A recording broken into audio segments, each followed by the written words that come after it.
The FIFA 21 Global Series European Qualifier pre-show is presented by PS4.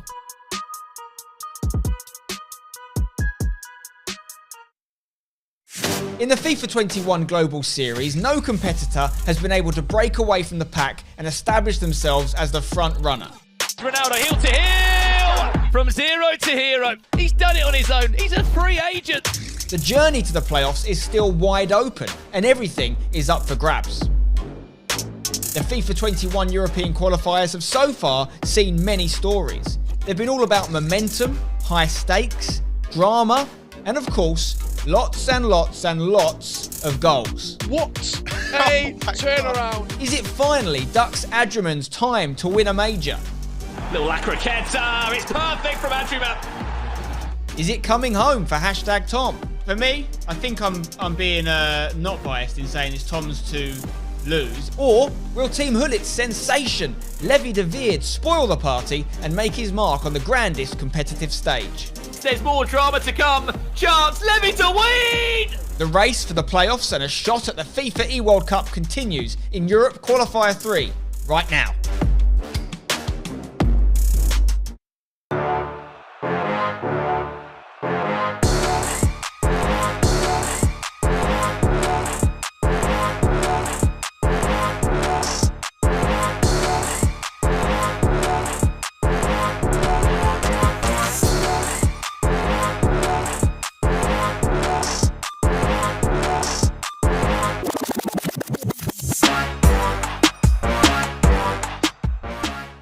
Yes, what is up everyone, and welcome to day 2 of this third European qualifier of this FIFA global season.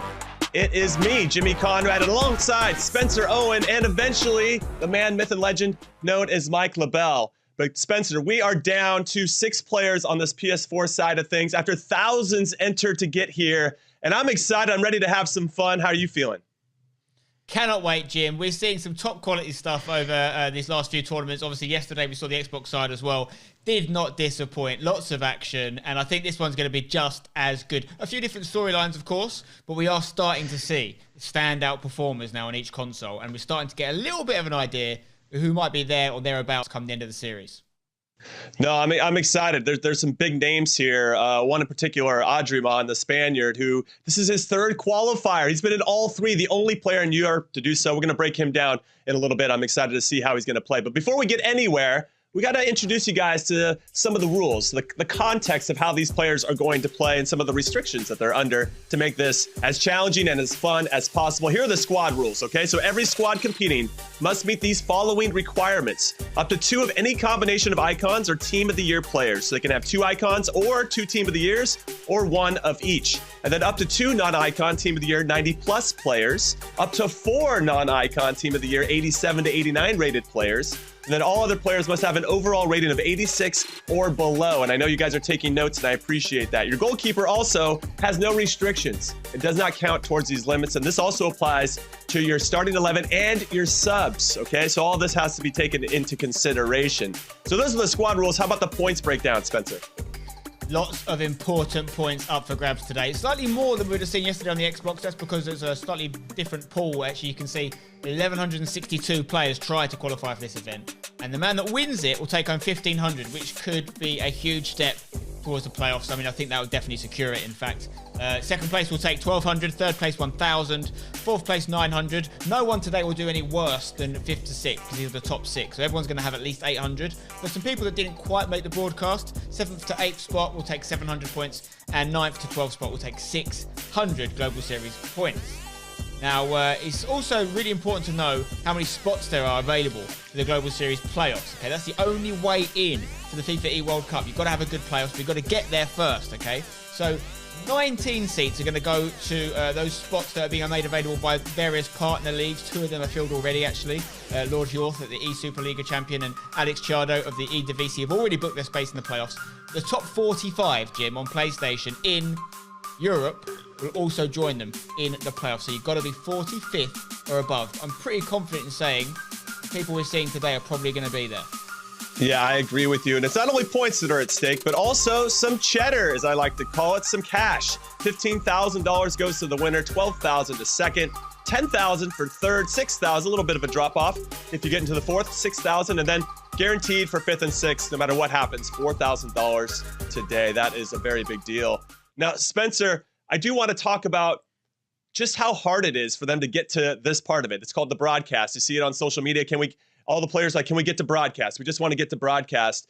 Talk to us about this journey because, we're talking about all the numbers, but to really live it is something different. Yeah, for sure, mate. I mean, what we're used to in previous years, obviously, is having a much bigger broadcast with sometimes 32, sometimes 64 players on a console. Not to take away from that, that's really hard to get to as well. But this is so difficult, Jim. The six best players in Europe on this console we're seeing right now. And yeah, I mean, we saw there was 1,100 people trying to qualify. They're all verified players. So they've all got, that 27 wins minimum in weekend league. And then you've got the actual hustle and bustle of the qualifying day or couple of days. It's tough. You can only lose one game. There is a lower bracket, which means you can survive with a loss. But if you do lose, it means you come into this top six section in the losers bracket. Obviously, two people haven't lost at all, and they'll be starting off in the winners bracket. But incredibly tough to do. And I think that's the main thing we're trying to get in people's head is the people you're seeing in these events are the equivalent of, people that have got out of the group in an old school Swiss format style tournament from last year.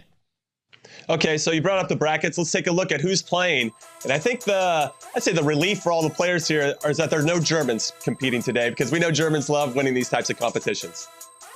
Germans are absolutely flying on the Xbox particularly. It seems to be a breakout year for Spaniards on the PlayStation. Neither of the players in the winners final are Spanish though. We've got the Dutchman Levy of Team Hullet. Team Hullet having a fantastic season by the way. And we have Tom of #United who really is flying the flag for the UK right now. The UK are struggling much worse than they normally would be expected to do on both consoles. Even the likes of Tex on Xbox, not anywhere near the top 10 right now. So Tom is the main hope for the English viewers out there. So one of them's going to go through to the grand final. One of them will lose that winners final and drop into the lower bracket. But both those players, Levy and Tom, are guaranteed a minimum of third spot.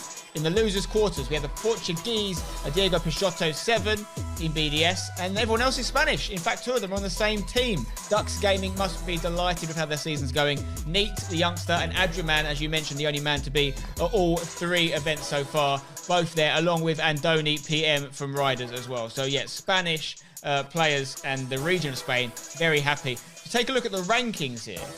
We're being spoiled, Jimmy, because of the 6 players we're going to see today, 5 of them are in the top 13 spots in the world right now, including the top 2, Adriman and Tom. Just 50 points separating these 2 players. Now, Tom is obviously in that winners final as Adriman's got come through the lower bracket, so it could be a really good opportunity for Tom to take top spot this weekend. But you've got Peixoto breathing down the neck just in 4th spot, and then of course Neat and Levy not far behind. But those rankings tell me 2 main stories, Jim. As we mentioned, Spanish region doing really well, and if you look in that second kind of 10th to 20th spot, the Italians are coming as well. I was going to say, yeah, a lot of Calcio being played, virtual Calcio. That is very excited to see. But let's get back to the Spaniards because one of my players to watch, and before we get to him, is look at this tweet from Dux. Okay, this is their team. They got Adriman. They have Gravison who's in this photo as well. They got Neat. It's unbelievable, the representation. You mentioned that earlier in the bracket, but also includes one of my players to watch, who I just mentioned, Adriman, who, and I said this at the very beginning, he has entered and qualified for all 3 European qualifiers so far. He's the only player in Europe to do so. That is fantastic consistency. He's definitely one of the favorites. I know he's number 1, and I know I picked a heavy favorite to win it all. I won yesterday with my pick, so hopefully this is feeling like good luck. But yes, number 1 in the PS4 European rankings, so I think he's got a good shot, and hopefully he can lean on those experiences. As you can see, when you get to these moments and being on broadcast, you get more and more comfortable. But also, another player to watch, this is Mike LaBelle's player to watch. I'm going to fill in for him right now until he gets jumping on with us, is Neat. Age 17, number 11 right now in the European rankings. He won the La Liga Grand Finals 2019-2020 season, and he signed to Dux Gaming. Very smart signing, obviously, September 2020. So very excited to see how he performs now with all eyes on him. It's one thing when you can do it domestically, but can you do it in Europe? That's always the thing, whether that's on the real pitch or the virtual one. It's okay, you win domestically, but can you do it in Europe? And that's the big challenge here for Neat. How about you, Spen? Who are you going with? Well, Jimmy, I'm breaking a little bit of a tradition here because I normally will never pick a hashtag player as a player to watch for obvious reasons, right? But Tom has made it so easy for me here because I genuinely mean this when I say it. All biasness aside, Tom is playing superb FIFA. Anyone that follows him knows this already. As we saw on the leaderboard, currently ranked second in Europe on PS4. Came third in the last qualifier. Also came through the winners bracket. So it's hard enough to be in this top 6 consecutively, Jim. But he's been coming through the winners bracket 2 qualifiers in a row. That means he's hit an event without losing a game twice in a row. And of course, he did win the E-Premier League with Watford last year as well. So I genuinely mean and believe this, you know. It's not a hashtag thing. It's not even a UK thing. If Tom plays the FIFA he's been playing recently, I can't see anyone beating him. No, I know that you're trying to be as unbiased as possible, but it's still kind of funny that you picked your own player. All right. If you guys want to join the conversation, hit us up on EA FIFA Esports on Twitter. Make it happen and use the hashtag FGS21. I'm just giving Spencer a hard time. But if you want to give Spencer a hard time, then send us a message to this Twitter handle, EA FIFA Esports. Also, we have a Twitter poll that's going on. Whose kit do you want to see in the game from these esports teams? Make it happen. Who should be added to it? Go over right now to EA FIFA Esports. Use that hashtag FGS21. Let us know. We do that Twitter poll as well to see who is going to get their kit in the game. That is very exciting.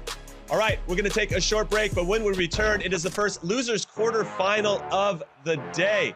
Peixoto taking on Ducks Neat. Portugal taking on España. It should be a great one. We'll see who performs under the pressure. Don't go anywhere.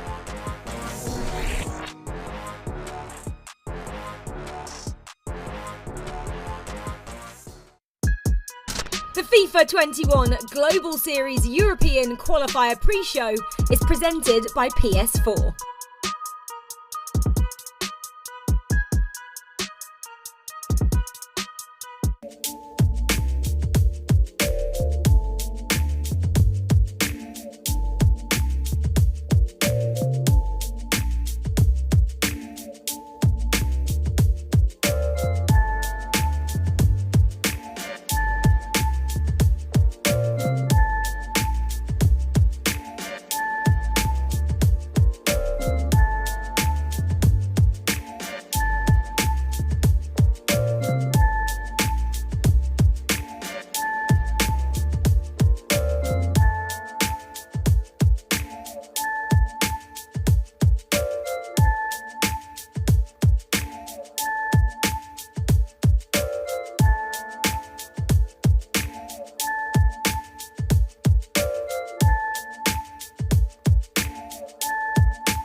The FIFA 21 Global Series European qualifiers are presented by PlayStation 4.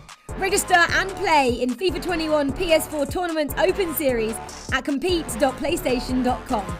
And the qualifiers are brought to you in part by Turtle Beach.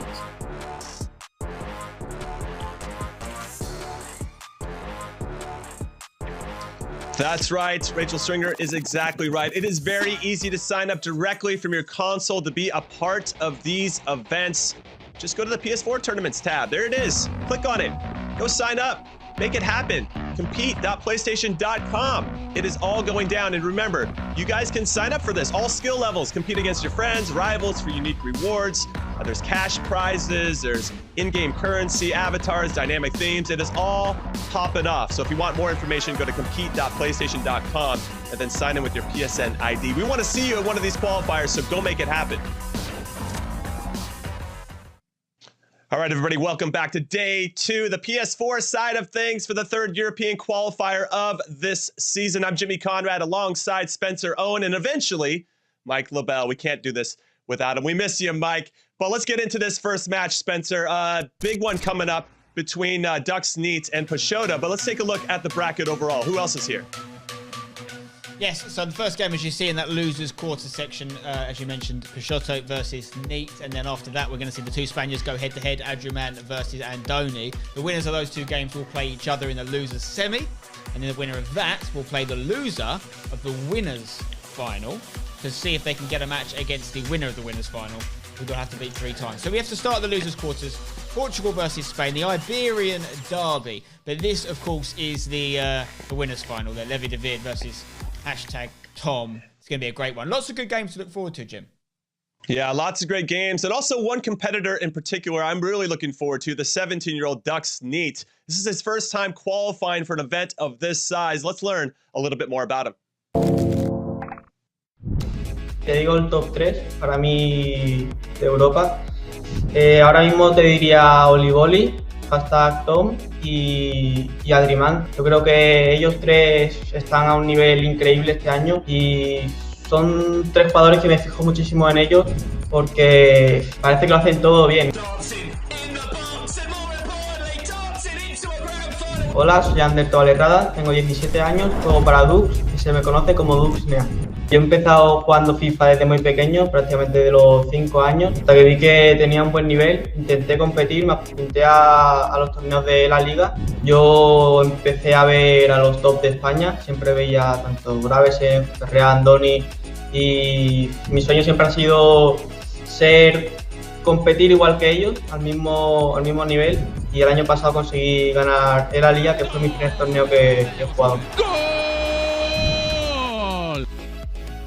A la gente un jugador que tenga 16 años, joven como yo, gane la liga, me convertí como un referente para muchos jugadores. De hecho, me cambió la vida prácticamente. Sí, este es el primer año que compito la Global Series, como que estoy entrenando para no ponerme nervioso, no pensar más adelante en el torneo y jugar normal como yo sé.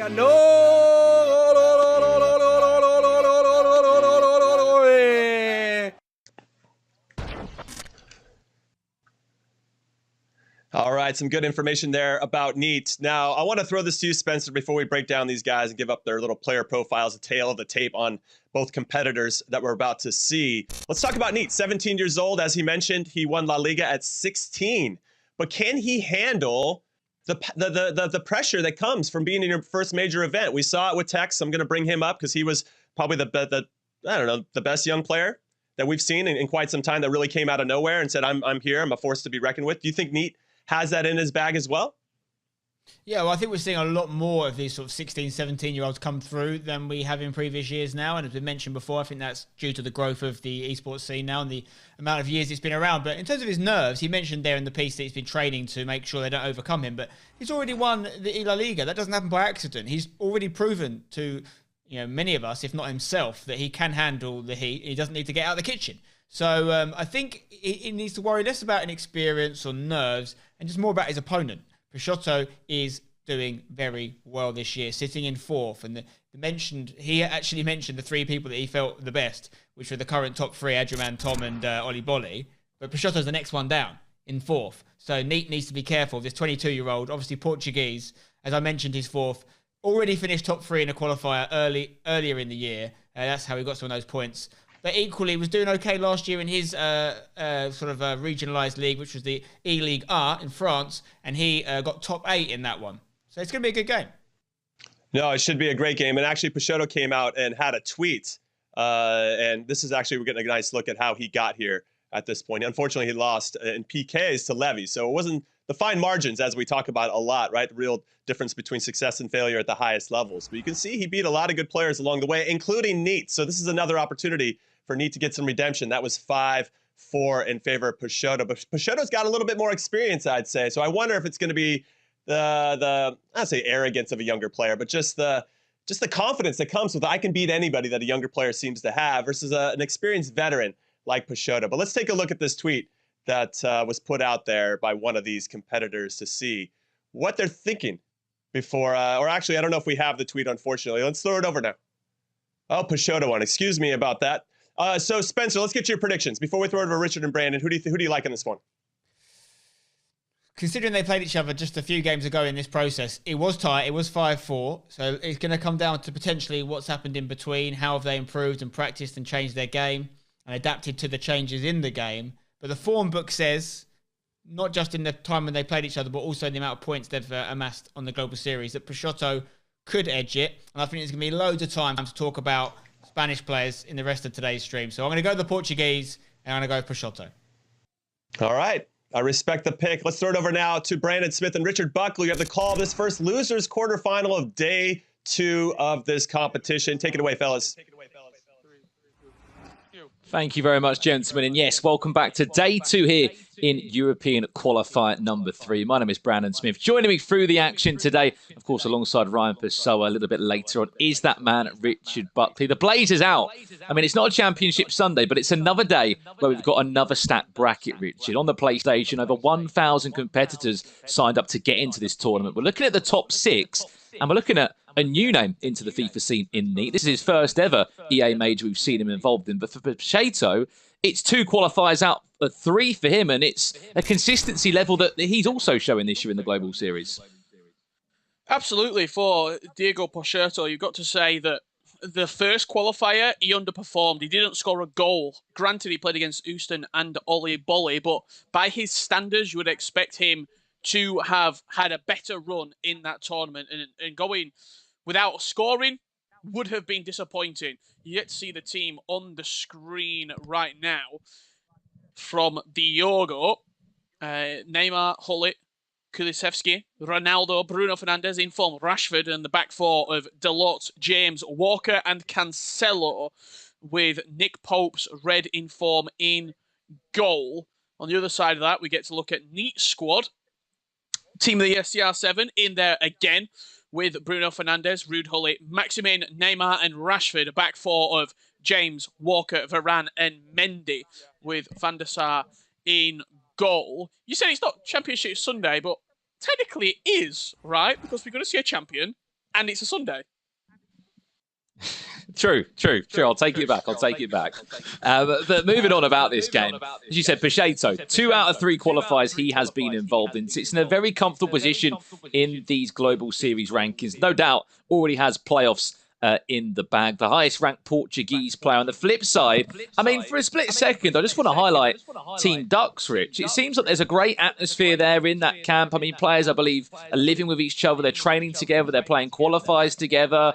You know, there's just a good atmosphere. If you look just behind me, you can see someone else that we know very well, and that is Adriman. He will be competing a little bit later on this evening. He's made 3 out of 3 qualifiers. And just to give us a bit more information on that, Rich, in your eyes, how does that help a team when you're in a team house? You're always playing together. We see the likes of Hashtag have done that in the past, and you see the success that, of course, the likes of Shuri and Tom have had in recent times. It certainly is something that, if you can look into it with the current, of course, guidelines in place, you can do it in a safe manner, it can really benefit you and you can really get some great results. It's a massive help, especially not only are you sharing tactics, but when you lose, you've got people around you who understand your pain that you're going through. They understand the game. They understand that you might have got unlucky, that can bring you back up as well. And when it's going well, you're competing against each other for that top spot, and you just see Adriman coming across now to watch the game. It's very much sort of, you would argue, one of the top teams in FIFA 21, Dux Gaming. I think the way this team, or everybody at this squad, from Gravison to Adriman to Neat, all the team is pushing each other onwards. They're all getting better together. It's been a hell of a year for Dux Gaming in FIFA 21. I mean, it goes even further than that, Richard. It's not just in Europe. They've also got Zizinho on their books, the only South American Foot Champions Cup winner that we saw, of course, last time out in Paris, one of our final LAN events we were at, and also Diogo, the Argentine. So a team that's full of talent, but, you know, back to your point, you've got Adriman there, you've got a youngster in Neat who's back off an La Liga victory last year, only 16 years of age. Next to Gravison, who's also a previous La Liga champion, someone that's got so much experience in the FIFA scene. We are underway, though, for European qualifier number 3 here on the PlayStation 4. It will be Diego Peixoto kicking from left to right in this game for Team BDS. And in the Ducks here, which is in FIFA 21, it is Neat from right to left. We'll talk about it more and more as we go over these 2 legs. But what an achievement that is for him to go and win a virtual league at only 16 years of age. I think it's a €40,000 prize pot that was won there. An incredible feat for such a young FIFA player. And I can only imagine that would have given him so much experience, Rich, to take into tournaments like these.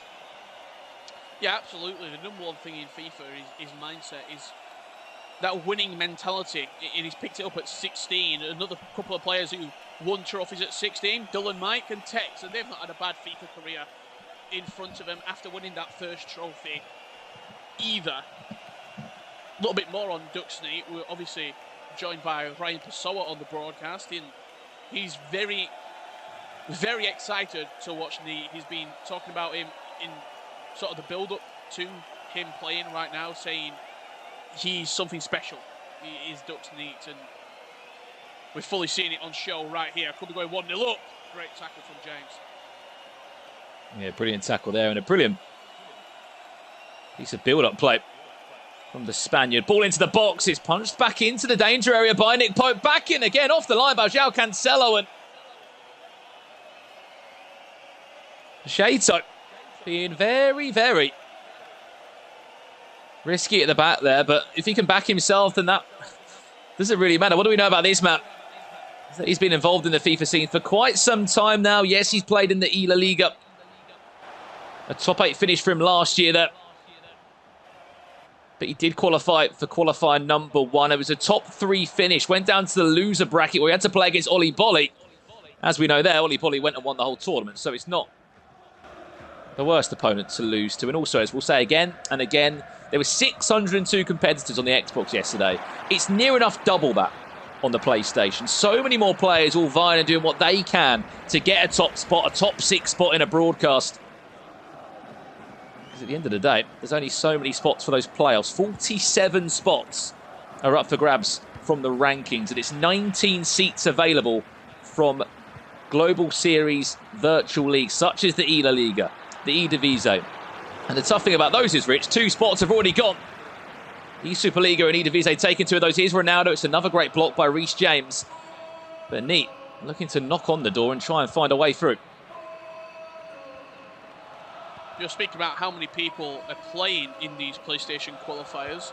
With about 1,160 players signing up to compete.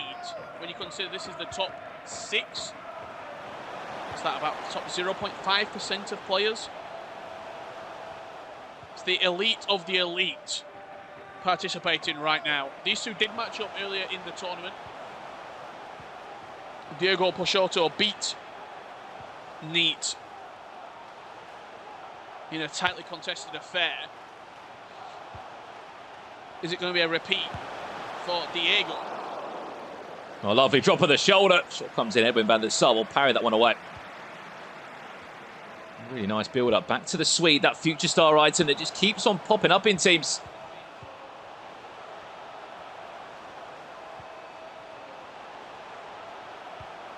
To Rashford. Still yet to see a goal. 33 minutes played here in leg 1 of our first game. A chance for Diogo to maybe get back on top and show what he's all about now. Fernandes. Can he find the feet of Ronaldo? Turns well. Portuguese man back into Neymar. Back to Ronaldo. Surely an open goal. Surely an easy chance. He did very well. Kyle Walker was left on the ground. Left rooted to the spot. And as we know, you do not give that man time any shape or form in and around the pitch. Not, 92 Ronaldo, not 94 Ronaldo, let alone Team of the Year Ronaldo. But that will be the first goal in day 2 here on the PlayStation. It will be Diego Peixoto that will break the deadlock just before half-time. Got very lucky, did Ronaldo. Kyle Walker on the floor. After the tackle came in, Cristiano Ronaldo picking up the scraps and firing the Portuguese man in front here. First game of the day.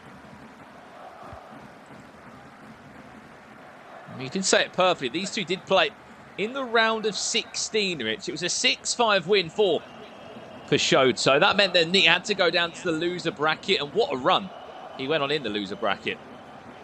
Being Konkai of SAF, 5-3, beating darkly a fellow Portuguese player, 6-4. Matched up against the Turkish FIFA pro in Imertal, beat him 7-5. Last chance of the half hit. Full back to Diogo Peixoto, up by a 1-0 at the moment in our first leg. One of our loser matches. That will do us for half time. I mean, Neat Started the game with so many chances, you wouldn't think he's only had 26% of the possession. He's had 4 shots, 3 on target. But we can see at the halfway point, Rich, is that Pacheco leads by a goal to nil. Ronaldo, as you said, getting a little bit fortunate there to get the space and to get all the time. However, he dispatched perfectly and ensured that he could find the back of the net. Only goals to speak for so far, but you wouldn't have thought that Neat only had 26% possession, Rich, in all honesty.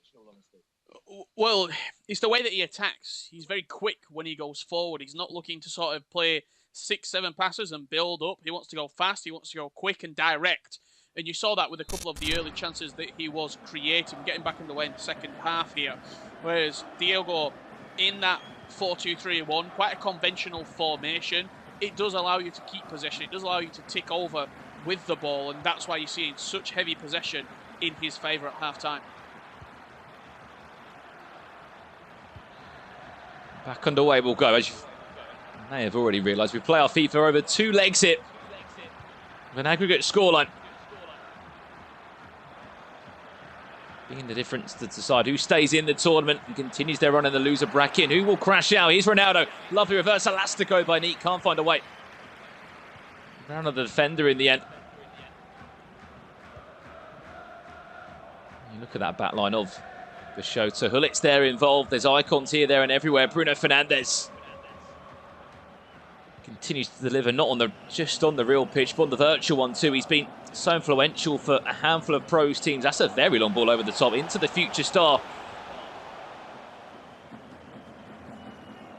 Fall back to the goalkeeper in the end. 53 minutes played. Loser of this crashes out the tournament. It's elimination FIFA. No second chances. Chance for Ronaldo for Neat. Can he get around the goalkeeper? Does very well to drop the shoulder and to tuck that one. It's often chances like that, Rich, where you have so much time that you can often panic and overthink it. That was not the case for Neat there. Dropped the shoulder, did well to just squeeze it past Nick Pope, and we're all square at 1-1. Well, the line was a little bit all over the place defensively. Cristiano Ronaldo found himself in acres of room.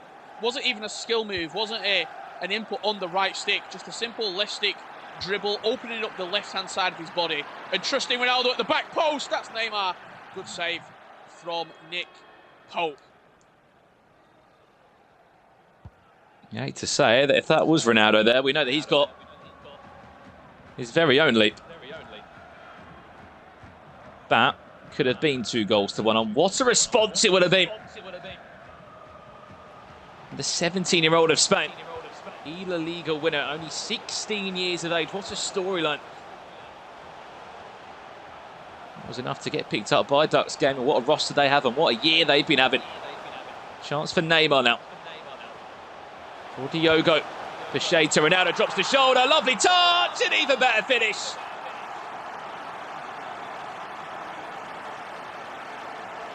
Cristiano Ronaldo, the main man for Peixoto right now. Ruud Gullit just played it into CR7. Little 1-2 with Neymar on the edge of the box. Found its way back to CR7. Twisting, turning, directional nutmeg into the space. And then hammered across the goalkeeper into that left corner. Ronaldo back to Bruno Fernandes. Not an equaliser here. What a fantastic save. I mean, if that was to score, it would have just been Portuguese players that have been scoring. Brilliant ball down the other end. Here comes Ronaldo now. For Pacheco, looking for his hat-trick in this first leg. Drops the shoulder, does very well. Still in possession, goes down to ground. Referee waves that one away if there was any chance for penalty being given. Says, nope, the ball was one fair and square, and Edwin van der Sar will get us back underway. But this second half, Rich, it's really come alive, isn't it? Be a few chances at either end, and those chances have come through mainly mismanagement of possession in the centre of the pitch.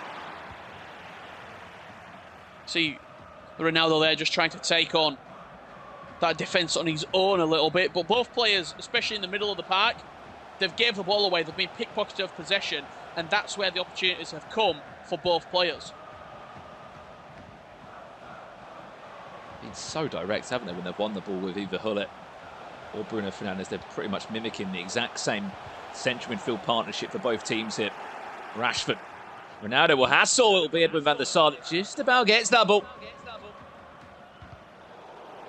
2-1 the scoreline here. Pacheco still in front. The player that Competing in his second qualifier out of 3. The consistency levels he's shown is absolutely remarkable since signing for Team BDS. What start to the season he has had. 4th he sits on the PlayStation Global Series rankings in Europe. 2 of the players that are involved in tonight's tournament are up just above him. You've got Neat's teammate and the man that's top of the pile in Adriman. Just top by 50 points. 50 points ahead of hashtag Tom. Someone else that will be involved in tonight's bracket. Ronaldo looking for a third. Brilliant ball into Neymar.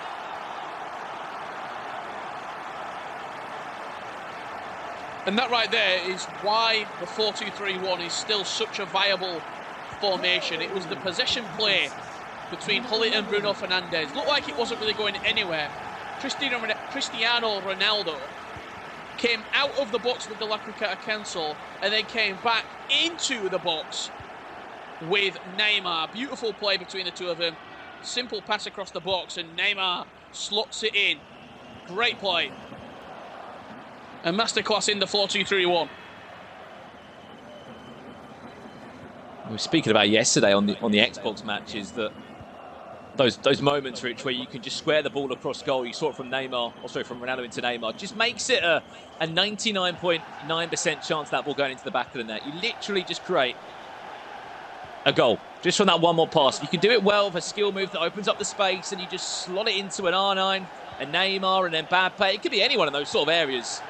It's pretty much an open goal, and it just goes to show how good that formation can be for Peixoto, as you've been mentioning. The 4-2-3-1, he has put on a masterclass, and he does lead by 2 goals.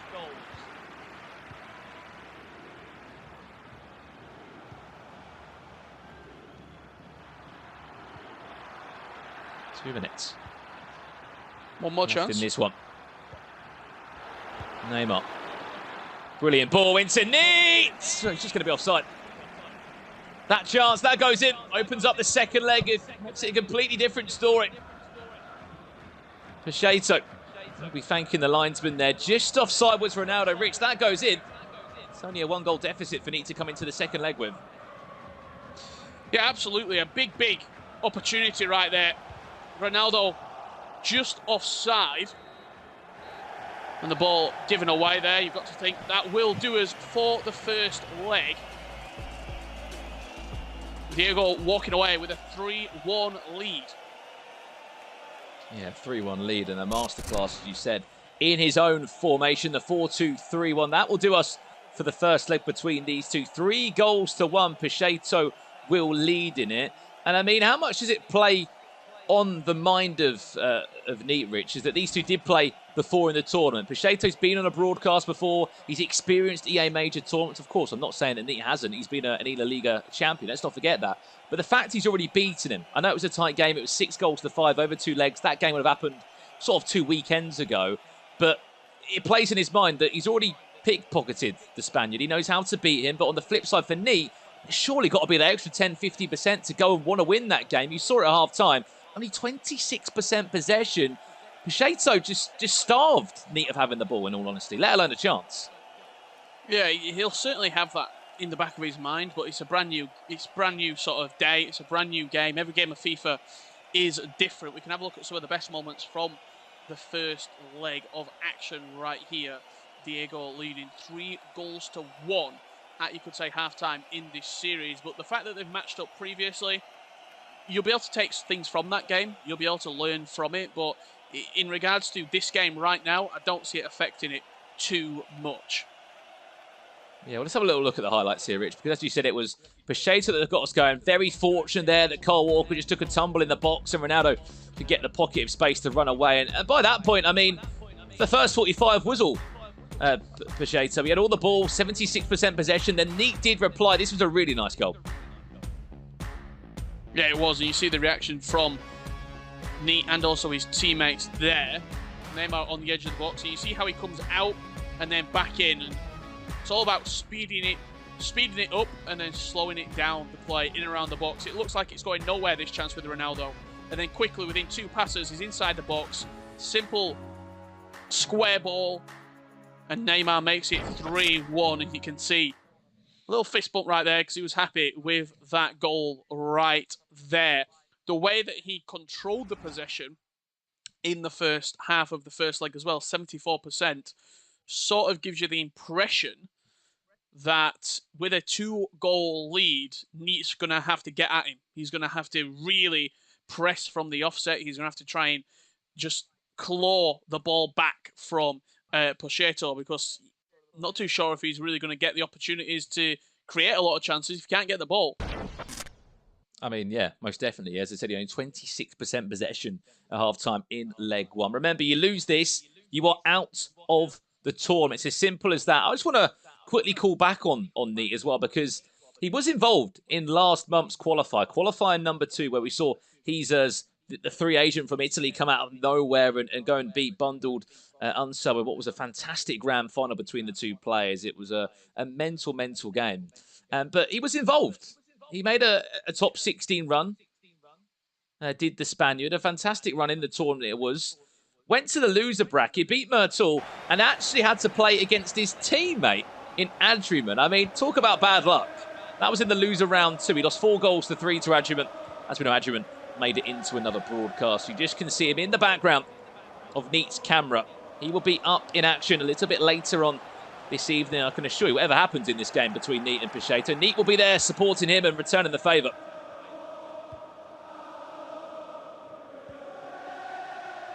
This is the sort of game that Neat can't really let himself get drawn into. Comfortable possession for the Portuguese man, Pochettino, and really sort of playing to his pace. One of the best players in the world with a lead.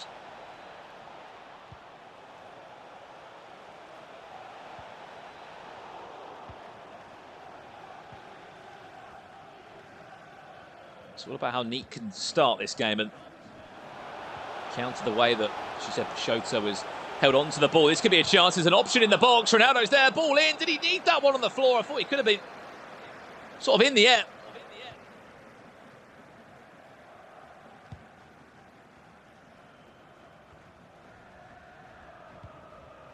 However, the chance goes begging in the end there.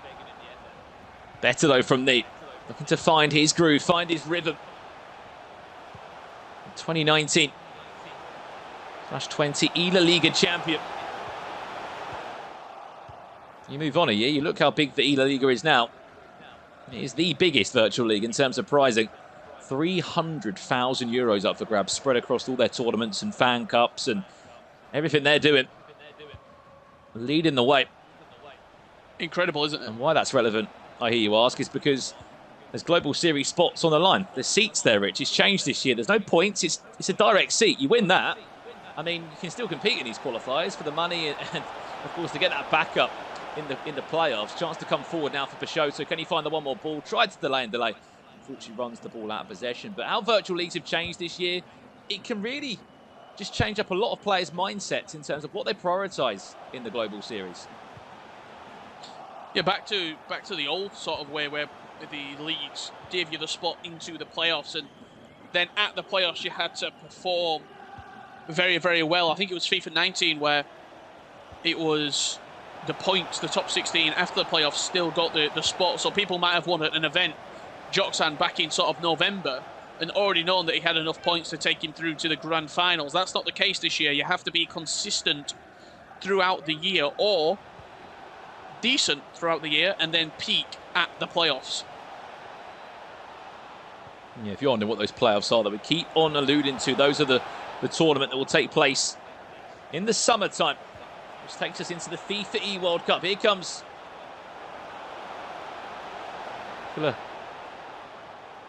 Sevski. Can't find a way through at the end. That will go back out for a goal kick. 22 minutes played. 3-1. Pochettino leads.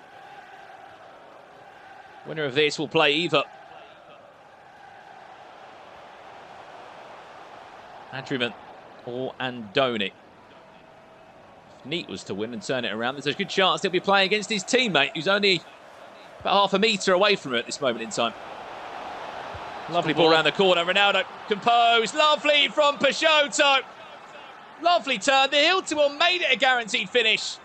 And it's the Portuguese forward Firing the Portuguese FIFA player up into a 3-goal cushion and just looking so good and so clinical in the final third. And once again, Brandon, the power of the through balls. He tapped L1, he sent him on the run in behind Cristiano Ronaldo. Neymar was the goal scorer in the last game. He now turns provider for CR7. Ball roll, heel to heel, past the GK and a simple finish into an empty net. He made it look simple when he was inside the box, but incredible patience and composure from Diego. Yeah, Neat needs an answer before half-time in terms of just scoring a goal. Something that's going to pick himself back up into the tie.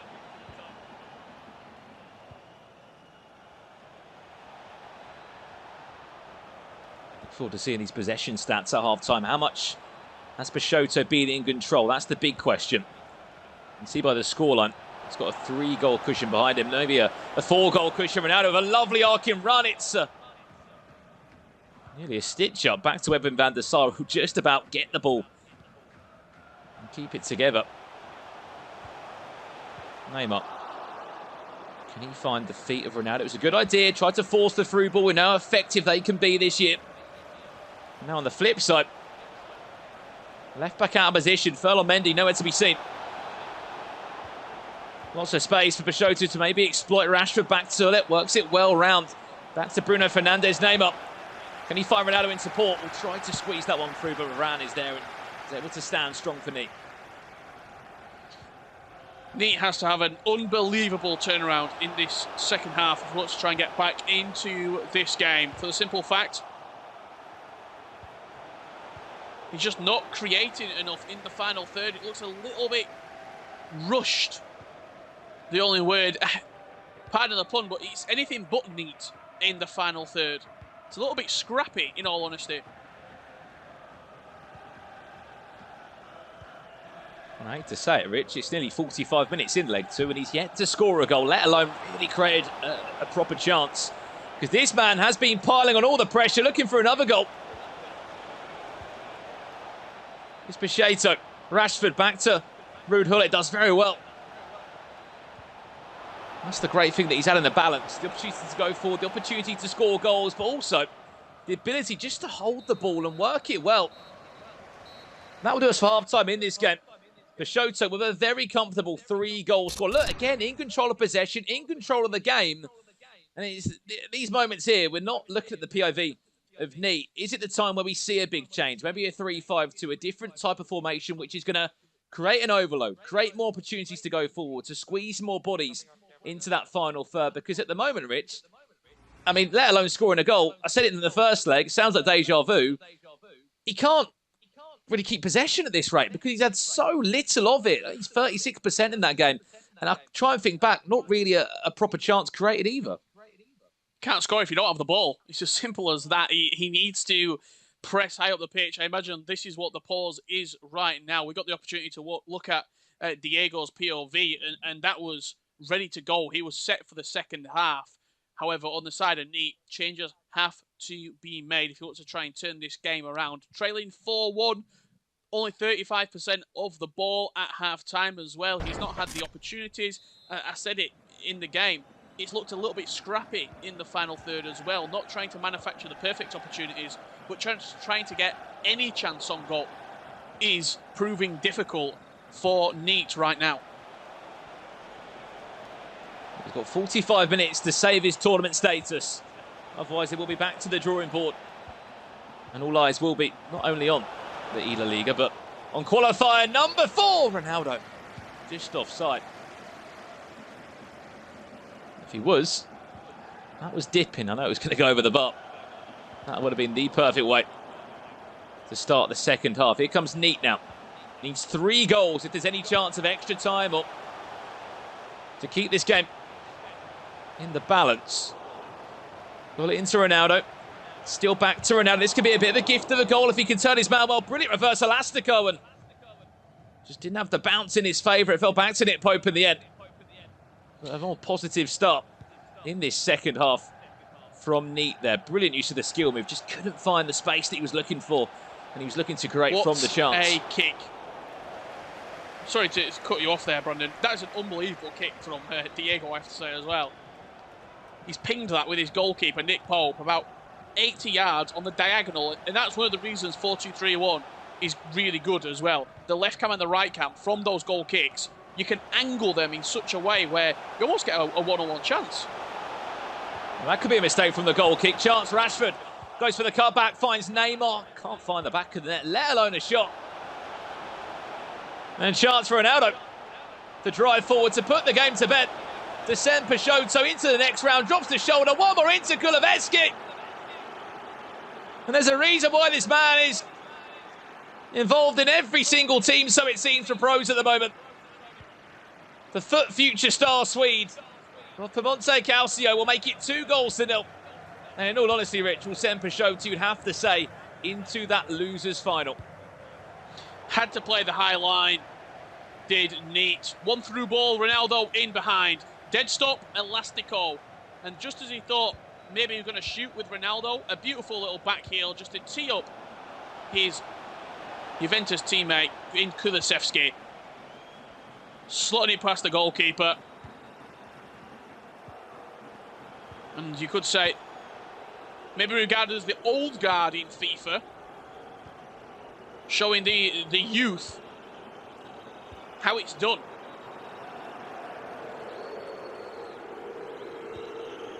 Yeah, I just want to revert back to what I was talking about earlier. You know, it might not look like the most promising display here in terms of the match, but you are looking at the top 6 players out of over 1,100 plus. Just to get to this stage will guarantee you really good points and an experience that certainly will help and shape you. And certainly a building block, because you look back at qualifier number 1, Neat was nowhere to be seen in the top 16. Qualifier 2, he was way within the top 16, actually finished 11th. Oh, sorry, 12th it was in the end in the qualifiers. Players that were just falling below him were the likes of Mo Alba, Omertal.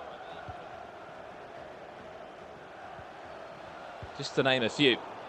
And then move on a month, Rich. He's jumped up 6 more places to make a top 6. Yes, he might crash out in this loser matchup, but still, he's bagged some big points. He came into this 11th in those Global Series rankings. One of the highest ranked Spanish players.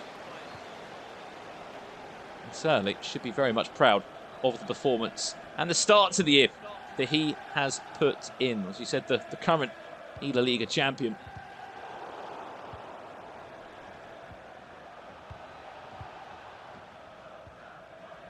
Peixoto has just been what a performance, on a completely different level.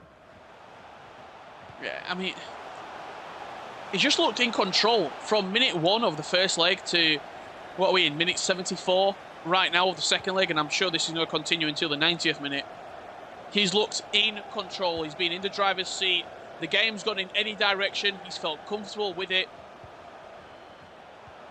Neat's not really been able to do a lot in the final third. Defensively, Peixoto has been incredible as well. He's read everything that Neat's tried throwing at him. He has. He's defended well. He's kept possession, not even in a way that anyone would deem unfair. In all honesty, he's kept most of the ball in the midfield. And more importantly, in Neat's half. 60+% possession in this leg. Leg number 1, it was 74% at one point as well. Ridiculous stats from him. 5 goals to 1 he leads. As I said, he'll move into that loser semi-final. We'll have to wait patient now to play either Andoni or the teammate that's just behind me at this moment in time, who would have watched this game and would be wanting revenge for his teammate in Adriman. One of the only players, or the only player, that's made it 3 broadcasts in a row, 3 top 6 finishes. Consistency like no other for the player that sits top of the pile. One of those Xbox rankings in Europe. This has been a performance to remember from the Portuguese player of Team BDS. 4th he sits in the rankings, looking to build upon his run. Back in qualifier number 1, it was a top 3 finish for him, losing to Oli Bolli in the loser bracket final.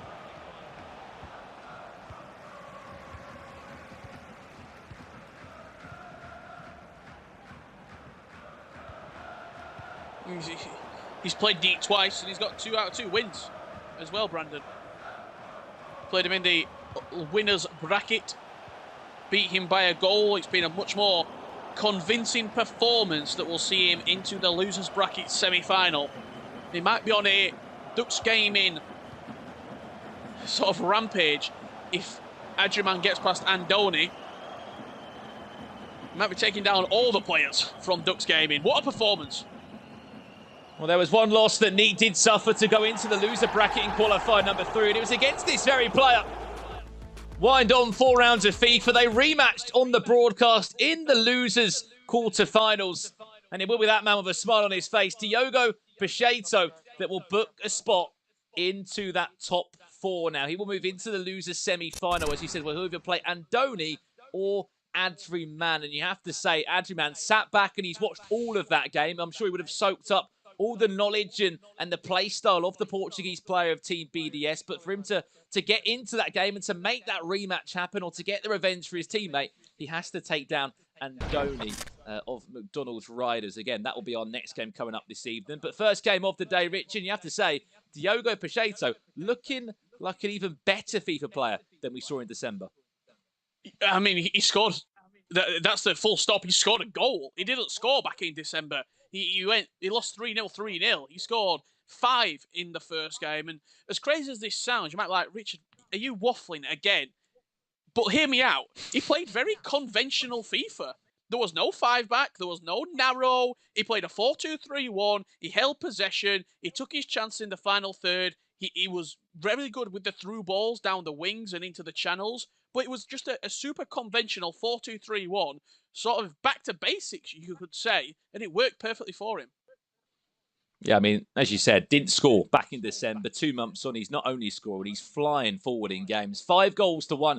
He will knock out that young Spaniard in need of Ducks Gaming, and we'll move on into the losers semi-final now. That is a wrap for our first game of the broadcast here in European qualifier number 3. Pacheco advances into the losers semi-final, and we're going to throw it back over to Jimmy Spencer, and hopefully Mr. Mike LaBelle will be there too.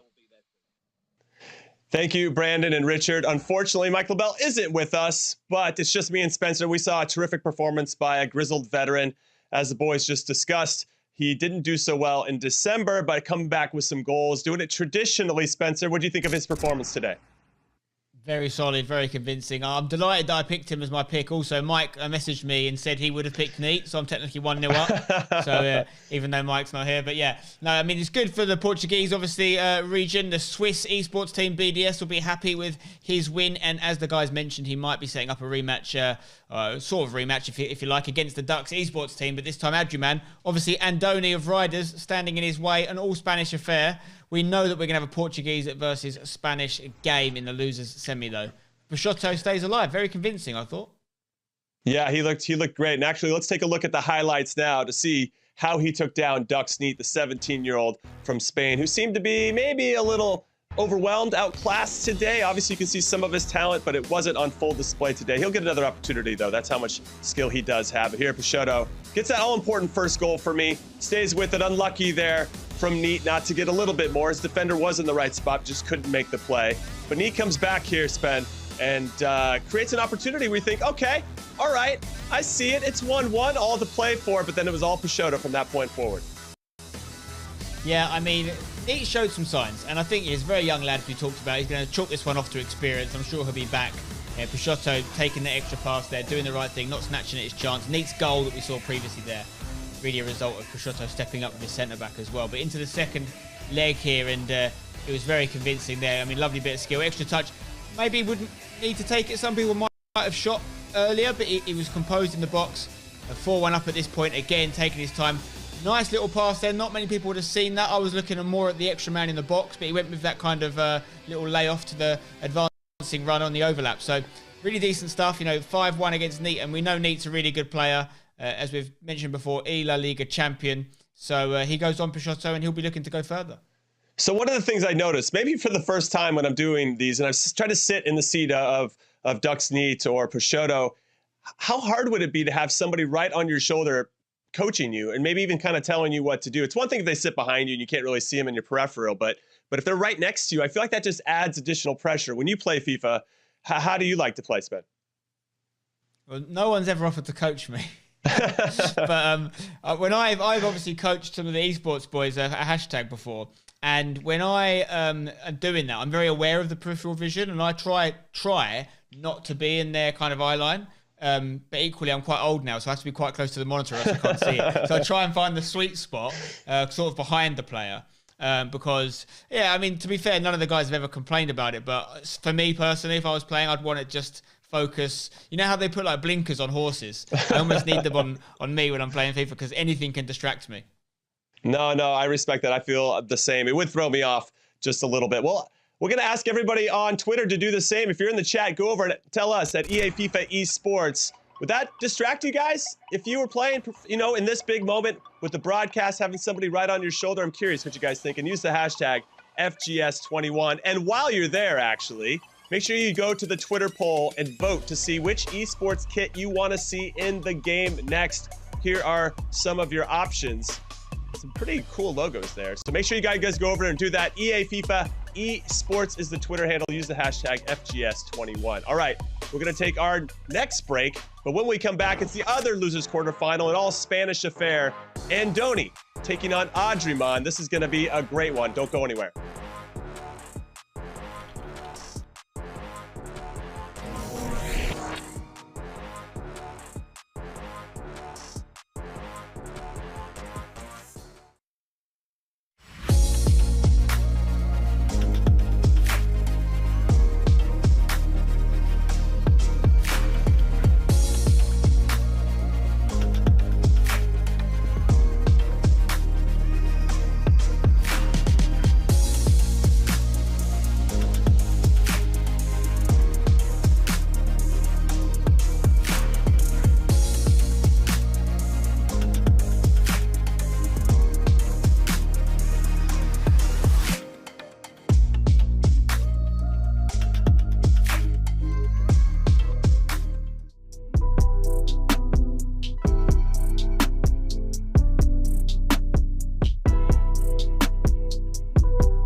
The FIFA 21 Global Series European qualifiers are presented by PlayStation 4. Register and play in FIFA 21 PS4 Tournament Open Series at compete.playstation.com. And the qualifiers are brought to you in part by Turtle Beach.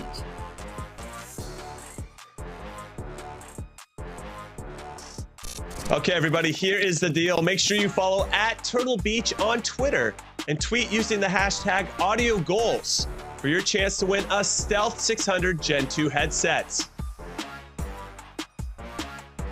All right, and then earlier this month, everybody, in the second West Asia qualifier, the self-proclaimed king of the jungle, Emma Sassari, returned to the top seat.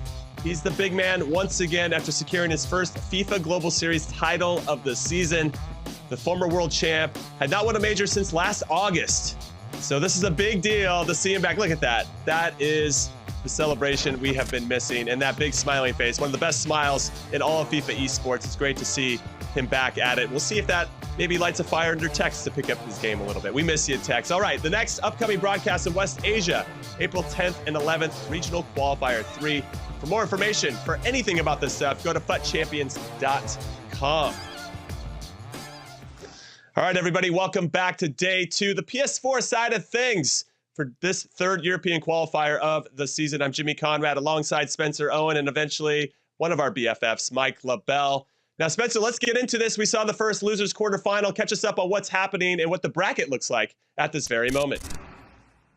Yeah, we've just seen the one game so far, of course. The losers quarters between Peixoto of Portugal and Neat of Spain. And Peixoto was a pretty convincing victor in that one. So he goes through to the losers semi. Now we've got the all-Spanish affair. Dux Adriman versus Andoni PM. The winner of this game will go through to that losers semi and play Peixoto. The loser will have the same fate of Dux Neat and will crash out the tournament, but get 5th/6th finish, which is still really, really, really good. Got to stress that. So, yeah, one of these Spanish chaps is going to be going through to play the Portuguese player in the losers semi, Adriman or Andoni. Yeah, I'm glad you brought up Adriman in particular, because we have a profile of this special player from Spain who's the only player in Europe who's qualified for the first 3 European qualifiers. Take a look.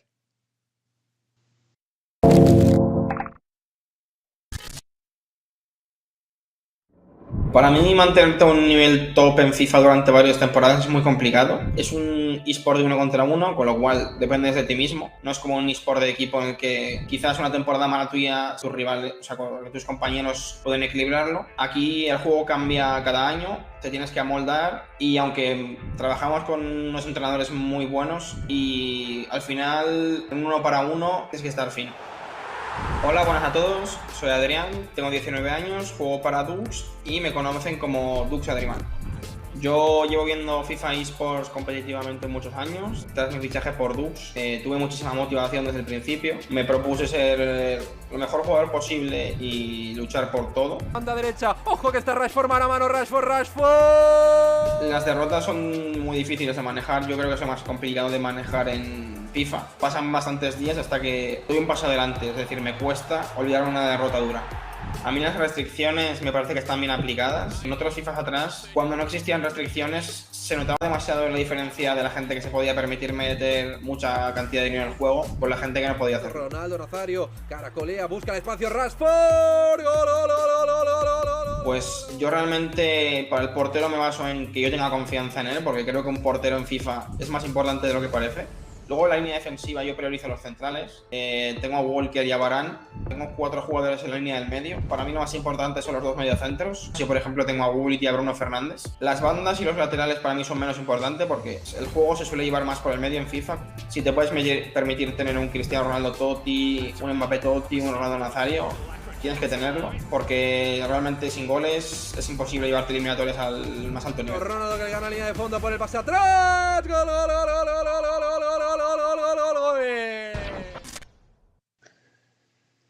That is some fantastic insight from Adriman. Now, Spencer, I always wonder if these guys regret when these profiles and videos come out, because they're giving away all their secrets. I mean, he's telling exactly what he wants to do. Of course, I guess it comes down to execution, right? Still, when all the pressure's on, can you perform at the highest level?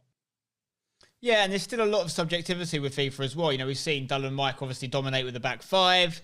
Adriman there talking about how he plays a middle, 4 men in the middle, but he said some interesting things there. He said that he believes the goalkeeper position is more important than others do. Mike only yesterday was saying that, you know, he feels, and this again comes back to the subjectivity, that goalkeepers are kind of interchangeable. But it's about trust, like Adriman said. You've got to find a player that you like. Might not be the best player statistically, but someone you've played hundreds of games with, you know how they operate, you know how they move, you trust them. And speaking of trust, the Spanish fan base must be fast getting a lot of trust in this man, because he looks like a top player. Number 1 in Europe right now, but if there was any kind of weakness to highlight, it's that in these qualifiers, which he has been in the last 2, he hasn't gone past that top 4 yet. He hasn't got into those last few spots. And I think Aga was mentioning that, right, Jimmy? No, he was. And here's a tweet from former world champion Aga Rosenmeyer, who usually is on these broadcasts with us. So hope he's doing well if he's watching. Adriman has hit 3 out of 3. Let that sink in, everybody. Loco, amigo.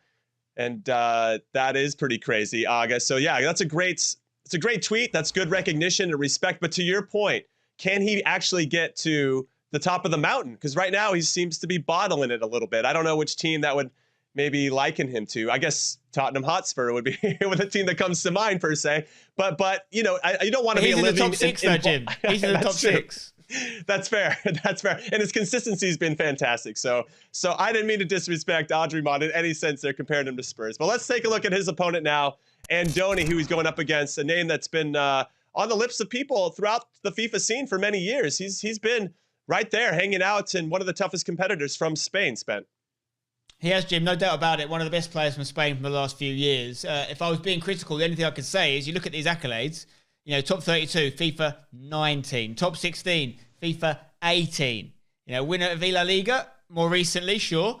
But on the global scale, or at least the continental scale, has he done it recently enough? If you go into this game on the current form, for me, Andoni's not the favourite. You know, you're looking at Adriman for this one. Andoni will annoy him, you know, because he'll feel that he's the top dog in Spain. He certainly has been in the past. But I think that mantle is slipping a little bit for him. So big game for him to show doubters out there, if there is any, that he's still got it. But if you can ask me for prediction, I have to go with Adriman. Yeah, I'm going to go the same. He was my player to watch. I can't move from him now, even though yesterday you moved away from your player to watch. And I respected it because you ended up winning. You were a very smart man, Spen. All right, let's throw it over to two other smart men, Richard Buckley and Ryan Passot, who have the call of this big losers quarterfinal, an all-Spanish affair. Take it away, guys.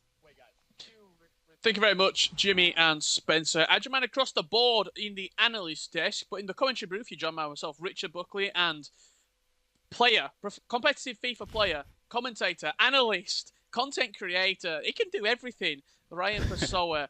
Ryan, first things first, I just want to say, what a performance in that last game that we just saw right there from Pacheco. Unbelievable. And you would say back to his best. Definitely. And yeah, again, pleasure to be alongside you today. Yeah, Peixoto, I think he definitely improved from the first time out, considering he didn't even score. So considering he beat Neat so convincingly, he'll be proud of that performance. But we're taking a look at the squad here that Adriman is using. And he's using both Team of the Year attackers in Team of the Year Cristiano Ronaldo and Mbappe. With Player of the Month Bruno. And of course, he still has the road to the final Varane. Kyle Walker, who's most likely going to be a staple in each team. And that's the team right there for Adriman. You might be thinking, well, what's he done with that team? Well, he's the #1 player in the world on the PlayStation 4 in Europe. 50 points behind #Tom right there. After this event, it'll be continuing that points tally upwards as well. And nobody really looking potentially to get near him. On the other side of that, Andoni's team right there on the screen. Ryan, talk me through that. Double Team of the Year trouble. Double Team of the Years, and I feel like that's a common theme amongst the competitors nowadays. I know a lot of players tend to go with icons as well, at least one icon, but the two Team of the Year attackers definitely cannot be snuffed at. Yeah, remarkable team, and at the back, that typical Mendy, Walker, James, and Cancelo. Just talk to me quickly while we get into this game. Ryan, you've been playing in these qualifiers, you've been week in, week out, battling it out. Adriman, 3 out of 3. We sort of look over that a little bit, but that is incredibly impressive. It's remarkable. For those who don't compete in those qualifiers, they might not understand how difficult that is. And the fact he's doing it on PlayStation as well. Xbox is really difficult, but on PlayStation, there is, I believe they max out the spots available. Is 1,024 participants in each qualifier. So he's finished top 6 every single time. Of course, he hasn't won one of the Balkans yet, but if he continues qualifying, he still puts himself in a situation to win one. Yeah, just looking across the board as well on the FIFA Global Series rankings, Adriman accumulated the most points, I believe. He's certainly up there out of every single player competing in those rankings right now. So he is the top dog. Let's see in a few hours' time, well, if #Tom or even Diego Peixoto can overtake him. Fist bumps all round. 2 Spaniards looking to go to battle. Winner of this will play Diego in that losers bracket semi-final. Adriman's not had the best of time, Ryan. We've commentated a couple of his games in these qualifiers at the broadcast end of the tournament. Is that a number of factors? Potentially nerves, potentially maybe a little bit of composure sliding away? Because everyone that I speak to, all the pro players that I catch up with behind the scenes, they all say Adriman is the best. Why is he not showing that on these broadcasts? It's definitely a combination of reasons as to why he hasn't performed at the level he knows he can perform at on the broadcast. Of course, to reach it 3 out of 3, it goes to show that he's amazing. Like, he's beating players who are good enough to be here already. So I'm not sure. Of course, he'll be hoping that he can improve. And we saw the tweet from August Rosemeyer, who knows how good Adriman is. He was in his Club World Cup group, and seeing just the gameplay that he provides, it will definitely be an interesting game between himself and Andoni. Well, how these two get into this stage of the tournament. Andoni had a losers bracket run, beating Umit 5-1 and then beating Kachia 6-5. On the other side of that, Adriman was unbeaten all the way up to the winners bracket semi-finals, losing to, well, you guessed it, #Tom.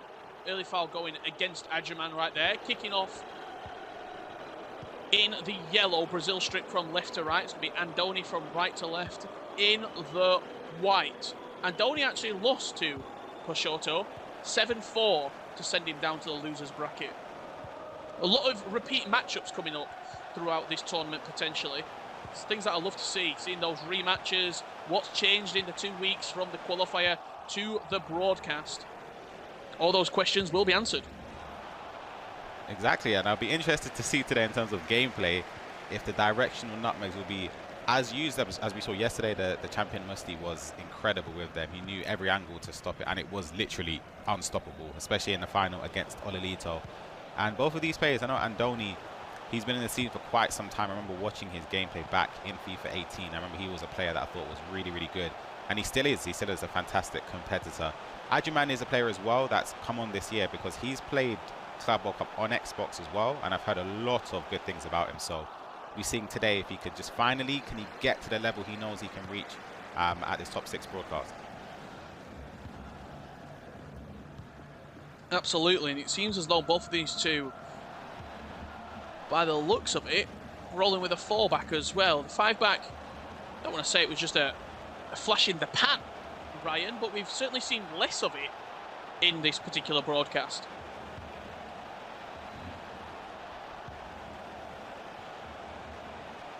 Chance here for Andoni through Marcus Rashford. Lovely directional nutmeg down the line. Mendy comes across and collects the ball from Marcus Rashford. You see, whenever you see those players running off the ball, just keep your eyes on them, because that's where the through ball is looking to go. When you see Neymar sprinting past the defender, expect the through ball to be coming shortly afterwards. Exactly, and it's a key thing we noticed this year with pace in defenders. That's why it's so important.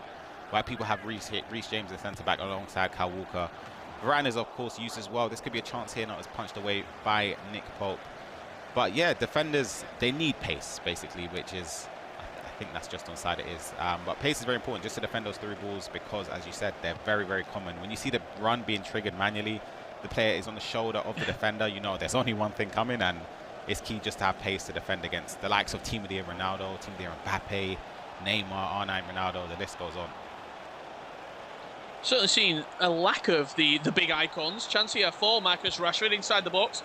Dancing is Andoni to CR7, who smashes it past the goalkeeper into the bottom left corner. And just as I was saying, regarding we're seeing a lack of those top-tier icons in the final third that we tend to see, R9, Johan Cruyff, even a Eusebio, that's because the Team of the Year attackers, mainly Mbappe and Ronaldo, are too good to be left out. Exactly, and I'll be honest, I want to speak about the player lock there that Andoni done. He didn't necessarily use it to play a pass, but he done it sort of as a decoy. So as soon as he switched, or he activated the player lock, Adriman basically changed to his defender to block the passing lane, and then Andoni changed back, and then the passing lane was open. So the way he was turning and twisting with Rashford to open up the pass for CR7, it's a fantastic goal. Great use of the mechanic of the player lock right there. Something that some players don't like. They don't use it. They sort of have left it out. But it's a mechanic. You probably go on this a little bit further, Ryan. If you can master that player lock, it's a very, very useful tool to have in these tight games where you need just something different. You just see the player lock dinked into Ronaldo at the back post right there. Right on cue. Thank you, Andoni, for backing up exactly what I was just saying right there. Yeah, I remember at the very start of the release of FIFA 21, there was a clip on Twitter from Nightwatch, and I thought that was going to be the go-to. Like, the goal was phenomenal as well, just the usage of it.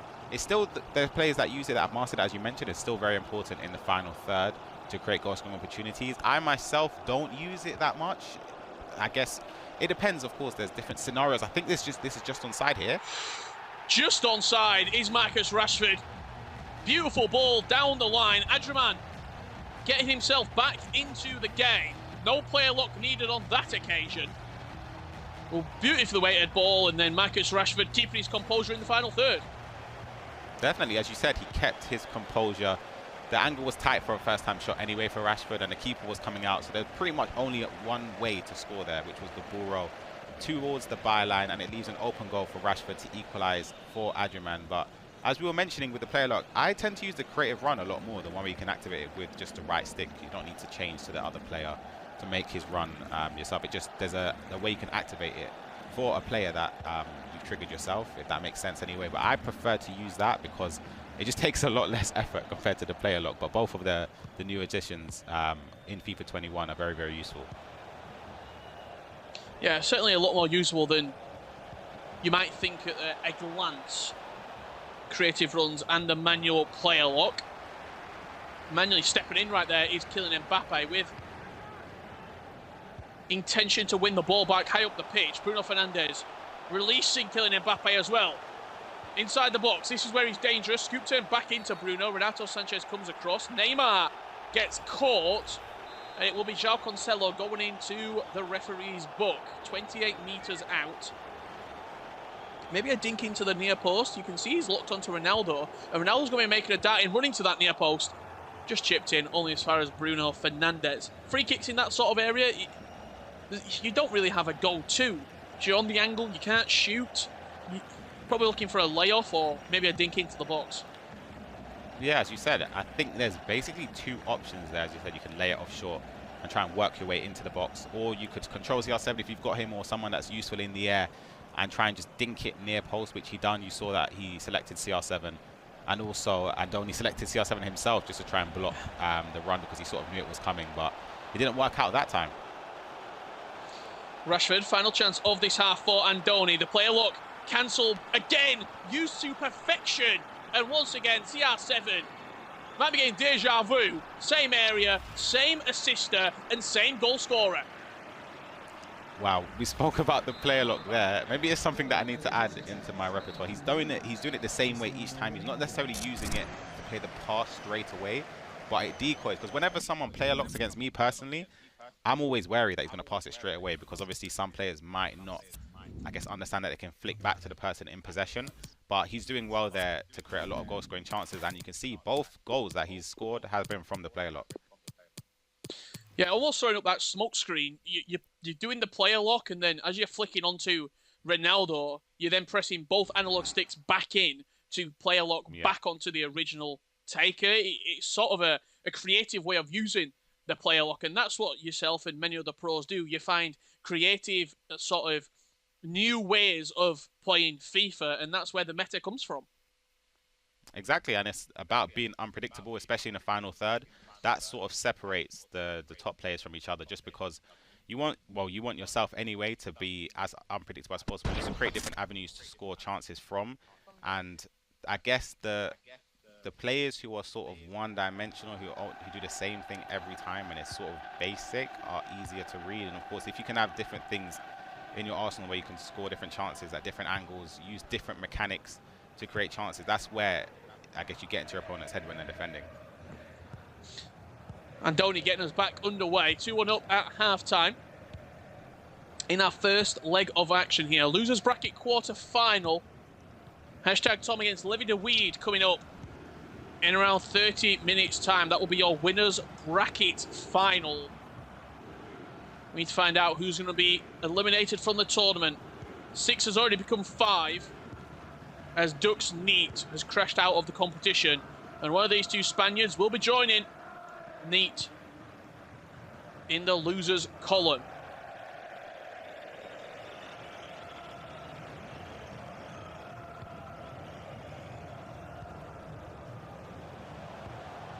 Bruno Fernandes into Cristiano Ronaldo. It's been a very competitive match, this one, Ryan, in terms of both players sort of just going back and forth. Player lock there onto Ronaldo. I feel like we're talking a lot about the player locks, but it's starting to be a pivotal area in which this game might be won or lost. You see, that's what I'm talking about there, right? Where the player lock, of course, is a good option to use if you're used to using it. However, I don't see the point in using it there when you can just use a creative run. You can just flick the stick rather than having to click down both sticks and then flick it to the right person. That's where I just think it becomes a little bit too complicated, as we see there. The through ball is just about intercepted by Bruno Fernandes. But again, the useful mechanics this year are the player lock, the creative runs we saw yesterday with the directional nutmegs. Those type of things which you pretty much have to learn to be effective in the final third, and these players have mastered it. Yeah, absolutely. Sort of not only a tactical battle between these two, but a meta battle, shall we say, as well. Directional nutmeg down the line then. His player locked onto that player inside the box. It was killing Mbappe. Flicked back onto Ronaldo. Ball bounces away from Mbappe, unfortunately. Bruno Fernandes does pick it up and works an area to potentially get a cross in. Tavernier does well on the defensive end. That was a big opportunity for killing Mbappe. That was a massive chance. She done well there on the byline, twisting and turning, using the directional nutmeg as well to get the initial acceleration away from Varane, as Reece James just intercepts it there. But as you said, this game is very methodical from both of these players. It's more of a tactical battle.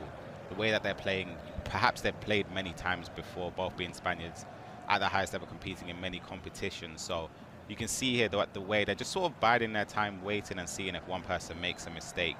And yeah, it seems like, well, both of the goals anyway, from all three of the goals haven't been from mistakes, which is something good. We're seeing that the players are just utilizing their, I guess, their attacking prowess. Yeah, both doing everything in their toolbox to try and undo the other. That's why it's important not to be one-dimensional as well. You talked about it in the break. Having a directional nutmeg, having a player lock cancel, having a player lock sort of pass as well on the asking for the ball from the AI.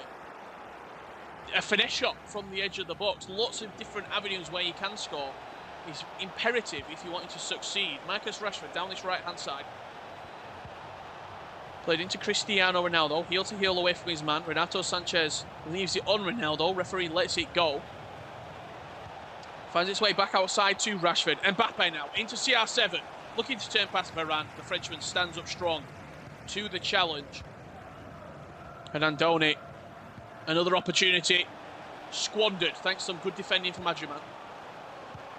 You'll notice as well, whenever Adriman's on the attack, Andoni sort of, he basically backs himself 100% to follow the through ball. As we see a chance here, good tackle from Reece James, just about. Is there going to be another one? But Andoni just about gets away. He selects the defender and follows the through ball, basically towards the end of the run, which is something he perhaps knows, because Adriman is fantastic as well. Him, I'd say Houston as well, are players which are amazing with the through ball. So it's good just to try and suss them out a little bit and sort of force them to do something else, which is, it's been working for Andoni this game so far.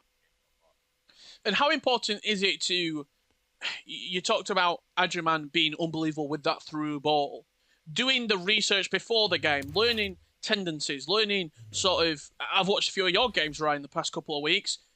Big fan of the lack of cancel. Learning what your opponent is wanting to do before you go into him, so it's not a surprise, so you can expect a little bit, doing that market research before the game. It's massive, and especially in these broadcasts, you sort of know, well, you definitely know who you're playing against weeks in advance, so you can have time just to watch their gameplays. As you said, suss out the tendencies that they do, especially in attack and if they defend. Let's say you're in a situation at the halfway line, and you can do a 1-2 pass. Is he going to bait the pass with the defender, like step forward, or is he going to follow the run back? Those sort of things you can learn.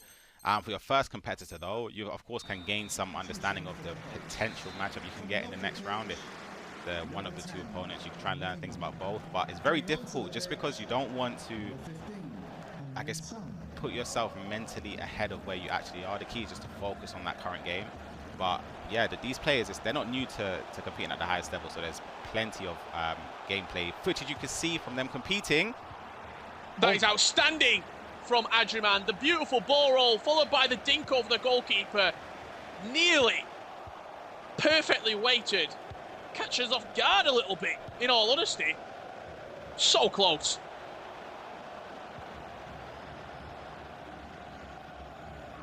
Wow.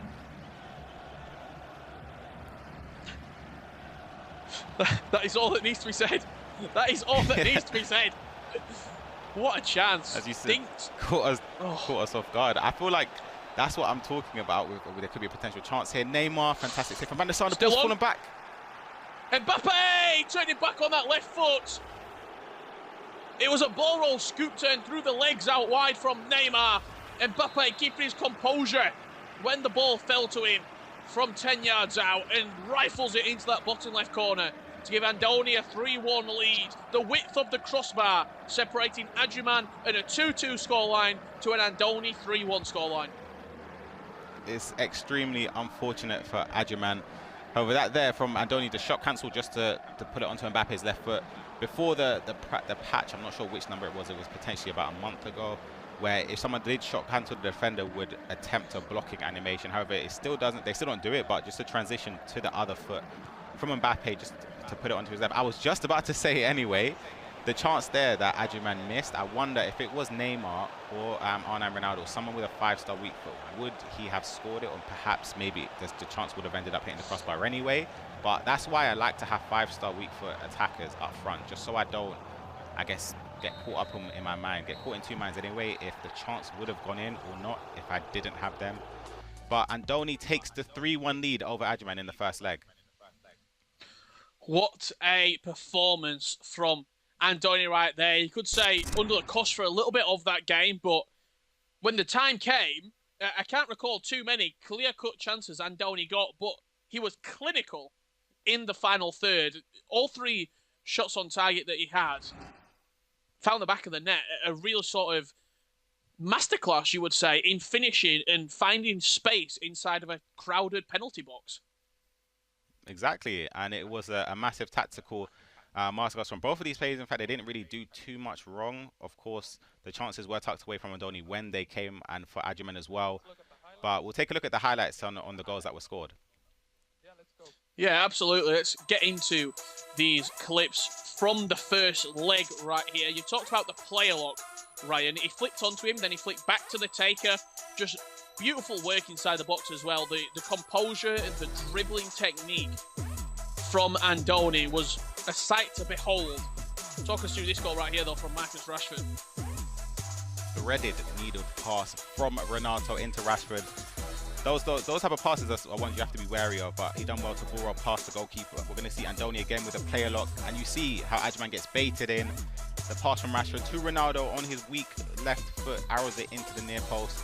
And we're going to see here, I believe this is the chance from Adjuman where it just about went through Mbappe. I think the chip there, that's so unlucky to not go in. It hits the crossbar, and from one end to the other to put the dagger into Adjuman's heart.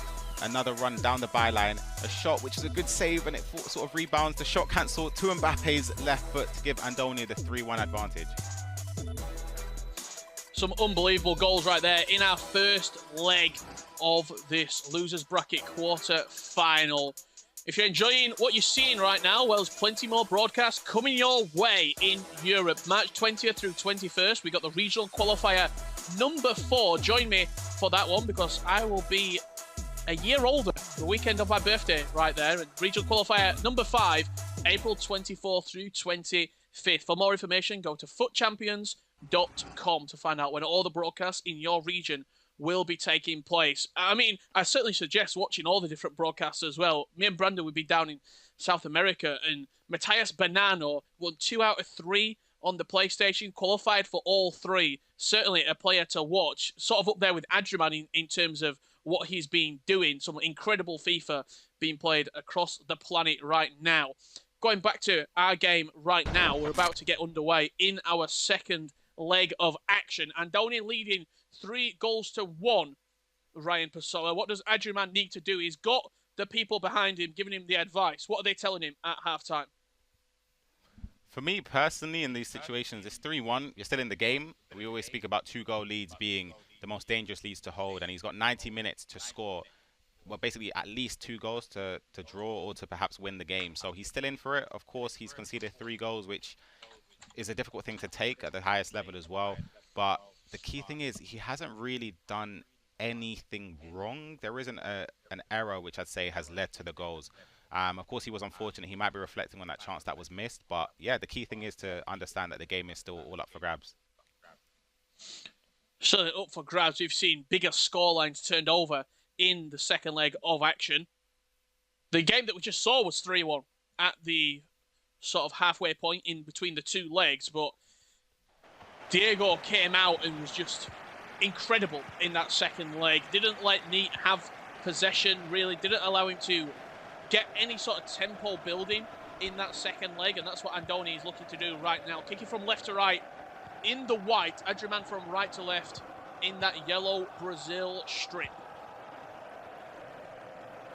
I think the first goal here will be pivotal just to see which tide the game is going to turn to, because of course if Adriman scores to make it 3-2, the kosh is all on Andoni, because he'll be sort of thinking in his head, am I going to be giving away a 2-goal lead, especially at this stage of the tournament where it's so important. But if he does go 4-1 up for Andoni, that would be a massive boost in confidence. That doesn't mean the game's over, in fact, for either opponent, where whoever scores, it's just something which could, I guess, just set the tone for the game depending on when it happens. You'll have been in these positions before, Ryan. 3-1 up, 2-1 up, going into a second leg. Do you get inside your own head? Are you like, well, I'm just trying to see it out to the 45th minute. If I concede, then I don't want to bottle this. I don't want to choke this. Are there thoughts that are going through your head, or are you just laser focused into the game?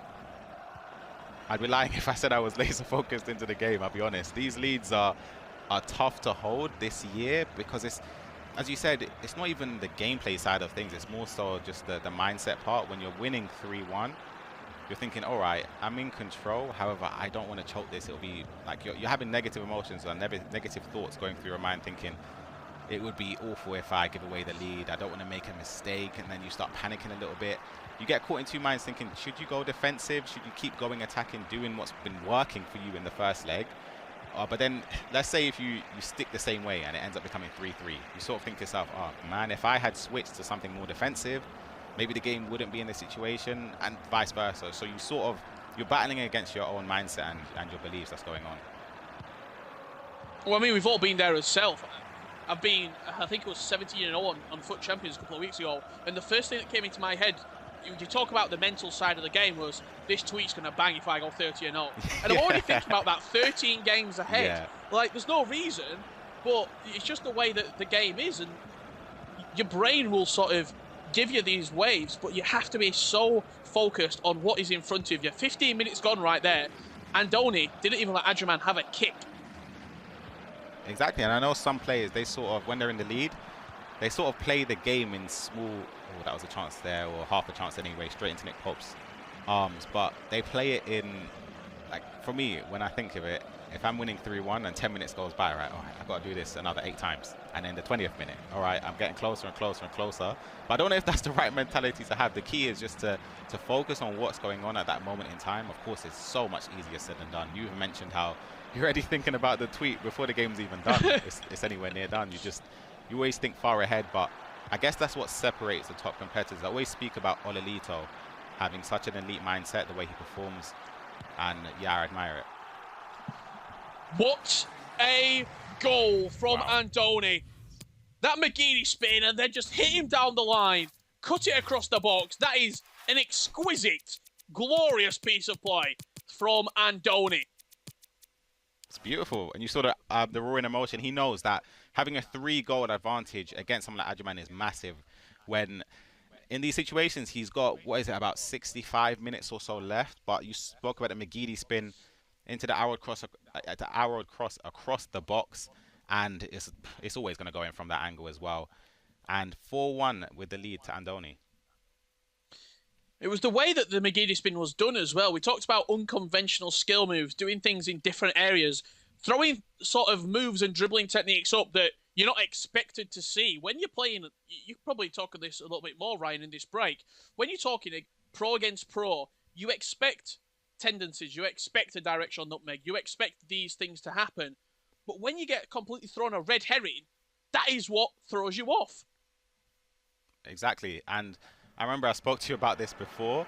It's a weird one because, of course, when you play against players who do the same thing every time, it's easier to read, of course, because you're sort of predicting it. However, when you're playing against people that do the unpredictable thing at certain moments, then they switch it up next time and do the most basic thing, something that you wouldn't expect because of what they've done prior to that moment. That sort of catches you off guard. And the McGeady spin that we saw, McGeady cancels, we saw Blakaketa cancels, we were seeing the player lock. So for him to just do a standard McGeady into the cross there, it's something that should be predictable in a sense. However, just because of the way he's been playing it, it was unpredictable and it led to a good chance. Incredible performance from Antonio, what we're seeing right now, spreading the play over to Neymar. Ball scooped in, gets away from James. He'll be looking to create an angle to cross. Does get down the byline, turns back inside, couple of step overs, toying with Reece James and does win himself a throw-in. The possession, especially as well, for that first sort of 15, 20, 25 minutes, that was what created the chance because it forced Adriman to come out at him, to come forward. If he didn't press him, Andoni was happy to just sit on the ball for the entire game.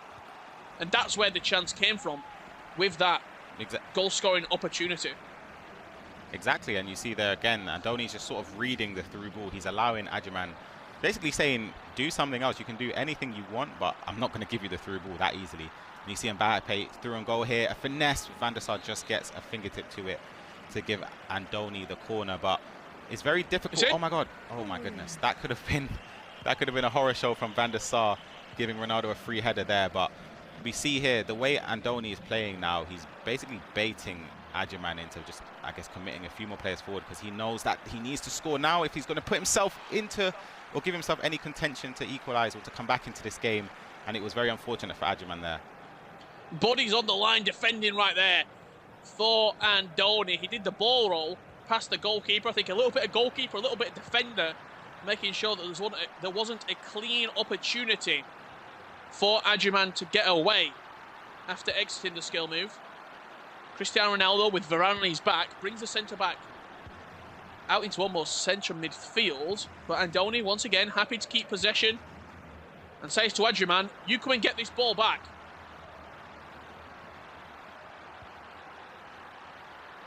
Marcus Rashford into Cristiano Ronaldo. Beautiful dribbling. Sending Varane. Oh, that would have been embarrassing. Superb dribbling there. That's what I'm talking about with the McGeady, the standard McGeady's he done there, or the McGeady cancel he done there. Because he keeps doing that, you sort of just get into two minds thinking, is he going to cancel it this time? Is he not? And you get baited in. We saw the dribbling there, the shot cancelling. And if that was prior to the patch, that was 100% a goal because Varane would have been left in no man's land. But he just about stayed up enough before he got the shot off to get the block off there. It was going down, wasn't it? It was on his way down, yeah. Varane, but just about stayed up on his feet. Referee does bring us in for half-time. Andoni in prime position to set up a tie with Pacheco in our losers bracket semi-final.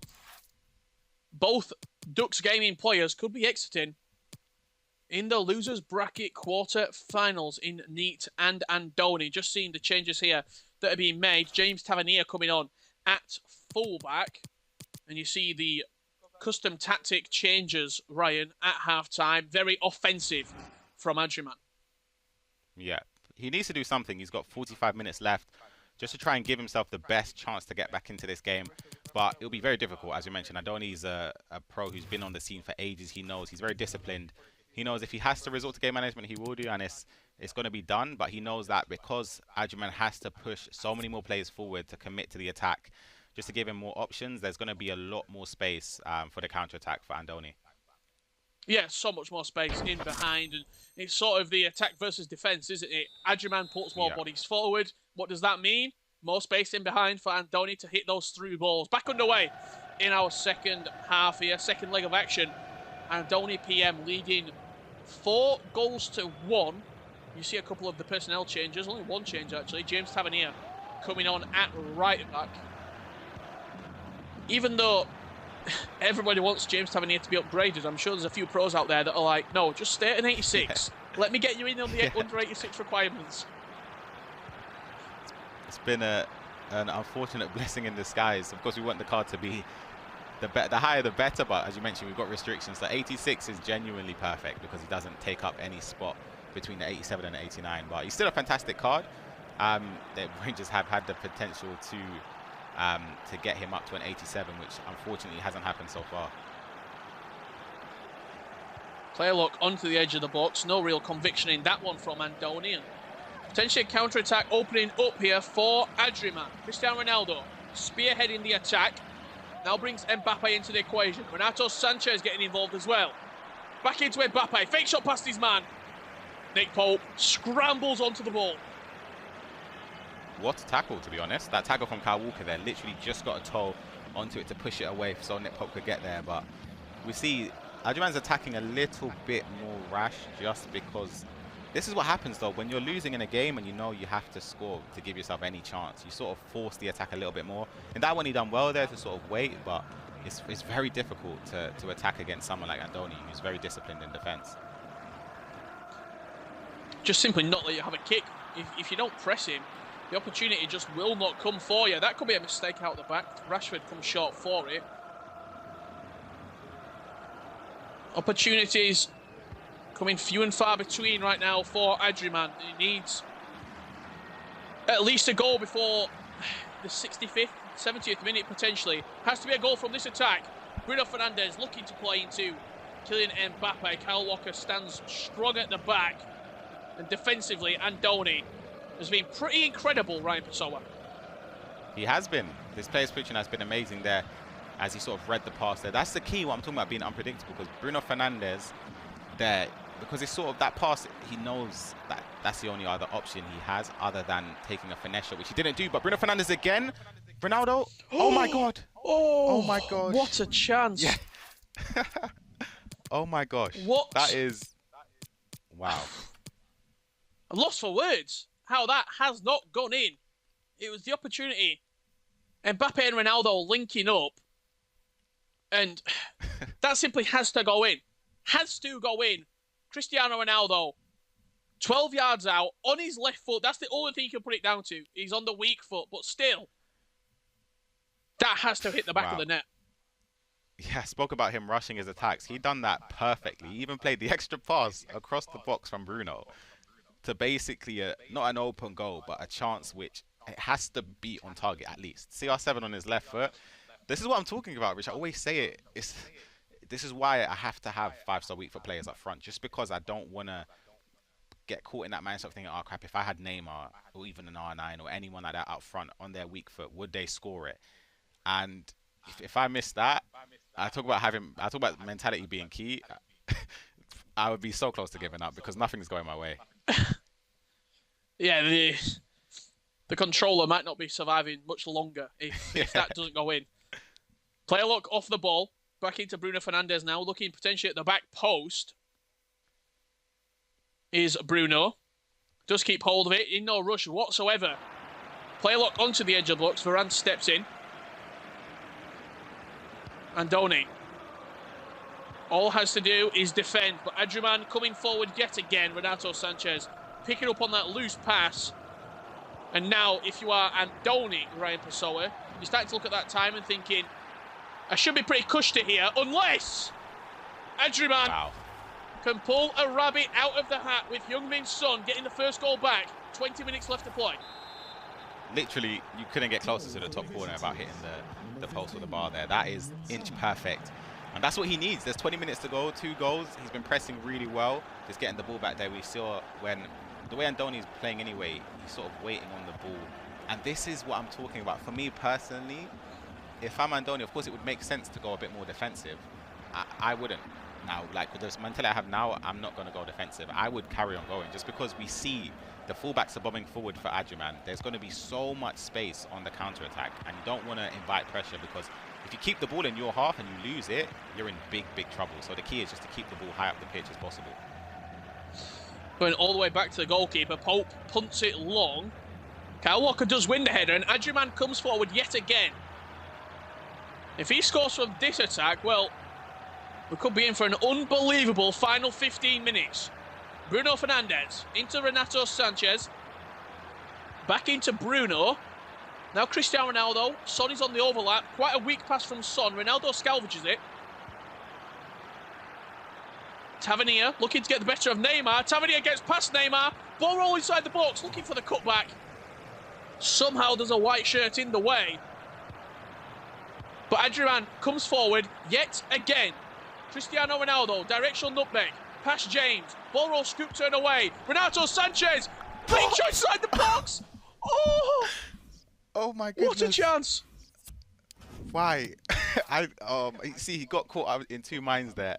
He's on Renato's right foot. He has to take the shot. He just has to. I guess he thought maybe Andoni would move the goalkeeper, and I don't think he did, or if he did, it wasn't at a pace enough to stop the near post finesse shot or even a ball roll into a finesse shot. It's unfortunate, but Andoni's up against it. There's, what, 10 minutes to go, and you'd think, of course, Andoni's still in control, right? He's not playing like he is, but he's still up by 2.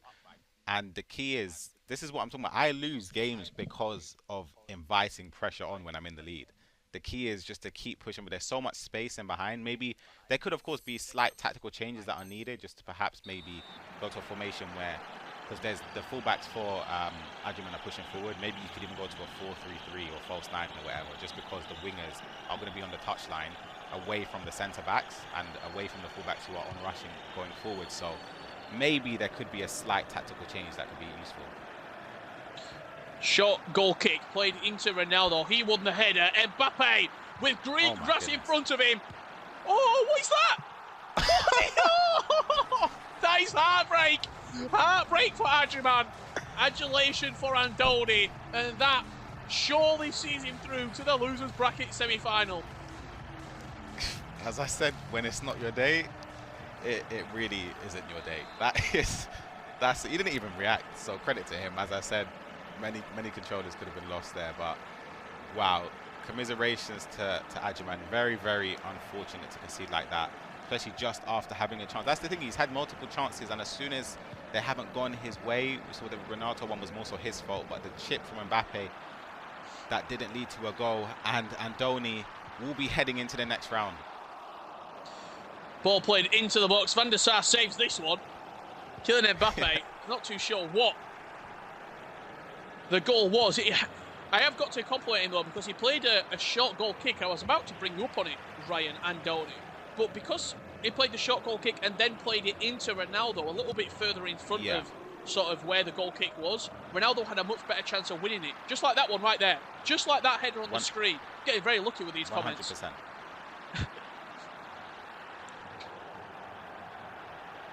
Berber spin cancelled, just out of play. I want to speak about that speed as well from Mbappe. Running into space there, just a directional nutmeg that led to the goal. That was genuinely lightning speed. Like, that's one thing I do miss, because I don't use Mbappe. That's one thing I miss about him. But Andoni will be taking the 5-2 victory over Adrian. And you see the celebrations and what it means to him. He had chances, did Adrian. That one with Renato Sanchez to make the game 4-3. You would say, sort of just fluffed his lines a little bit in the final third. Andoni, clinical when he needed to be in the attacking sense, and moves through to take on Diego Pocheto in that losers bracket semi-final. Great performance from Andoni. A lot of the work was done in the first leg, Ryan Pessoa, and you would say, over the course of the 2 legs, the deserved winner.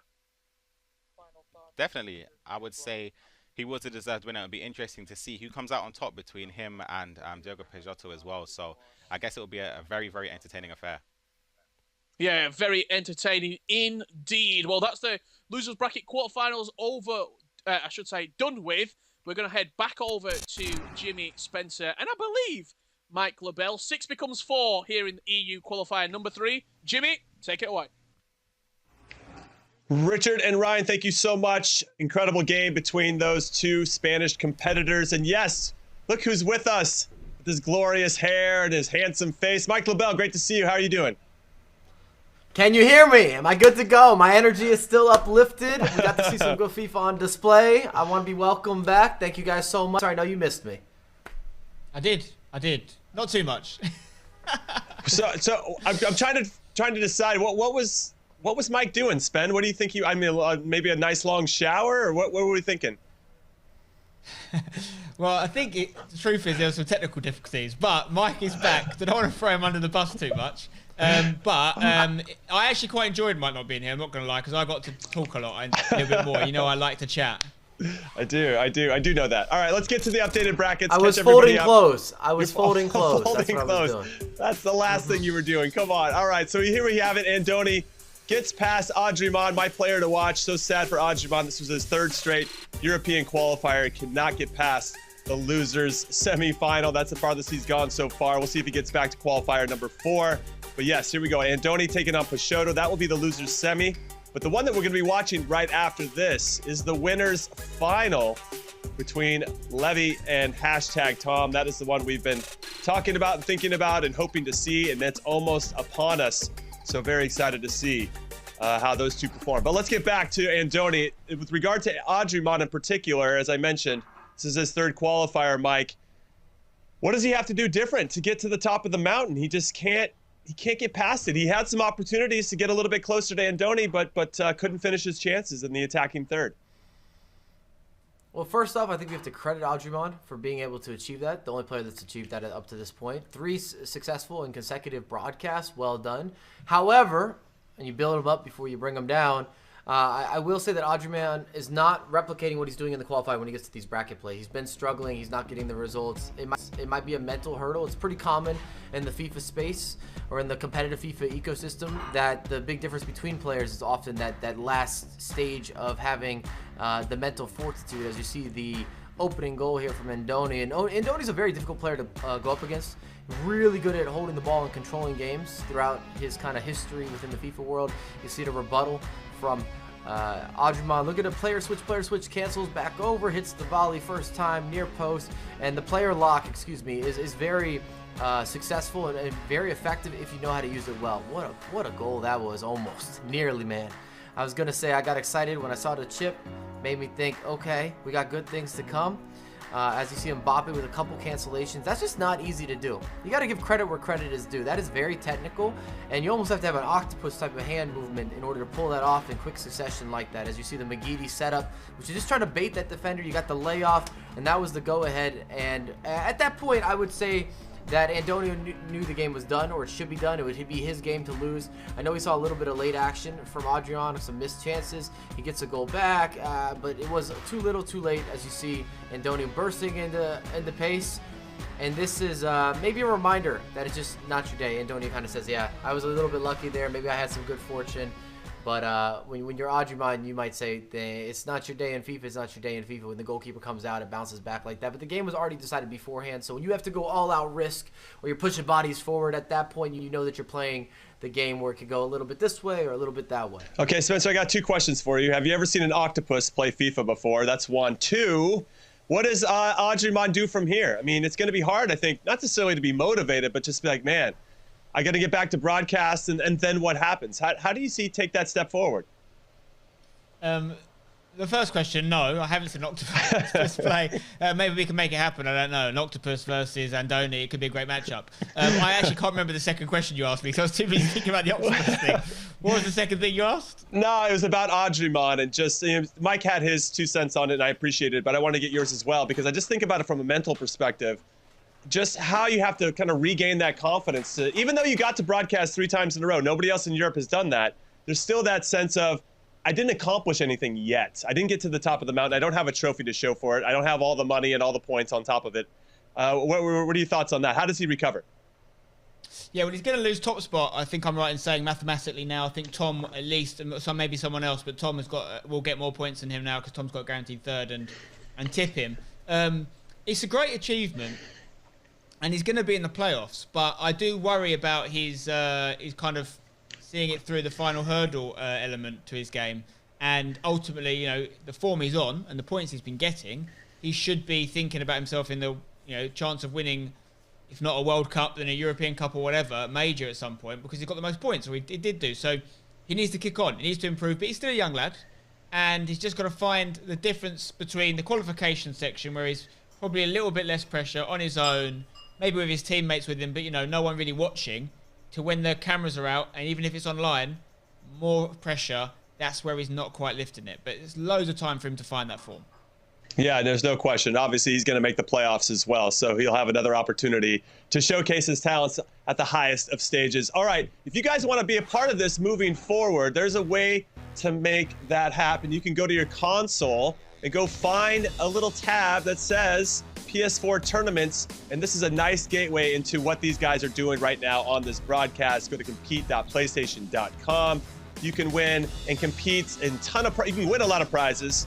You can earn a lot of different avatars, in-game currency, dynamic themes, all that type of stuff. It's a weekly competition for all skill levels, and we want to encourage you guys to go give it a shot. See how you do. Compete.playstation.com, and then sign in with your PSN ID so that you can be the next Adriman. Get on the broadcast. Showcase what you have at your disposal. All right, we're going to take a break, but when we return, it is the winners final. 2 undefeated players so far throughout this competition. Levy versus #Tom. It is going to be a cracking affair. Come back and join us for it.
Does find some room, and more importantly, finds the back of the net. Goodness gracious, Tom! Yes! Come on! #Tom and Ninjas in Pajamas Ollie Lito. Patient build up from Tom, but he's rewarded with Neymar on the edge! And Tom's right back into things. I think Tom's season has been building up to a potential conclusion. There is definitely a big win coming for Tom at some point. Who is going to be the Premier League champion? Into Bobby Firmino, turns onto that left foot, fake shot from Tom! All year, everybody has been saying that Tom deserves a trophy, and now he has one. Either Mbappe or R9. It is Mbappe! And Tom made him pay. Mbappe, space opening it up, and Tommy's ringing it in, Ryan. But you put the time in, you too can have success.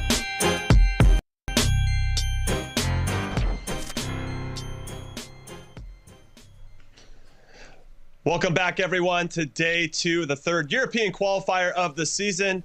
And there is a shot of #Tom. He is doing a little vlogging before his big final, in the winners final, that is, against Levy. It's going to be a great affair. I'm Jimmy Conrad alongside Spencer Owen and Mike LaBelle. And guys, we're here. 2 undefeated participants getting after it in the winners final. The winner goes on to the grand final. The losers drops down to take on the winner of Peixoto and Ndoni. Now, I don't want to get into predictions just yet, but, well, let's talk to Mike, because I've heard a lot from Spencer. Mike, let's talk about the bracket right now and how these guys got here and just how hard it is to become undefeated up until this point, because they've played so many games to get to this spot. Well, if you're brand new to the competitive ecosystem and how it works, you have to become a verified player, which is winning 27 out of 30 games over the weekend league, and then you get invited to these qualifiers. Often these qualifiers start with sometimes up to 1,000 or more players, and then they grind to this point. These two are the only undefeated players, with Levy and #Tom left in the competition. One of them, of course, will be going down to the losers bracket. And then the loser semi, which you've seen earlier in the broadcast, we've had Peixoto, we've had Andoni both be able to get the job done. They're still alive.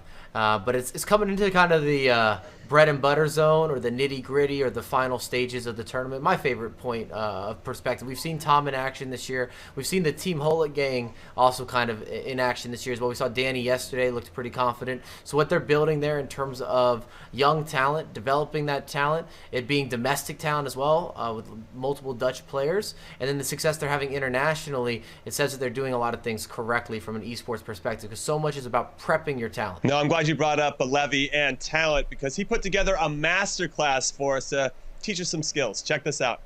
She lovely ball around the corner for Levy to win. Around the corner, could be three, it will be. Hello guys, I'm Levy de Weert, better known as Levy. I'm a player for Team Gullit in the EU region, and I want to welcome you guys to my masterclass. Today I'm gonna talk about two topics. I'm gonna talk about how to make the best out of the 4-1-2-1-2, and I'm gonna teach you something about the La Coqueta cancel.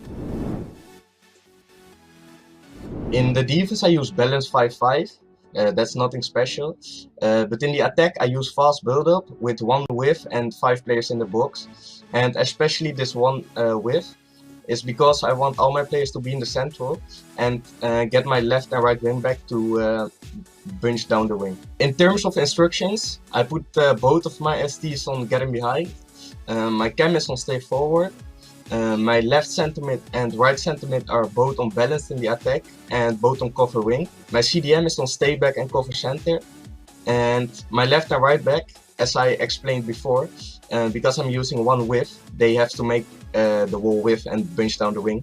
I have them on balanced and overlap, and I will show you how this works. One of the most important things while attacking is triggering attacking fullbacks.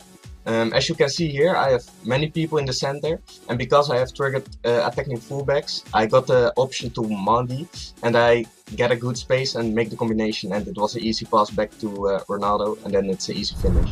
Now I'm gonna teach you guys something about the La Coqueta skill move. It's one of the best skill moves to perform in the box. You perform it by doing a croqueta, so L1 and then a ball roll, so your right stick to the left or right side, and straight after you've done that, press L2 R2. The key in the skill move is that when it goes from, in this case, the right to his left foot, then you have to cancel the skill move, otherwise it won't cancel the La Coqueta and it will take a bigger touch. So guys, I hope you enjoyed my masterclass. I hope it will improve you with your weekend league results, and I see you guys later.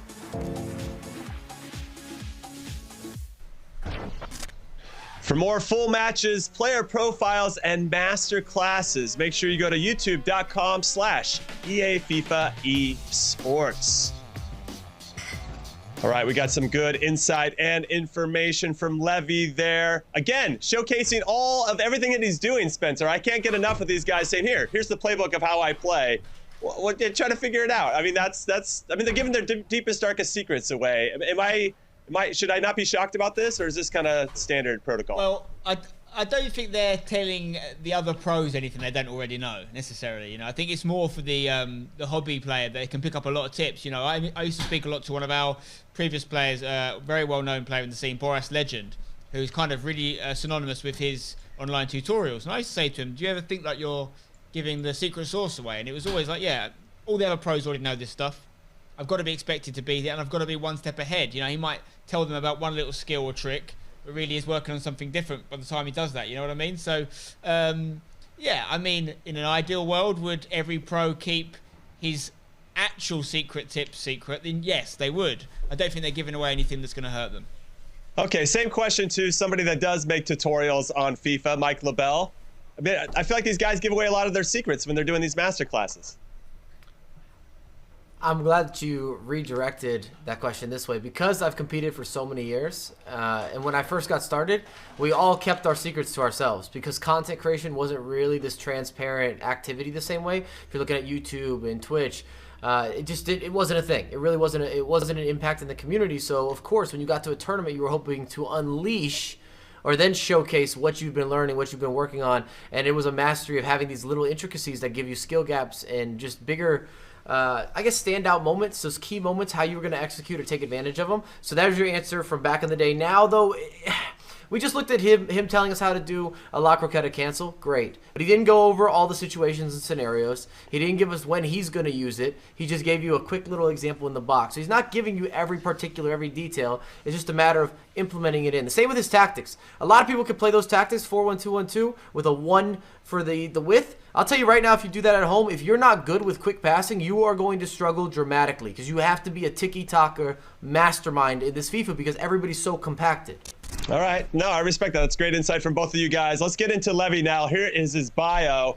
Michael, I'm going to throw it back to you. What makes him special? He's only 16. You feel like that gives him some added confidence because he really has nothing to lose and only everything to gain?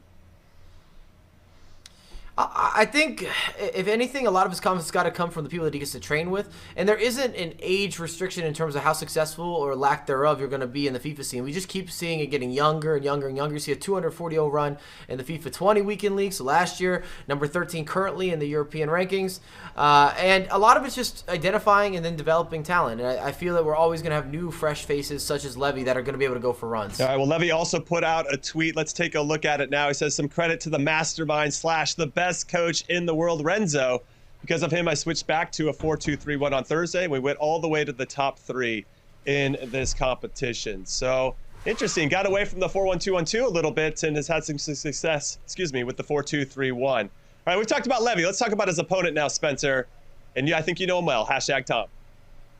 I do. As we mentioned, he's, in terms of the UK scene right now, he's leading it across either console. Number 2 for the whole of Europe, but heads and tails above any other UK player right now. Finished 3rd in this as basically the last version of this event. He had a very similar trajectory. He came through winner's bracket, played this game, lost it, then played the game against the lower bracket player and lost that as well. So he'll be looking to go further than that and to do better than that. Get yourself a win here, guarantee yourself at least 2nd place, take it further. You saw the clip there from last year, me and my dodgy haircut, talking about how we felt that he was due something last season. Everyone said it, and he did. He got the EPL. The way he's playing this year, I feel very similarly. I feel like he's not quite hit that first spot in an event yet, but it's coming. It's only a matter of time, and I'd much rather him hit it at the back end of the season than now, because obviously the further we get into it, the bigger they get. When I saw that clip, I didn't think dodgy haircut. I thought dodgy shirt, but whatever. Yeah, I guess that's dodgy, isn't it? Let's talk about predictions. I already know what you're going to pick, Spencer, so Mike, I'm going to throw it to you. Levy or #Tom? As much as I love to disagree with Spencer, and I take pride in doing so, even more so when I'm right. Oh, it makes me feel so good. And today, you didn't see me, you didn't get to hear my predictions, but I'm shooting foolproof right now. Yeah, but we just don't have any proof of that. This is the thing, though. I will say this about Spencer. When he has talked up Tom, because most of the broadcasts, frankly speaking, Spencer doesn't. Today he's talking him up. He's saying that he's feeling real confident about him. You should back that. Spencer has a good way of having his hand on the pulse or his finger on the wrist. I don't think either of those went together perfectly, but you see where I was going. He's in tune with what's happening. Usually he's got a good feel for it. So if you're saying Tom's ready, I've been watching everything on social media. I've been watching his streams. I'll back that. I'll come on board with you, Spencer. We can ride the Tom boat or the Thomas boat. Thomas the Tank Engine. Thomas the Tank Engine. I think is where you're going next. All right, we're done talking. Let's throw it over now to Brandon Smith and Ryan Pessoa, who have the call of this big one. The winners final between the 2 undefeated players in this 3rd European qualifier. Yes, thank you very much, guys. And yeah, here we go. This is a huge game because, as you said, it's 2 players that have remained unbeaten throughout this tournament, but only 1 player can continue that unbeaten form and make it into a grand final. Yesterday, it was Musty when he took on Oli Lito, who came out on top, made a grand final, went and won the whole tournament. Joining me on this broadcast for another day of action is Ryan Pessoa. And Ryan, I mean, what a game we've got in front of us. We've got the Dutch player in Levy de Weed, only 16 years of age, against the 22-year-old from the United Kingdom and a good friend of yours, Ryan, and a former teammate. what a game this is. Two players that have been unbeaten in this qualifier. What's your thoughts coming into it? Pleasure to be alongside you again, Brandon. But yeah, as you mentioned, I'm good friends with Tom. I always enjoy watching him compete, the passion he shows. And it's the first time for me seeing Levy. I know I speak to Renzo, and he says he's such a good player as well. And he's been sort of like an upcoming prodigy alongside Anders as well. Them two have been huge names across the nations. But we're taking a look at the squad he is using for Levy. He does have Prime R9 and Bruno Fernandes Team of the Year, which for me, those are the two players which I have myself. I like this squad. He also has Inform Neymar. He has that new Curtis Jones version as well as 94 Inform CR7. Yeah, and a cheeky little red pick, João Cancelo as well. Seems to be the right back to use at the moment. On the flip side, we can't see the goalkeeper, but we could just about see the heads of that back line there. João Cancelo, Reece James, the future star item, makes it into centre-back, as many players have been doing. Foot freeze, Alan Saint-Maximin. You've got the Team of the Year, Mbappe. Inform Neymar. Thoughts on this one? I think it's a very solid squad. Of course, for me, as I mentioned, I've got R9 myself alongside Team of the Year Bruno, but Team of the Year Mbappe, I said it, I think he's the best Team of the Year attacker. Of course, Team of the Year CR7 is incredible. He has more attributes, he is more physical, but I think any of those options works. Yeah, and I just want to take a quick minute as well. We know that Tom's had a brilliant last couple of years, as Spencer was just saying there on the preview. It was about an opportunity coming for him in terms of a trophy, and that was the Premier League with Watford last time out. A great, obviously, loan spell with Fnatic with that E-Club World Cup run, console finalist against Umit back in Atlanta for FUT Champions Cup Stage 3, and then obviously continued on this sort of consistency that he's showing. Recently just re-qualified as an E-line, back-to-back E-line for England. E-Premier League's coming up, as we know, can't play for Watford this year. I believe he's going for Tottenham. But I just want to take a minute just to talk about Levy de Word for a minute. As you said, 16 years of age, from the Netherlands. Again, just made it to the top 5 in the selection process for the Netherlands. First ever time playing in the Eredivisie. Makes it to a grand final with Vitesse, losing to Ajax. And again, as you said, he's a player that it's been coming up for a while. A lot of people have been speaking about him. And for me as an outsider, he's a player that I've wanted to get to see on a broadcast like this for a while. Because as you said, these young guns that are coming through that are just fearless, so it seems, are just hungry to play. There's big money on the line. There's big eyes watching. And why wouldn't you be? And sometimes it's those younger players, Ryan, that for someone that's, you're not old by any means, but like it sort of puts a bit of fear into you, doesn't it? That all these new players are coming into the scene and they want to be in your shoes. They want to be playing in tournaments. They want to be winning the big money. It's not really a surprise. No, of course. I think the younger players are sort of fearless. You probably associate that with players who have been in amongst the scene a bit longer, but those players, they sort of have nothing to lose in a sense. Of course, you see him alongside Renzo, who's also a good friend of mine. He's also a fantastic player. And Levy knows how good he is. We spoke about him being an upcoming prodigy. And he's been successful since he's come onto the scene, since he's been eligible to compete in those FIFA Global Series tournaments. And he's made the top 6 on PlayStation in his first season is incredible. Not even the top 3. Because, of course, when you're in the upper bracket. So it's a fantastic accomplishment. I mean, it's been a brilliant weekend for Dutch FIFA players as well. I think it was Levy who tweeted out about yesterday, Levy of Inter Esports, speaking about, we had Levy de Weed today. Yesterday we had Danny Vizza, of course, involved. We had PSV Dennis, 3 Dutch players. That man next to him, Renzo, those two were teammates in the Eredivisie. Brilliant winter season those two had. They'll be back in action in probably a couple of weeks' time for the spring season. They're another one of those leagues which offers you spots, and he came so close, Ryan. We have to remember that. If Levy was to beat Ajax with Renzo in that grand final, he would have taken that PlayStation spot of Tejado, who currently has it. So, I mean, if he was to have won that, he would have been coming into 2021 with a playoff spot already guaranteed. It does make you think, doesn't it? It does, and I think that would sort of give him an extra edge in terms of being fearless. Of course, the way he is placed in the leaderboards, he's sort of, pretty much guaranteed playoffs already, but just having it 100% cemented will be massive for his confidence. We are underway in this game, and the one thing that I love about this one, as we've mentioned, it's a massive one between these two. #Tom has the chance, who might already done that because Adriman fell out in the top 6, to go top of the rankings. Of course, that depends on the runs from the likes of also Diogo Peixoto, depending on how far he can go. Remember, winner of tonight's tournament bags 1,500 Global Series ranking points, as we know that Tom already guaranteed you know, that top 3, top 4 finish there, kicking from right to left in that hashtag strip. He's a perfect example, Ryan, of a player that has gone out there and grinded hard, played this game very well, created an incredible sort of fan base online with his, you know, unique celebration of phoning in every single time he scores. And I think that's what more FIFA players need to do. You know, it's not just about the playing of it, it's about building that community. And I think last year they were over the moon when he finally got that success with that E-Premier League result with Watford. Exactly, and it was something that was deserved. Tom is such a fantastic player in person as well. And as you mentioned, Spence even said it, he comes on leaps and bounds and he builds up his I guess his ability as the year goes on, and he's peaking at the right moment. And perhaps this could be a chance, because he was top 3 in the previous event. It wasn't as a successful run as he would have hoped, but he'd be hoping this time it could be it. Yeah, Mbappe there, sting in the hands of Nick Pope. First warning shot fired by hashtag Tom, which he said the player that is hunted down for that top spot on the PlayStation 4. People regarded him last year as the best PlayStation player, and still to this day they do in FIFA 21, not just in the UK, not just for England, but in the world, let alone Europe. Chance in the back post for Ronaldo again, will stick in the hands of Nick Pope. 15 minutes in it. Tom, you'd have to say, building in to the game and trying to find that first goal. Quarter place short, back to Alain Saint-Maximin.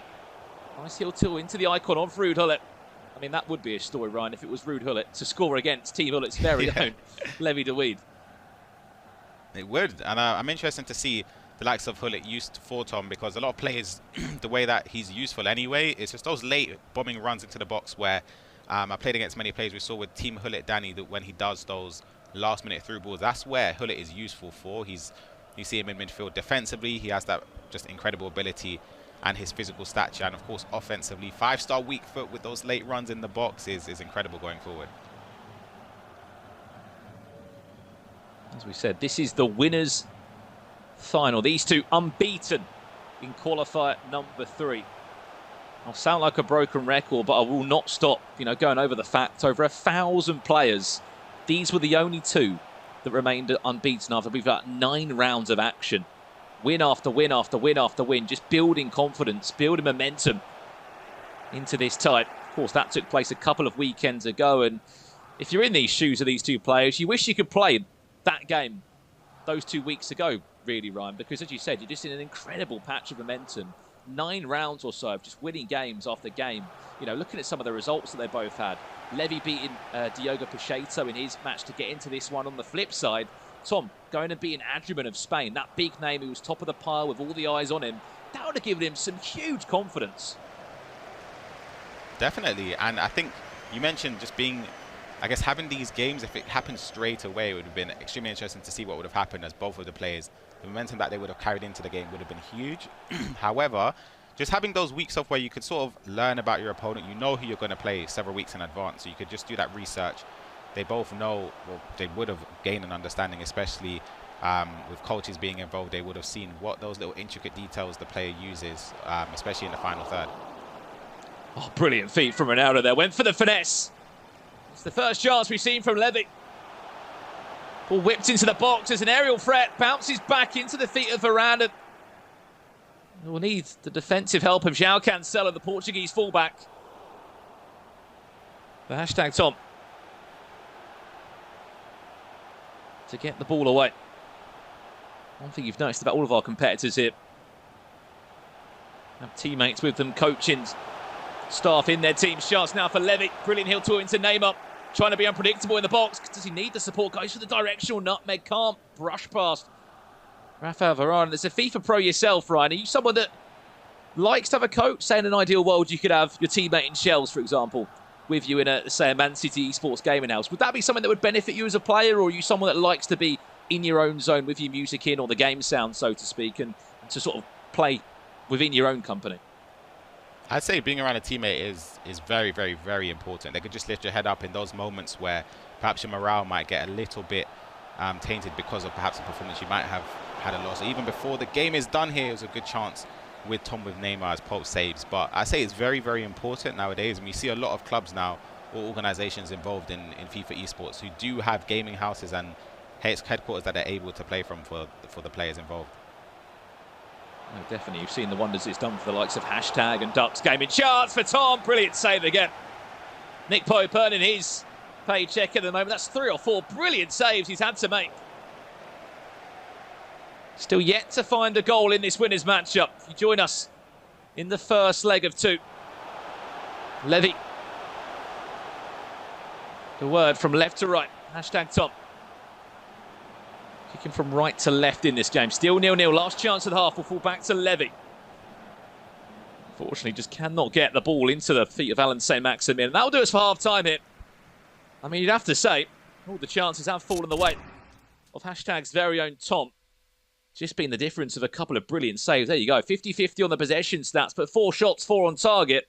I wouldn't say they're all clean-cut chances, in all honesty, Ryan, but they certainly got Nick Pope moving about the goal and having to make a couple of brilliant saves. Exactly, as you said, they're not necessarily chances where they're, would you say, guaranteed. Those banker shots where you back yourself that they're going to go in most times or not. They're just opportunities where the angle's slightly off. It's a bit difficult to get an accurate shot off, which would not 100%, but most likely guarantee you a goal. Pope was in good positions. I don't even think you would have to move him for him to save that, but he's still knocking at the door. There are chances for both players. I believe Tom has had 4 shots on target compared to Levy's 2, I believe it was. So they're both having chances, just about who can take it. And there was something key there, which I noticed, the way Tom defended a chance there from the directional nutmeg from Levy. The fact that he stepped away maybe a yard or 2 just to give him that space, just because he knew something like that would have happened. So it sort of gives him, I guess, more reliability to defend against the directional nutmeg in the box. Yeah, I mean, speaking of goalkeepers, I think both of these two have got Nick Pope in goal. In your eyes, what makes the perfect goalkeeper, Ryan? Because it doesn't really affect the restrictions. So if you want to have Van der Sar, you can have him. If you want to have Team of the Inoue, you can have him. If you want to have, you know, informed Nick Pope, you can also have him in the team. What is it for you that makes your goalkeeper of choice? Is it one of those that you just create some sort of bond from weekend leagues and qualifiers, and if they make a couple of unbelievable clutch saves, you just constantly want to back them? Yeah, goalkeepers is really hit and miss. I wouldn't say there's an absolute best goalkeeper in the game. I remember, I think it was FIFA 19, where even FIFA 18, the saves of feet trait was very, very important just to stop those driven shots. The likes of Ter Stegen or De Gea were very, very useful. This year, it's all personal preference. As I said, I've seen people, I've heard a lot of pros talk about Prime Schmeichel being amazing. I tried him out and yeah, he couldn't catch a cold, so he left. But then I've used Van der Sar. It could have been a chance there. I've used Van der Sar and he's been amazing for me. I've also used Nick Pope and Edison, have been great. But again, it's really personal preference. Yeah, I love the fact as well that sometimes when you've got to be harsh on the goalkeeper, get them on the market or get them out of the team, you certainly do that ball into the box. It's going to be collected by the 6'7" frame of Nick Pope. That's one thing that any goalkeeper needs is height, especially for moments like that. Just to ensure the ball was under control. You see Levy trying to look after possession a little bit more here. Building into the game. Interesting, he said coming into this tournament, he said thank you to my teammate and coach in this example in Renzo for moving me back into a 4-2-3-1. There hasn't been much talk about 5 at the back this weekend on Xbox or on PlayStation, just because it hasn't been used. I mean, I saw it more in the Premier League qualifiers in this week earlier compared to what I've seen in this broadcast. I mean, we're looking at the top 6 on Xbox and PlayStation. All of them, correct if I'm wrong, have pretty much ditched that formation and they're going back to a 4-back. Yeah, and I know some of these players, I know for Tom, for example, he's stuck with the same formation he's been using.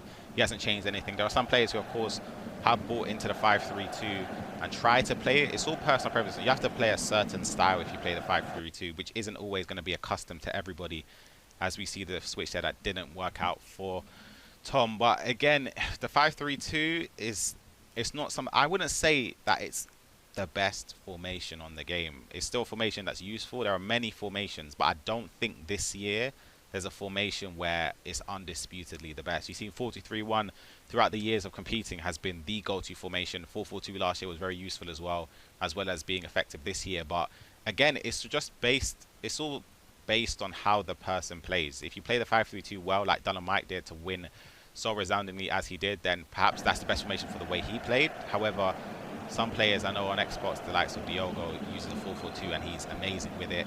Tom Stokes uses the 4-3-1-2 as well. Shells uses it. So it's all personal preference, really. Back underway.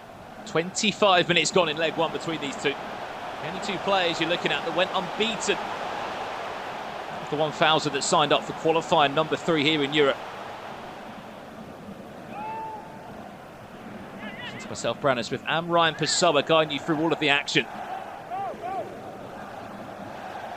Speaking of goals in a 2-legged game, just helps to ease a couple of nerves, doesn't it? Getting that first goal.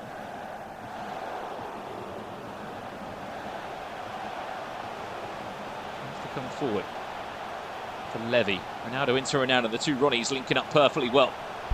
Can he get the ball into R9? You wouldn't think he's been on the pitch because he's been that quiet. That's the Brazilian forward. Credit to Tom, he just hasn't allowed the ball to go through. 2-on-9, brilliant ball around the corner. This could be a chance. Alphonso Davies of all people. Forget R9. It'll be the Bayern Munich Canadian fullback that will ball roll the goalkeeper and will break the deadlock with 70 minutes on the clock. I spoke about those late runs into the box, which we also saw from Team Hullet's other player yesterday, Team Hullet Danny. They do that pass where you can see the player making the run and you sort of turn away to forget about him. So the player switches off and doesn't think that that's going to be an outlet or a potential pass, and it was for Alphonso Davies. An attempted ball around the goalkeeper, was slightly fortunate to bundle or just to bubble up for him and leaves it an open goal, and it's 1-0 to Levy. Yeah, I think you saw that from Tom there. He was asking a couple of questions of Nick Pope. He sort of got something on the ball, but not much. That certainly would have given Levy some confidence now to build upon that. What a ball this could be. Into Lozano, heel to heel, into a second.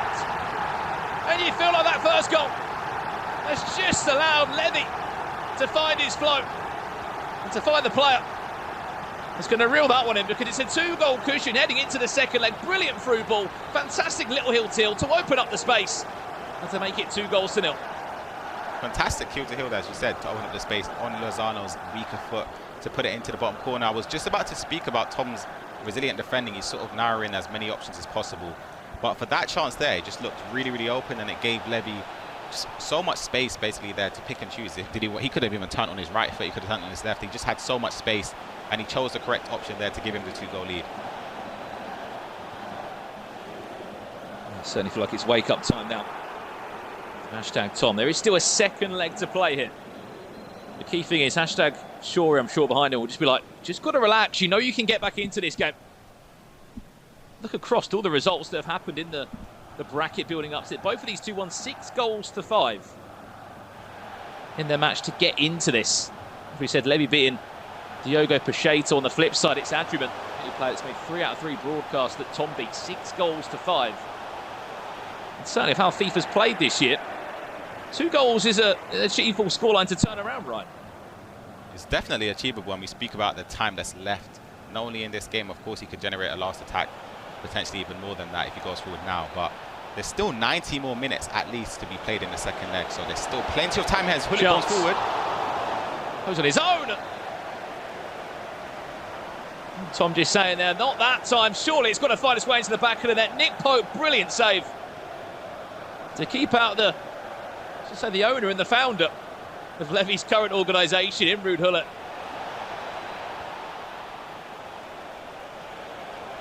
Better though. Shawabi. What can he do? Back to Mbappe. Half a drag back.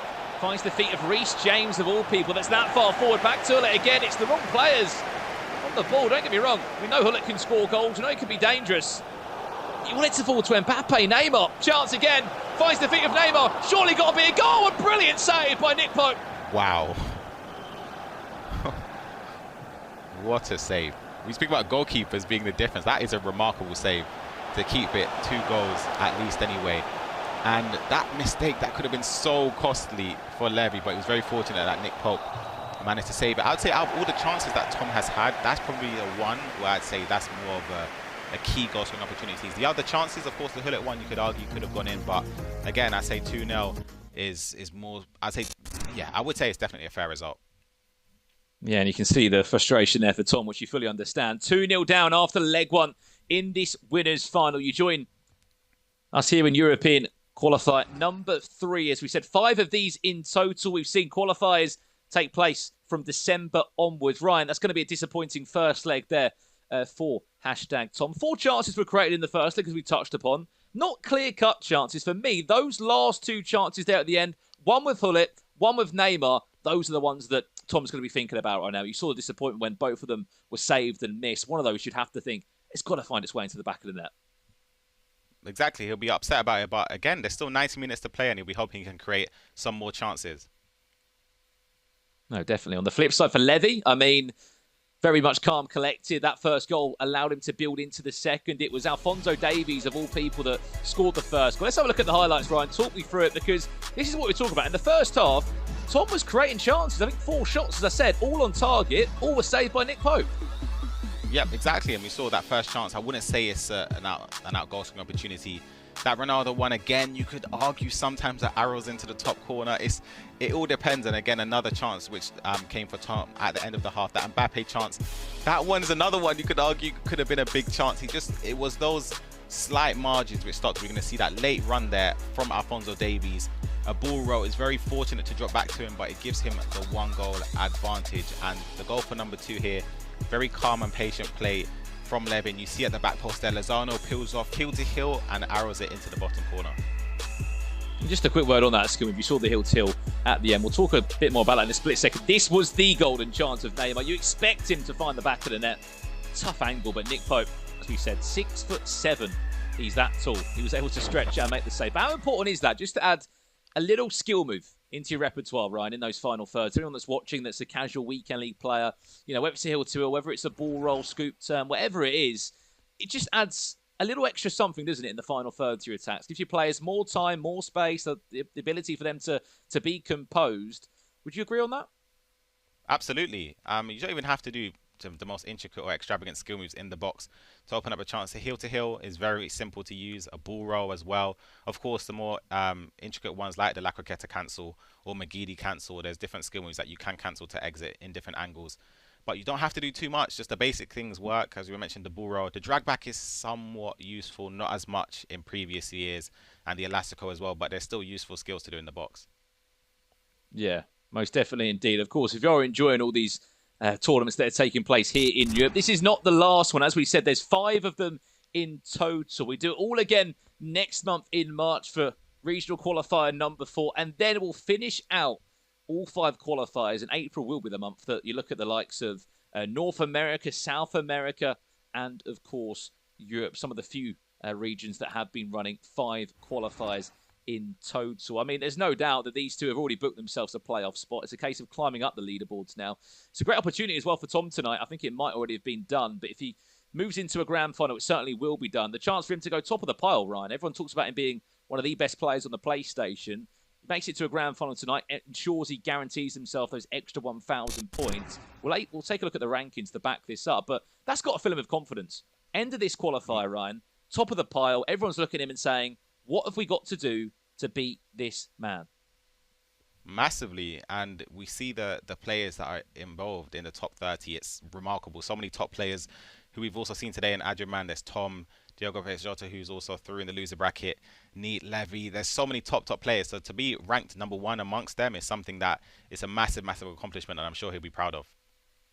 Yeah, I think he is already guaranteed pretty much the top spot, unless Diogo Peixoto was to go on a crazy run this evening, of course, and go that extra step further, because obviously he's guaranteed a top 4 finish, which is 900 global series ranking points. He's only 50 points behind Adrian. Adrian crashed out in a 5th and 6th spot, which is 800 points. So he's already gained an extra 100 on the Spanish player, and him beating him in the qualifiers would have been enough to do so. So if he can continue his run, it won't only be the top spot, it will be extra points on top to give him some breathing space after qualifier number 3.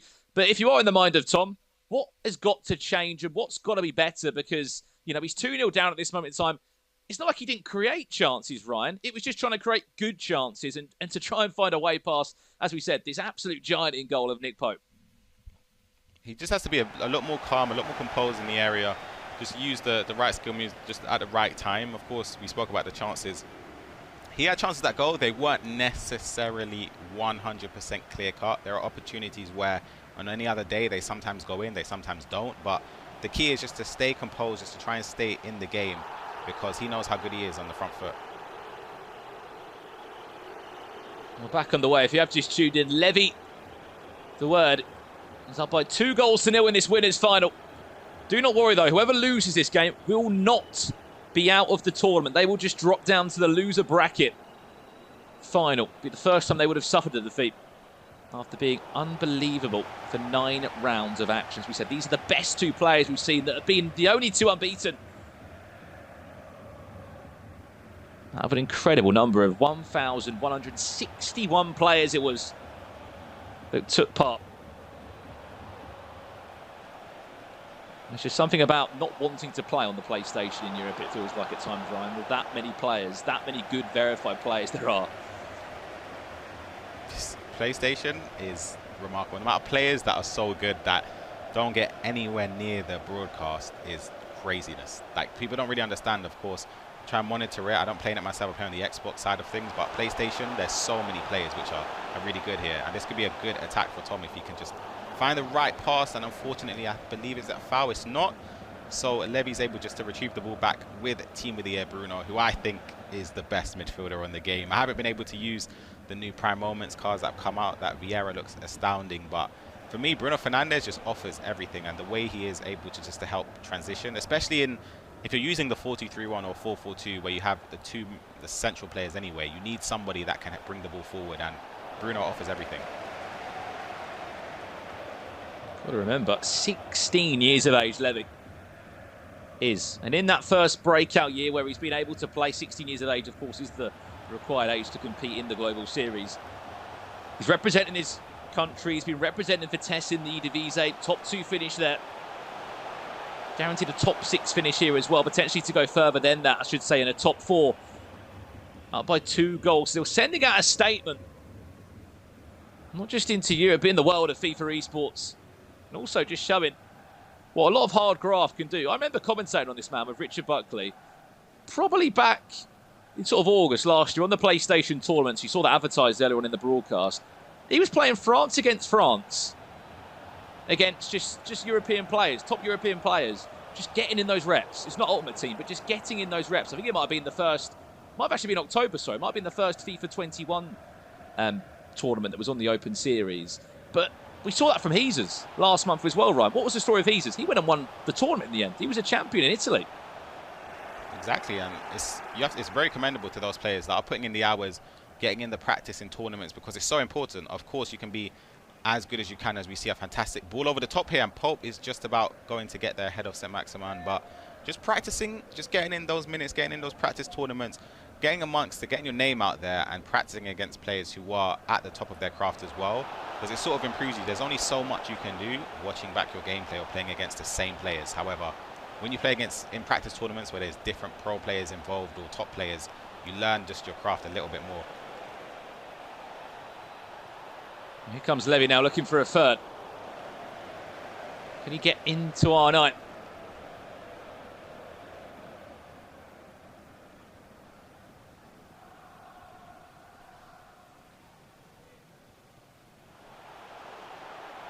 Two goals to nil.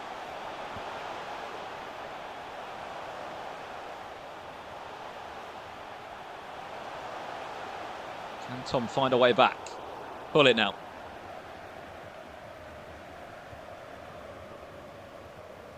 See from the player cams anyway, it seems that Tom is getting slightly frustrated at perhaps the way the game is going, but he needs to remember there's still 60 minutes left. There's still a long time for him to get back into this game, and I think that he might have even made a tactical adjustment in terms of the formation he's using, as Ruud Gullit can't get on the end of the pass, and we see Pope similarly to this, his chance managed to get on the end of it.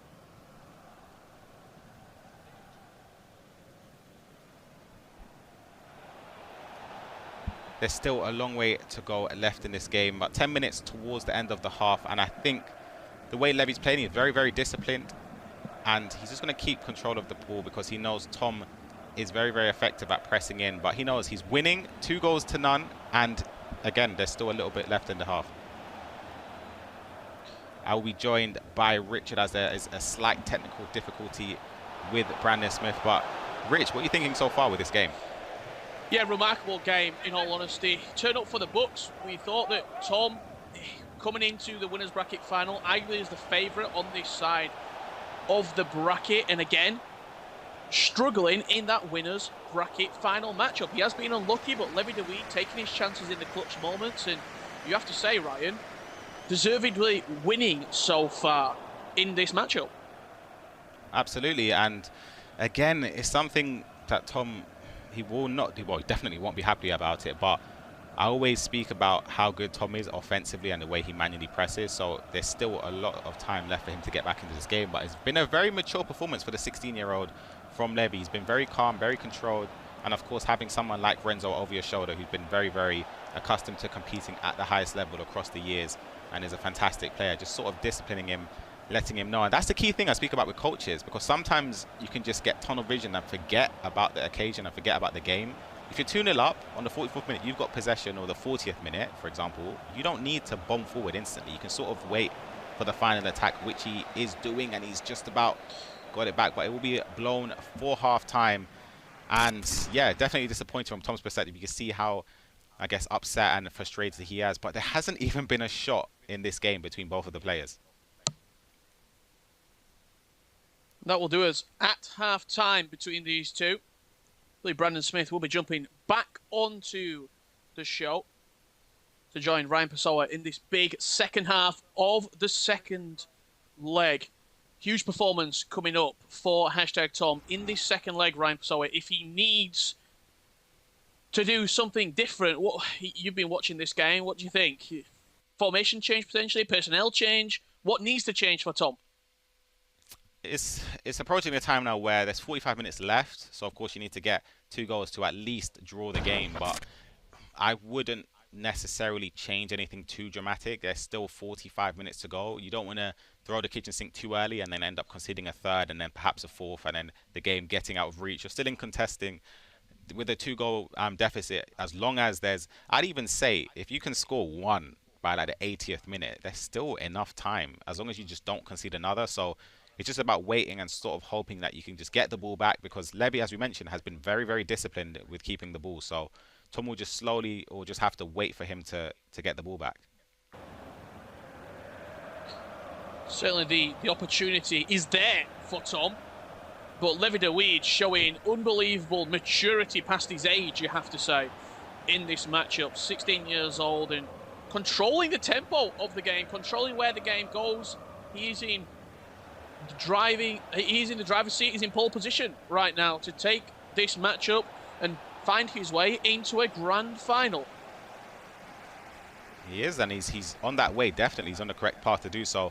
Very, very disciplined, just slowing the game down to his tempo. He's making Tom sort of, when you play against these type of position players, from my experience in the past, if someone's keeping possession so well against you and you feel like you're getting nullified every time you attack, you rush things. And it causes you sort of fall into the trap where your opponent, every time he gets the ball back, especially if you've just given it from like a misplaced pass or an error, it's like, oh God, am I going to see that ball again? So when you do get it back, eventually you sort of rush and you're panicking that you want to make use of that possession just in case you don't see it again. So that's the key thing here. And Levy, as we mentioned, it's been a very, very disciplined performance from him in this second leg so far. You see that pause cued at the top of the screen right there. #Tom wanting to make a tactical or personnel change in this winners bracket final. It's not the end of the road for #Tom. He will go down to the losers bracket final, where he'll play the winner of Diego Pochetto and Andoni PM. Granted, there is still 30 minutes left in this matchup, but a figure of frustration, Ryan Pessoa, on the right-hand side of your screen in purple and black. Yep, definitely. You can see Shori alongside him, giving him that boost of morale, managing to coach him through the game. But for Levy, again, we speak about how disciplined he has been, but the problem is like for Tom now, there's still, I believe it's around 30 minutes left of the game. I say now is the time you sort of have to up the ante, up the pressure, not necessarily go gung-ho, but just sort of increase your depth a bit, sort of trying to press manually, maybe flick on and off team pressure to push your players higher up the pitch. Because Levy, every time he has the ball, it seems like there's only a couple players around him, so he can just keep the ball around the halfway mark, around just the edge in Tom's half anyway, and there's nobody there to press him. Back underway. 2/3 of this game already concluded. Let's find out if we're in for a grandstand final 30. Or will it be Levy de Weed seeing out this victory and booking his place into a grand final? Something has to get clicking for Tom in the final third. You see Adama Traore brought on alongside Alphonso Davies and Roberto Firmino by the looks of it. Plenty of fresh legs being introduced for the second-ranked player in Europe. Roberto Firmino put it into Neymar on the turn. Ball roll scoop turn. Back to Firmino. He has the ball roll scoop in his locker, but the pass from Firmino to Mbappe does go through, and Mbappe puts it wide. Huge opportunity. He's put a lot of faith in that team of the year, Mbappe. It didn't come back for him. Massive chance. Of course, it was very fortunate in the way that the ball did bubble back to him. But Mbappe on the left, it was an arrowed attempt, slightly wide of the post. And you speak about the faith he's given into him. It's not a 100% opportunity, but this, it could have been there if that pass made it through for Levy. And for Tom, I guess that will boost his confidence in the sense that he has created a chance, albeit there was a slice of fortune to create it, but he still managed to get an opportunity. So now he'll just be backing himself. If he can just get a goal here very soon, but again, Levy's just defended very, very resilient, and it's magnificent the way he's been able to control the game. Mbappe into Adama Traore, fresh off the bench, left-footed strike across goal, and squeezed wide of the upright. Another chance goes begging for #Tom. It was, and Adama, the foot freeze item on his left foot where it was changed. Of course, Adama is right-footed in real life, but again, from those angles on the players, well, with someone like Adama who doesn't have the greatest of finishing stats, it will be very rare for that to find its way into the top corner anyway. But again, I say now, this is the time for Tom just to push more and more players forward. Of course, for me personally, if I'm in this situation, I would rather lose 6 or 7-0 than just lose 2-0, because I would have thought to myself, I haven't given everything. I want to make sure I can push players forward. If I end up conceding, that's fine. If I didn't score, I would have conceded. I would have lost the game anyway. So it's best just to try and give everything, because there's 20 minutes to go and anything can happen. Yeah, absolutely. I do want to come back to that point, though, the next time the ball sort of goes out of play, because I'll ask you it right now. Do you feel as though that could affect the losers bracket matchup if you go out now and you lose maybe 5-6-0? Does that affect you further in the tournament, or is it just a singular match and then the next match you take it as it comes? I'd say, of course, the right mentality to have is to take each game as it comes. It's a different competitor. There's different play styles. There's different matchups. We speak about there are some players who you might fare well against, but then for example, there's a player who you might beat comfortably, and there's a player that you might lose to in a resounding manner. And those two players, if they match up against each other, the player that you beat ends up beating the player. Oh wait, sorry, I'm just going to put myself in a mess, but you know what I mean, FIFA basically. Math. It's all play style. I get you. Don't worry, Ryan. I get you. Yeah, it's all play styles, and of course the key is just to forget about the game that's gone, because ultimately there's nothing you can do about it. Play styles make matchups. I think that's what we're trying to get at. And you might fare better against one player, and then you expect them to win the tournament. They go and get battered by another player that you beat comfortably. It just doesn't add up. Yeah. 10 minutes remaining here for #Tom. Coming forward yet again. João Cancelo into Kylian Mbappe. Ruud Gullit needs a performance from one of his premium players. Would that be Gullit or Mbappe? They have to perform. Player look. Firmino looking to get the run of Mbappe going. Heavy touch from the Brazilian, and Levy giving the ball back to Tom for another attack. Neymar now. Edge of the box. Into Roberto Firmino. I think he's just offside. The referee's going to let it play on. The team press is certainly out from Tom. Lots of yellow bodies swarming high up the pitch. But with Levy taking back possession, it looks as though this game could be over. I'll be honest, I think it is. Definitely. Of course, there are still minutes left to play, but Levy has been very, very, very disciplined and resilient. He's done well to keep the ball throughout the whole game, basically. Tom hasn't really had a sniff other than that Mbappe chance where it was even fortunate. And the way Levy is, you can see it here. Perhaps he could get another chance there. Unfortunately, he was tackled by Varane, but we'll see the end of it. And Levy will definitely progress into the next round. Chance for Tom in behind. Kylian Mbappe away from his marker. Shoots across goal. Nick Pope with another fantastic save. It's been a Nick Pope masterclass from Levy. Keeps a clean sheet over 2 legs. And #Tom will fall down to the losers bracket final. Levy DeWeed moves on to your PlayStation Grand Final. Fantastic performance from the young man, 16 years old, playing like he's been a veteran in the scene, the way he just controlled that second leg, the tempo of it, and definitely I'd say it was a deserved victory for him. Levy DeWeed advances to your Grand Final. 2-0 victory over #Tom. Kept hold of the ball, did what he needed to do to get himself over the line. And when you're in that predicament, you've got a lot of money up for grabs. You've got a lot of Global Series ranking points up for grabs as well. You win at any means necessary, Ryan. 100%, and that's the key. That's the right mentality to have, in my opinion. Like, the worst situation is to be in is, let's say Levy gave it away because he was just playing, I guess, more attacking than he was. You'd sort of rue that mistake and look back and think, damn, I should have just kept the ball a bit more. I should have been a lot more disciplined. And it's the key. That's what I'm saying. For him to be so young at 16 without, I guess, probably has had that learning experience in the past. But there are some players who have been in the scene for a very long time that still struggle to do so. So you have to commend it. Yeah, you have to commend it 100%. Levy DeWeed will be moving on to your EU qualifier number 3 Grand Final. #Tom goes down to the losers bracket. Let's head over back to Jimmy, Spencer, and Mike to break down our winners bracket final. Thank you so much, Richard Brandon, for a brief period of time, and Ryan Pessoa for the great call of that game. Great insight, as always. I'm here with Spencer and Mike. Now, guys, we just saw a 16-year-old play like he was twice his age. Just his discipline, his patience, just fair play to him. Let's take a look now at the updated brackets. Levy now awaits the winner from the losers side of things in the grand final. #Tom will be dropping there. He did that once in the first qualifier of this season. And then he's going to be taking on the winner of Andoni, taking on Peixoto, Portuguese, and a Spaniard. That should be a good one. Iberian Derby. Spencer, I'm going to come to you first. Obviously, you're very close with #Tom. You're involved with #Tom in a lot of different ways. You're his coach in a lot of different ways. You're in charge of #Tom. What are your initial thoughts?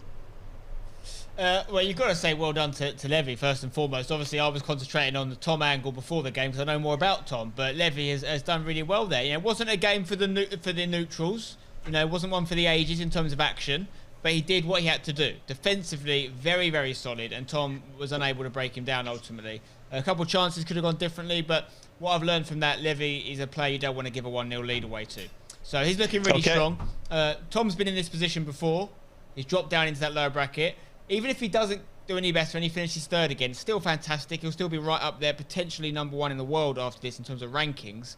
But my message to him would be, let's just see if we can push on. Let's get back into that winners final, the grand final, I should say, and get yourself second place minimum and just a bit of progression.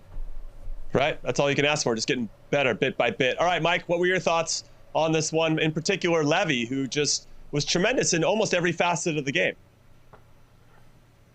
I was impressed, and if you want to be a winner in many regards, regardless of your age, you have to be able to handle games. You have to be able to change the pace. You have to be able to dictate the pace, as you're going to see some of the highlights from the game. And it wasn't as if Tom didn't have opportunities either. And this is where we talk about slight movement left and right, a little bit of goalkeeper, how you handle those key moments, and sometimes it makes it look a little easier, but it is just those tiny details that change the game. As you see this lovely pass, maybe some good fortune on the ball roll to find his feet, walks it around the goalkeeper, Levy's up 1-0.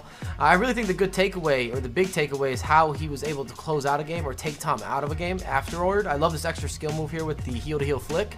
That just opens up, it takes a chance that would have been maybe, let's say, 70% or 80% into almost a 100% opportunity. But you see Tom again, he's knocking on the door, but he's just not walking through that door. He wasn't maybe getting some of those bounces, but at the end of the day, this is FIFA, and it all comes down to these small margins. Same thing, goalkeeper movement, very slight, but Neuer's able to get a hand to it, and it keeps you in the game. We do see multiple goalkeepers used as well. As you see, Tom would love to have that one back. He was there. I think the major walking points, or the talking points, I suppose, at the end of this, comes down to closing out a game, slowing down the matchup, limiting opportunities, because that's what Levy did. It wasn't that Levy necessarily completely outplayed Tom, but he made sure that there wasn't going to be a free flow of easy ways to get back into the game. And I was very impressed by that as well, because normally he'd be playing a 4-1-2-1-2, which which is a different dynamic in FIFA. Usually if you play a 4-1-2-1-2, it's very quick attacks, and you're not known as a possession player whatsoever because you don't have the bodies in your attack. Even with the overlapping fullbacks, you still don't have the proper spacing in order for you to really hold the ball and structure the ball. You almost always have to go forward. So the fact that Levy was able to adjust for this qualifier, get the results, he's sitting in the grand final. He's got a 2-1 opportunity as well because of him being in the grand final undefeated. Whoever comes up from the lower bracket would have to beat him twice. Yeah, there's a lot of work to do there for Tom, and he got unfortunate. He did have a couple good looks, as we saw there with the highlights. Now, because Spencer is, let's just call him the chairman of hashtag, he's going to have a little bit more invested in hashtag Tom. So let's take a look at this video of some of Spencer's expressions during this match. we caught him. The face, he's not a happy camper. Spencer, talk us through some of this, of what you're thinking. There wasn't a lot of highlights for me. Unfortunately, no goals, no celebrations in that one. But basically, if you look back at those highlights as well, the big difference for me between Tom's chances and Levy's chances was the percentages in them. You know, a lot of Tom's chances from wider. What Levy did really well, particularly in that second goal, is just that bit of composure. In front of goal, get yourself that higher percentage chance of a goal conversion, in which he did, obviously. A little bit of luck maybe with the Pope situation in the first goal, but yeah, Tom's chances, there was things he could do, which yes may mean he leads the ball, but if he loses the ball, but if he pulls them off, it's guaranteed goal. Whereas he was shooting a little bit early, and maybe something for him to take away there. All right, well, we've been speculating about what Levy's been thinking in some of these moments. Let's actually talk to the man himself, the winner of the winners final. Levy, what's up, man? Congratulations.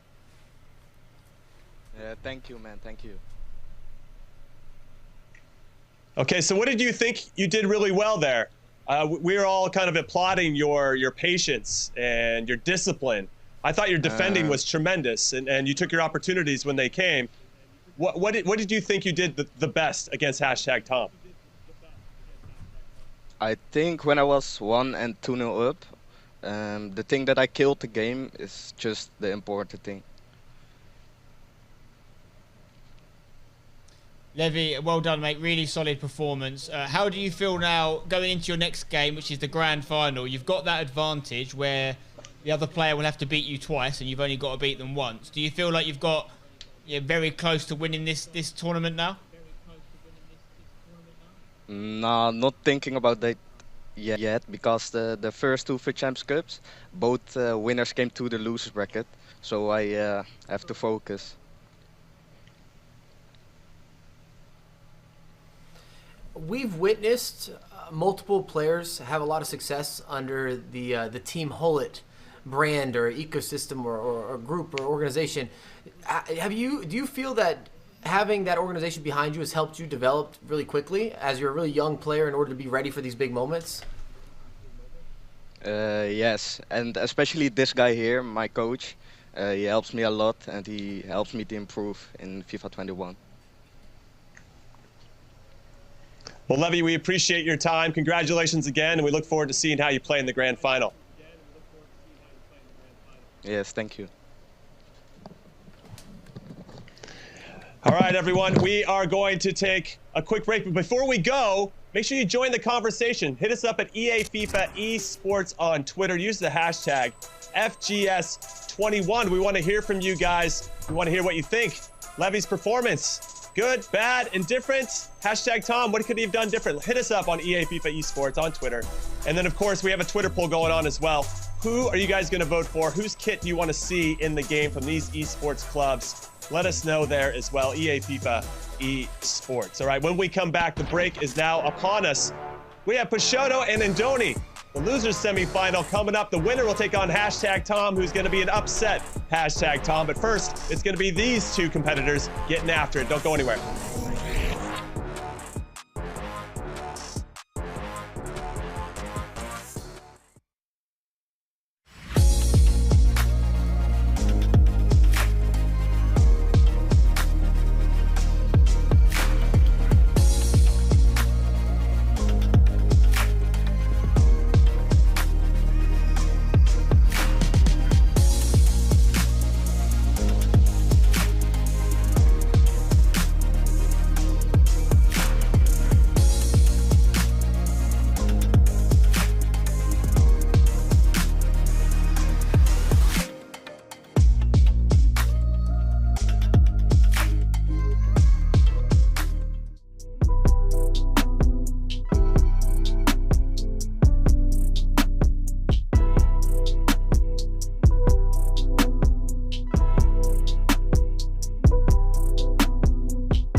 FIFA 21 Global Series European qualifiers are presented by PlayStation 4.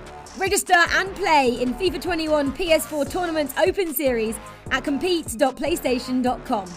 And the qualifiers are brought to you in part by Turtle Beach.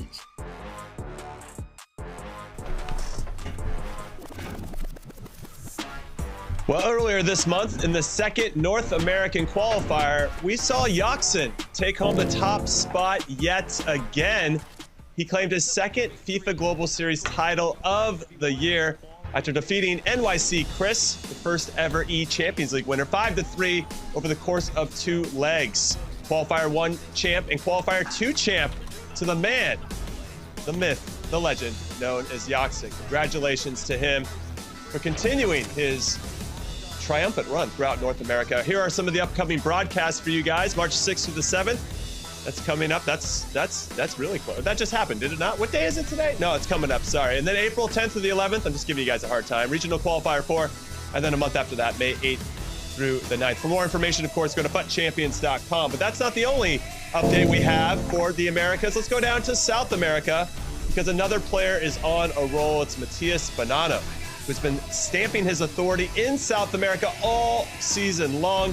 This time he defeated Paulo Neto 3-2 over the course of 2 legs to claim the South American Qualifier 3 title.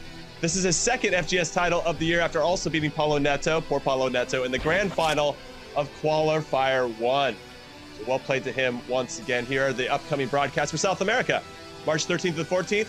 That's coming up in a couple weeks. And then a month after that, we have the final qualifier number 5 from South America before we start to settle who's going to be in the playoffs and who is not. It's very exciting in all areas. Go to futchampions.com for more information. All right, welcome back, everybody. I'm Jimmy Conrad alongside Spencer Owen because we have a little special treat for you guys with Mike LaBelle, but he's not ready just yet. He's still cooking up something really good for us. Let's talk a little bit ahead of this one. We got Peixoto versus Andoni. What did you see in the first 2 legs of the losers quarterfinals, so those first 2 matchups, Spencer, in terms of who you're liking in this one, given what you've already seen? I have to be honest, I was impressed and surprised a little bit by Andoni's performance. We know all about what he's done in previous years, but I tipped Adriman to beat him on recent form. I thought that Adriman would have the nod and maybe would have kicked on, despite the fact that he'd been in the last 2 qualifiers as well. Adriman's not really been able to go past that top 4 mark. Well, he hasn't. And Adriman has shown the class is permanent. Sorry, Andoni has shown the class is permanent because he's found a really good performance against Adriman and he goes through. Peixoto, though, I thought looked quite solid as well. I did think he was going to come through that game against the youngster Neat, but he did. I think it's really nicely set up for a good game between these two and a chance for Spain, who we've talked about the Spanish region having a strong year. Obviously, it's Adriman at the top right now and a few other guys, you know, not too far away, but not quite in the top 10, really. Can they make it a dominant year, like the Germans are doing on PlayStation? If Andoni goes deep into this tournament, then PlayStation is Spanish. Okay, I appreciate that insight. And listen, Mr. Mike LaBelle, you got the jacket on, looking nice and sharp, my friend. I think it's time. We got to send everybody to the FUT Lab, presented by PS4 Tournaments. Take it away, Mike. What kind of analysis are you cooking up for us? Yeah, let me get to it. So I'm giving you that potion with the motion, lots of ocean, but we're talking about 3 different tiers of players that are going to allow you to score more goals. We're looking at strikers here. And all 3 of these players are available right now. So we have Rainier, who is free, going to cost you nothing. That's a tier 3 because it's going to be an investment of time, but no other investment is going to be necessary. You don't have to use the market play. You're good to go. Grind out the game, get yourself a Rainier, and be happy about it. Then you have Wayne Rooney, end of the era. I think we're all happy with this foot item. 4-star skills, 4-star weak foot, and he has the juice. He's got something special about him. If you've used him, if you played against him, you've either been very happy or unfortunately you might have been complaining a little bit of conceding goals. And then tier 1 might seem kind of obvious, but when you're looking at a team of the year, Cristiano Ronaldo, he's on display with all the competitors today. He just gives you everything you could ask for in terms of having an overall striker that can get in behind, can provide, can win everything in the air, can knock it down. You name it, he's capable. He really doesn't lack anything. Okay, I like that. I appreciate you. And I appreciate that jacket. Where does one pick up one of those from the FUT Lab presented by PS4 Tournaments? Where does one get one? I can drop you a link. It's a secret link. Before you had to go to medical school. You know. Okay. Awesome. You asked, you put me on the spot. I'm just saying, like I might have a link. Yeah, what does one earn their doctorate from the Foot Lab? That's what I want to know. All right, for everybody that wants to join I went to FIFA schoolism. FIFA schoolism. All right, that's a nice little shout out. For everybody that wants to join in one of these open tournaments with PS4 in the future, it's very easy. You can find it on your console. It's all happening. Just go scroll over. Click, click, click, click, click, scroll, scroll, scroll, scroll, scroll, and there you're gonna find a PS4 tournament. It's very simple. Join in, and there's so many things you guys can win. Cash prizes, you can win some dynamic themes. There's so much good stuff going on. Compete.playstation.com. And this is a really good way, actually, to get better at the game, right? You have to get repetitions playing against some of competitors at your own skill level, and then as you get better, you can move up the ladder and hopefully get a chance to be on one of these broadcasts at some point. So go make that happen. It should be a lot of fun. All right, guys, so we have this big losers semifinal coming up. Peixoto versus Mr. Andoni from Spain. Let's talk about these two and the bracket overall, Spen. Yeah, as I mentioned earlier, I think it's really nicely poised game. Peixoto versus Andoni, both fairly dominant in their matches against Neat and Adjuman respectively. Looking forward to seeing who comes out on top. We know the winner's going to then go up against #Tom. And I think these broadcasts, often with the format that we see here, they don't do justice to the loser of the winner's final. They make you feel, particularly if they go out, they don't really concentrate enough on the fact that Tom, in this case, has won every single game in qualification. Of course, he just lost there in that match there against Levy, but he should still be considered the favourite. And the thing that makes it a little bit harder is obviously you've got people like Peixoto and Andoni on momentum and on form. And in some cases, sometimes the lower bracket guys lost their game really early on in the process and actually have put a really good run together. So yeah, there's that counterbalancing of momentum and like current form to actually things like rankings and how they actually qualified overall. So Tom's still looking pretty good. Whoever wins this game, they've still got to go and play Tom to get a chance to the final. So we'll see who does it. Okay, so just a quick prediction from you, Spencer. Put your hashtag hat on. Who do you want Tom to face in the next round? Oh, I'm looking forward to seeing these guys play again, to be honest, because Peixoto is higher up on the rankings. Yeah, Andoni's the only player. We showed that sort of chart of all the rankings at the moment. He's the only player that's not on there right now. He's not in the top 30 on PlayStation. He'll shoot in there. He's on about 1,000 points right now, and it's about 1,200 to get in the top 30. He'll definitely make it in there. But on form, on ranking points, you'd say Peixoto looks more dangerous. So based on that alone, I'd say I'd rather him play Andoni. Okay, and then how about you, Mike? Where are you sitting on this fence? You going with Andoni or you going with Peixoto? We already talked about this yesterday. We roll with the banister, but I've got Andoni to get the job done. I like that we haven't seen him necessarily on display as much this year. He's someone that has a lot of competitive history, and I felt as if he kind of shifted up his style. Normally, and it might deal with the type of game that we're playing with FIFA 21, where you can't structure and hold the ball as easily, but usually he's a very slow, methodical player, and we saw some really complex skills that he brought out in the final third. I'm hoping to see more of that on display, and I like a good underdog story. And I guess in this case, Spencer would be happy as well. This is kind of how you defaulted. You'd rather not play Peixoto, so you went with Andoni. Reverse logic, right? Guys, yeah, listen. But they're both looking great. They're both looking great. They are looking great. What I want to say is you can't sleep on Portuguese opposition in these types of competition. You can't. Whether it's in the real field or virtual pitch, the Portuguese clubs and players seem to figure out a way to have success. That's all I'm going to throw out there. All right, let's throw it over now to Brandon Smith and Spencer Owen are calling this game. So take it away, fellas. Yeah, thank you very much, Jimmy and Mike, and of course Spencer as well, who's joining me for the broadcast of this one. And I mean, Spen, what a game we've got here. We've got, obviously, Diogo Peixoto, a player that was involved in qualifier number 1, looks to have come back stronger because back in December, Spencer, he couldn't find the back of the net. He lost 3-0 and 3-0. So he's already done something better by scoring the 5 goals that he has. On the flip side for Andoni, I mean, he's just knocked out, no doubt, one of the biggest names so far this year in the competition. Adjuman, he must be full of confidence right now. 100%. Both players are on great momentum. They'll have confidence for sure. We're actually looking at Peixoto's team right here. You can see a couple of red items. Pope, who let down Tom a little bit in that last game. You've got Cancelo. Obviously, technically, it's a whole back four of fullbacks if you use their real-life positions with Walker, Cancelo, James, and Hernandez, I believe. But it's not Hernandez, actually, the AC Milan player. But you've also got Ruud Gullit in there. You've got Ronaldo. We just looked at Mike showing his 3 different options for strikers.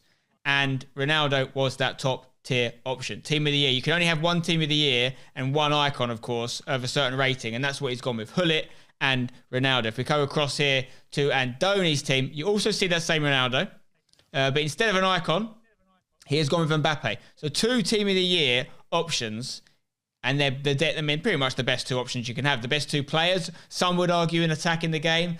Maybe you could throw R9 in there as an option, but very, very expensive, obviously, item. Neymar's in there. Rashford, Bruno Fernandes. Once again, we're seeing a lot of the same defenders. We're seeing Walker. We're seeing James. We're seeing Cancelo. This time, Ferland Mendy, we talked to him about yesterday. What an item. You know, if you've got him in your team the first week of FIFA 21, he can sell you all the way through to the end. And they're the players I love, those end game players. Even I think he's 100,000 coins plus when the game first came out. What an investment, because you're going to get a lot of games out of him. I mean, he's only 83 rated as well, Spen, which is absolutely remarkable. As we said, this is the loser semi-final. Loser of this goes out the tournament. Winner will go up against #Tom. Just a quick word on those teams, Spencer. It does feel like fullbacks are the way to go this year. Yes, that informed Kyle Walker is a centre-back, but, you know, as Spencer was alluding to, you know, in his real-life position, he would be a fullback. Is it just that the fullbacks offer you more pace? Is that what you would say as an outsider? Well, often, obviously not all fullbacks, but these are the fullbacks that do have decent amounts of pace. Kyle Walker, obviously. And then sometimes they're playing them off chemistry, but it's still okay. The stats are still strong enough to get them through. Sometimes there's special items, like that Kyle Walker centre-back item, you know. And he's a player that in many years has kind of transitioned those positions a little bit. I mean, with England, most famously in the 2018 World Cup, he was used as a third centre-back in that formation. So it's not unheard of. And it's a case that there's not a lot of long balls and crosses and things coming into the box, which is where you want your big lads, you know, your Van Dijks or whatever, traditionally. The game's played on the ground, so pace is key. Yeah, one of those new items, that future stars, Reece James, comes straight into the fold. We are underway in this loser semi-final. Diogo Pacheco kicking from left to right in this game, and it'll be Andoni of McDonald's Riders kicking from right to left. Must also be said, incredible consistency from Andoni. He makes it back to another FIFA E Club World Cup. That tournament being played out next weekend, in fact. You can see behind him there a room full of teammates and coaches. Just to the right as well. You can't see him, but Zidane is there. His teammate in the E Club World Cup. Let's see how this one does play out. Winner will play against #Top in the loser final. So of course, Dalot on the line. That fullback I was mentioning there for AC Milan, that's actually on loan still for Manchester United at Milan, that's being used by Peixoto there. So yeah, there's a whole defence of fullbacks, which, yeah, if we were to start seeing a bit more long balls into the box and crosses, then it could come a cropper without a bit of height in there. One thing we have seen a little bit, once used yesterday's competition, but also saw it used to great effect in one of the E-Club World Cup qualifiers, is this sort of long ball quarterback Hail Mary type ball, which can be quite effective. And I wonder if the fullbacks could come a cropper in that situation. But it's Peixoto on the ball right now, looking dominant in the Portuguese kit. I mean, it seems to be the way, doesn't it? Those really heavy through balls as well. I know you speak about that sort of Hail Mary pass. Chance for Pacheco! And it's Neymar this time. Just 11 minutes into the game to get him underway. But certainly just seems like a completely different player. Brilliant through ball. And that'll be Pacheco that will find the back of the net, the back of Andoni's net. Just 11 minutes into the tie here. Nicely worked. Plenty of possession. Used it well, didn't rush it, waited for the opportunity on the edge of the box. And I think we're going to see a game of chances. We're going to see an end-to-end game. Both their opening matches were lively. You know, we can't unfortunately say the same for that winners' final. Didn't have the same amount of chances and goals, but I think this is going to be a good one. Hopefully that's not a commentator's curse, Brandon. Hopefully not.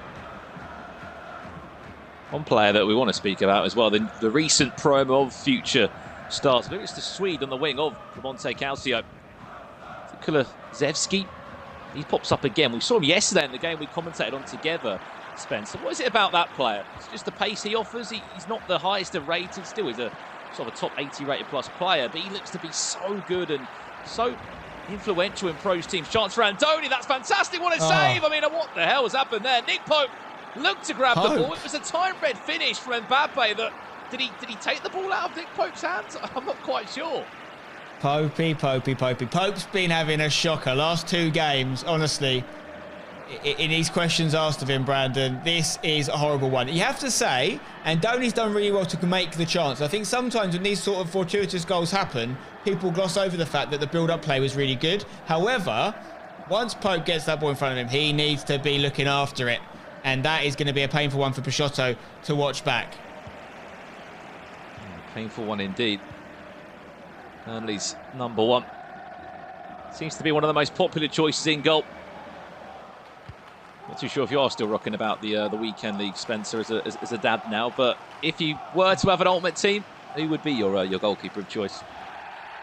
Well, I was trying Pope out at the start of the year based on people's advice, just normal gold Pope, and I wasn't sold on it, to be honest. Most recently, my keeper of choice was Ederson. And I mean, I do agree with what Mike was saying yesterday. I think sometimes goalkeepers can be a point of preference. I'm not really a keeper movement kind of guy, and that's not because I don't think it's good. It's because I struggle when it comes to that much. I haven't got the octopus hands, basically, that Mike was talking about. I have more like crab hands. You know, we're talking just 2 options at most, like A and B. They're the only 2 buttons I can press. I grew up on a keyboard. I mean, as you said, goalkeepers don't really come into the fold of restrictions as well, hence why you are seeing a complete mix. What's a ball that is? You spoke about those long through balls. Mbappe, can he calm down? Can he hold his nerve? Lovely Elastico. No, maybe overplayed it. Pope, he's back. He's making up for it, Brandon. That one was a goal.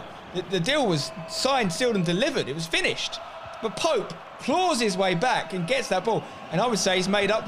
Yeah, he made up for that last one. Peixoto will feel he was hard done by in the first goal, but he's just saved an almost certain goal after that unbelievable through ball.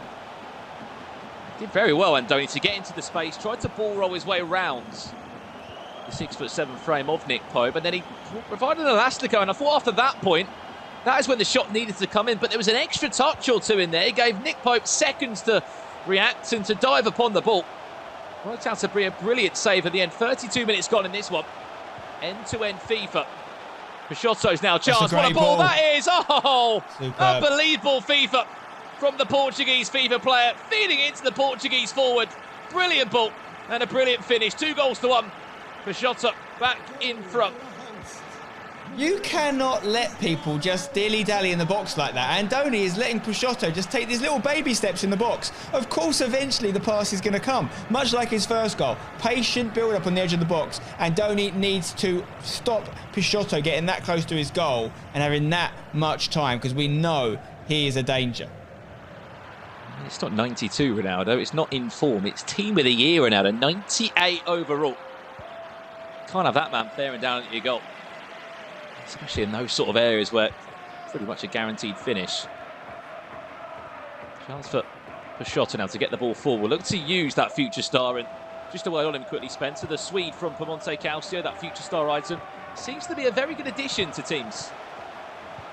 Yes, Kulusevski. So we did see Pablo, the Russian, using him to good effect yesterday. It depends on the way you play, because he's not your typical right winger. First of all, he's left-footed. Second of all, he's, I think, 6'1" tall. You know, you have to play to his strengths. And often we don't see people playing traditional wing play in this game, you know, with crosses coming in and whatnot. We see people cutting inside. So it can be quite effective. It gives you that bit more power, if you like, with his bigger frame. But obviously it's a special item. If people have got them in their club, then they're going to make best use of them. It seems it's him and mainly Reece James that get into the fold. We're all seeing, as you said, that lot of AC Milan in at fullback. Brilliant ball across the box. Oh no! Penalty. Cole Walker goes down to ground. Referee says that will be a penalty. And we've been sort of picking on Nick Pope. This is your time to shine. Andoni on the stroke of half-time to make it 2-2. Ronaldo to step up. Will Nick Pope save? Down the middle. Cheeky Panenka. And into the back of the net. Brought back some memories for me, that, Brandon. Hashtag United had a penalty shootout in the FA Cup this year, and we were against Nick Pope's brother. Did you know that? The goalkeeper for a team called Surham Town Rangers was Nick Pope's brother. We actually did manage to beat them on penalties, and it seems like penalty saving is a trait that does not run in the family, because neither Nick Pope or Pope's brother are able to stop too many. Was he the same sort of height, or? Yeah, he's big boy. Watched on that occasion, Nick Pope on the virtual pitch, unable to get there. What a first 45 we've had in the losers semi-final. End-to-end FIFA between Diogo Peixoto against Andoni. The possession stats might be in top. That's one thing that we have to commend Peixoto on, Every single game of FIFA he's played in this tournament, Spencer, he has kept possession well in this 4-2-3-1, 5-3-2, 5-2-1-2, any 5-back formation out of the window. And to be able to control possession like that, it helps you out so much. It keeps you in control of the game. It lets you dominate possession. And that's something that Peixoto has done very well. However, what a first 45. We've had 4 goals evenly split. I could smell it, Brandon. When that first goal went in, I knew we were in for a decent match. It's a slobber knocker of a game. 2-2, you can't complain. 4 goals already. This is what we want. As a neutral, this is what you want in your FIFA. If you're a Peixoto fan right now, you probably feel a little bit hard done by. You're thinking about that Pope error and you're thinking about the penalty. But let's not forget that one that Pope clawed back. That looked like a certain goal for Andoni. So and in fairness to Andoni, whilst Peixoto has looked composed on the ball and comfortable in possession, he hasn't had loads of chances here. So I think this is really nicely set up for a great game across 2 legs. Yeah, well, the best part is we've still got 3 halves of action to call upon here. If you have just tuned in, this is the losers semi-final. These two both won a game this evening. Peixoto, it was a 5-1 win against the youngster of Spain in Neat. On the flip side, it's a result that we haven't probably looked upon enough. 5-2, beating that #1 name, the PlayStation in Europe. Brilliant ball that is, just a little bit too heavy for Mbappe. I mean, that just oozes confidence out of Andoni, that result. 5-2 against a player that everybody wants to beat. It's worth saying as well, Brandon, so far in this game, every shot has gone in. We saw the stats there at the half-time. 2 goals from 2 shots, both on target from both players. The main contrast, I would say, in their game styles is we're seeing a lot of through balls from Andoni, and we're seeing a bit more patient build-up like this from Peixoto, who's got the ball in the box here. Ronaldo! There it is! That is what he does. The Portuguese scoring with the Portuguese legend, Ronaldo. I mean, he's been the star of the show, hasn't he? Cristiano Ronaldo bags another one. The man of Team BDS. Brilliant goal. Speaking of those play styles, as you said, every chance that's happened, there's been a goal. I mean, that one's backed up another one for the stats. Yeah, every shot's going in. And what we're seeing here, this conflicting game style is because Peixoto's keeping a bit more of the ball and he's a bit more patient in his build-up, his defensive line slowly moves up the pitch when he's got the ball. And what that does mean is when he does lose the ball, those through balls, those quick counter-attacking options for Andoni are available. And so that's why we're seeing a bit more through balls, and it feels maybe like Andoni's playing on the counter, because he is, because Peixoto's looking after the ball. But often that changes when the team with that kind of slow, progressive style go in the lead. You sometimes see them drop back a little bit more themselves, and Andoni will have to play a little bit differently, as he is here on the edge of the box, trying to take these slower chances. Yeah, these two very much experienced players. You're speaking of Diogo Peixoto of Portugal. Had an unbelievable run in a virtual league last year. It was the E-Liga 1. It was a top 4 finish for Dijon, who he did represent in that tournament. You'd be thinking, who did he play for before that? He had a really long spell at Nordavind, the Norwegian esports organisation. But then before, in the interest of Team BDS, no doubt the best start to a season the Portuguese player has had. For Andoni, you can't forget one of the only players that previously been at an E-World Cup final in a long time. You think back to some of those Spanish greats, as you mentioned, Alfonso Ramos. So many good Spanish players. Those coming through the ranks now as well. You've got Neat, as we said. He's going to be within a shout of the playoffs, no doubt. Adjumam, top of the pile coming into this tournament, might not be top after the end of play, after losing in that sort of 5th, 6th placement match. It certainly feels like on the PS4, it's the home of the Spaniards, isn't it? The Italians and Spanish FIFA players, they seem to love playing their FIFA on the PS. Yeah, I think the remote play is really suiting them at the moment. They'll be looking to make that a habit that sticks. Oh, speaking of habits, Ronaldo's in a scoring habit. Every shot he has goes in. Every shot either player has goes in. This game, you cannot take your eyes off it, Brandon. 3-3. Peixoto keeps taking the lead and Andoni keeps finding an answer. Well, it's these dangerous through balls, isn't it? They just keep on happening from Andoni. What a ball that was. Ronaldo didn't even need a touch before taking the shot. First time finish. I've got Team of the Year Ronaldo. So have I. Straight down the other end. That's how it feels at this moment in time. 3-3 the scoreline. 70 minutes on the clock. What a game this has been for the neutrals. End-to-end FIFA, and Donny comes in with a pause now. Looking to maybe bring on a couple of fresh legs to try and deny Peixoto. Blazewski will try and bring that ball forward. Links it with the fellow future star item in Diego Dalot of AC Milan. To Bruno Fernandes. Patience has been the key to all of his build-up play. He wants to turn well. Kyle Walker this time stands strong. Does not give away a penalty like he did for Diogo. Chance to break forward. Watch out for these heavy through balls that we keep on alluding to. There's a run just being queued there. Mbappe into Neymar, interchange as well. Just about in possession, then eventually does get dispossessed in the end. But 6 goals, still evenly split. What I like about Peixoto's teams is really representing his home nation. Got a lot of Portuguese players in there. People like Cancelo and Bruno Fernandes and Ronaldo obviously going to be on most people's team sheet, but throws Dalot in there as well at left back. You know, he's representing the Portuguese guys well. They've got a really exciting national team at the moment, it has to be said. A lot of good youngsters coming through. They're probably the other nation that can compete with England right now when it comes to a plethora of great fullbacks. I think Portugal and England have got loads of great right backs particularly coming through at the moment. But yeah, this is a great game. This is exactly what we want from an esports FIFA matchup. You know, attacking play, exciting, lots of chances. Don't want to take your eyes off it. It certainly feels like that is the way that FIFA has been played this year. Plenty of goals. In fact, it's still split. Brilliant through ball again. Mbappe.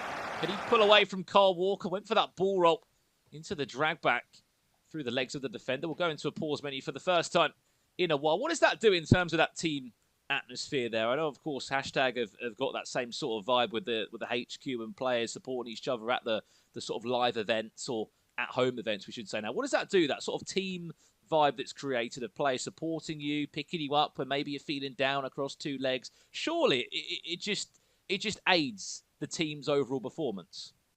Yeah, it's massive. It's massive for, I think, mental health as well, because it's quite taxing to be a FIFA player at times. You know, the amount of long, drawn-out qualification processes you have to go through. And having someone there that's either going through the same thing as you or supporting you throughout it can be really useful. And remember, being a pro FIFA player, it's not just about the event that comes around once a month or even the qualifier. It's about every day. It's the everyday grind. And you might even live with these people as well. And to have those people in your corner doing it with you is massive. Otherwise, it can feel quite isolated at times.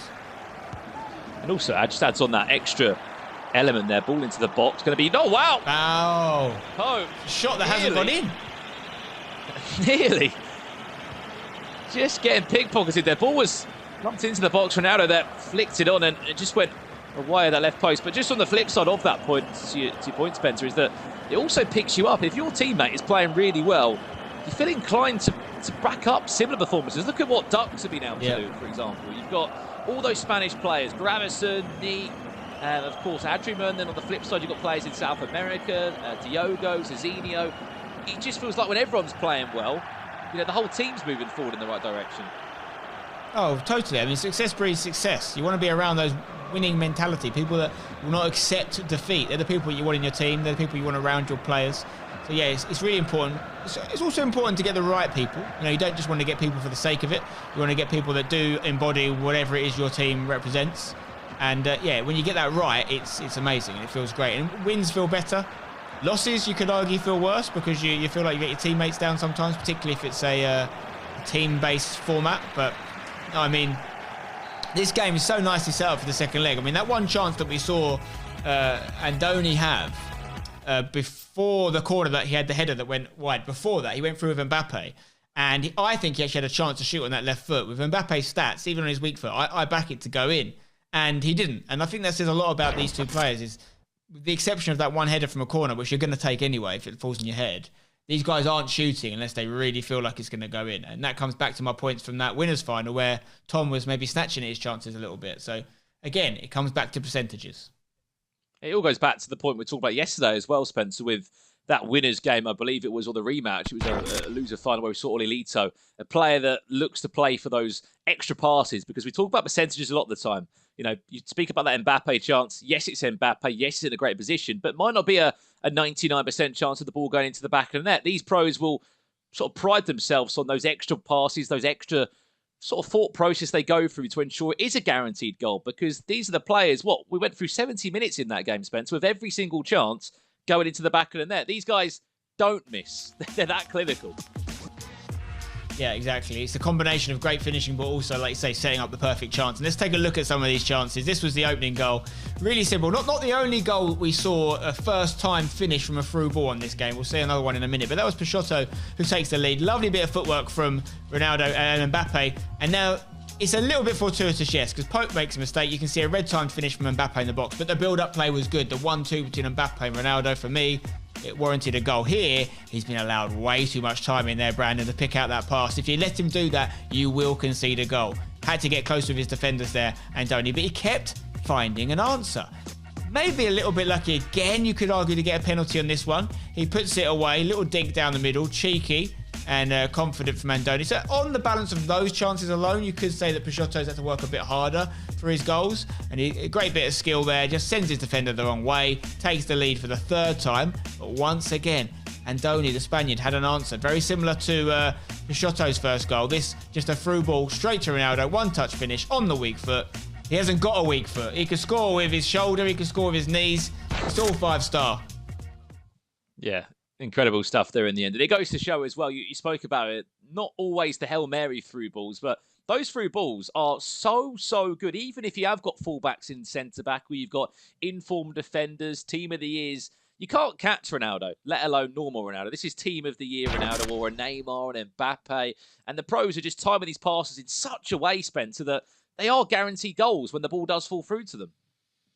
Exactly right. And when I say it's all 5-star, I know that Ronaldo hasn't actually got a 5-star weak foot. My point is that it doesn't actually matter when their stats are that good. Do you know what I mean? On the left foot, it's much better than a lot of other players' strong foot. So that's what you get with these players, Brandon. That's why you have to be so selective with your choices. And I think that's why these icons and these Team of the Year items that are obviously capped and how many you can use, we generally see them used on attacking players. Sometimes a centre mid like a Ruud Gullit, but generally it's R9 Ronaldo, or it's Cristiano Ronaldo Team of the Year, or it's Mbappe Team of the Year, because you want your stats in front of goal.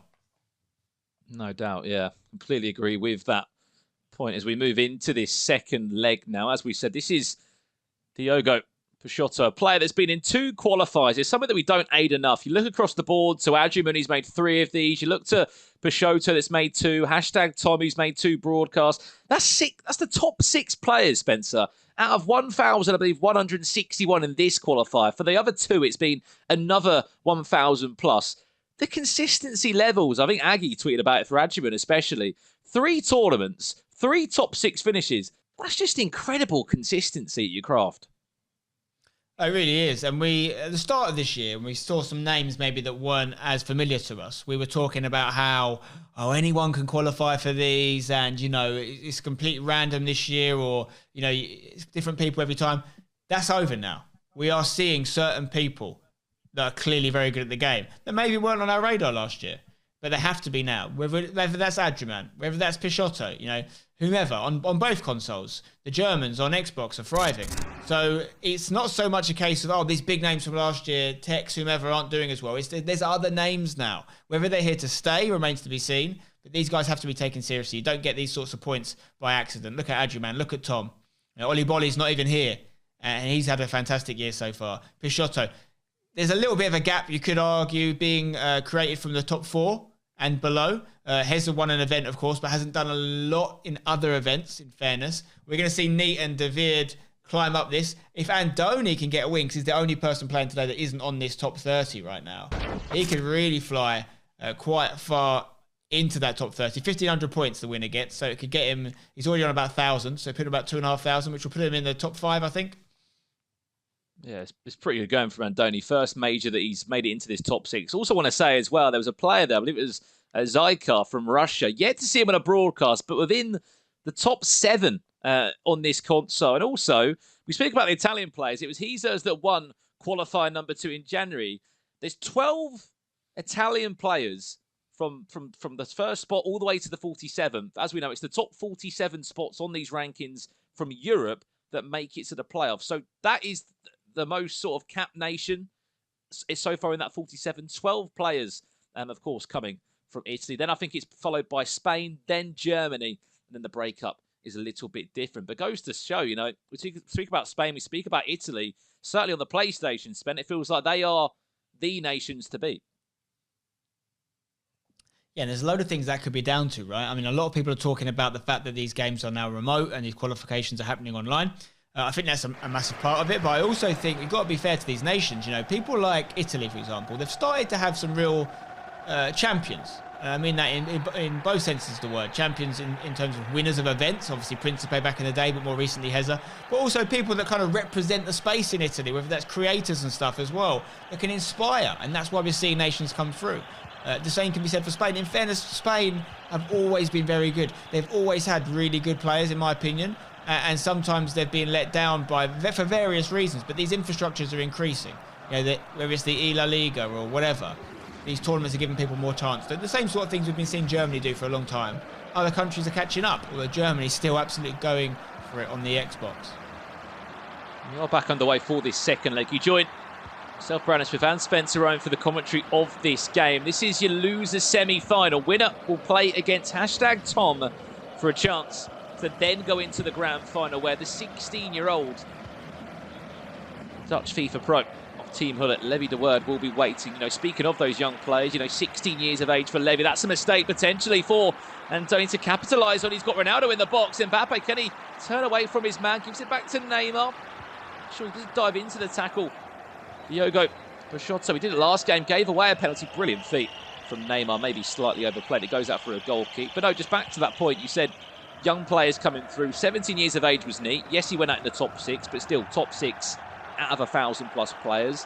You know, you're looking at Levy as well. He's in a grand final, guaranteed a top 2 finish, 16 years of age. So we're in a really good position in terms of competitive FIFA at the moment. We're in that transitional period of you've still got those same names returning again and again, but then we're also getting the new breed come on through that are trying to, you know, make a name for themselves as well, whether that's winning tournaments, going about their business, not on broadcast, but getting top 16 finishes, top 32 finishes.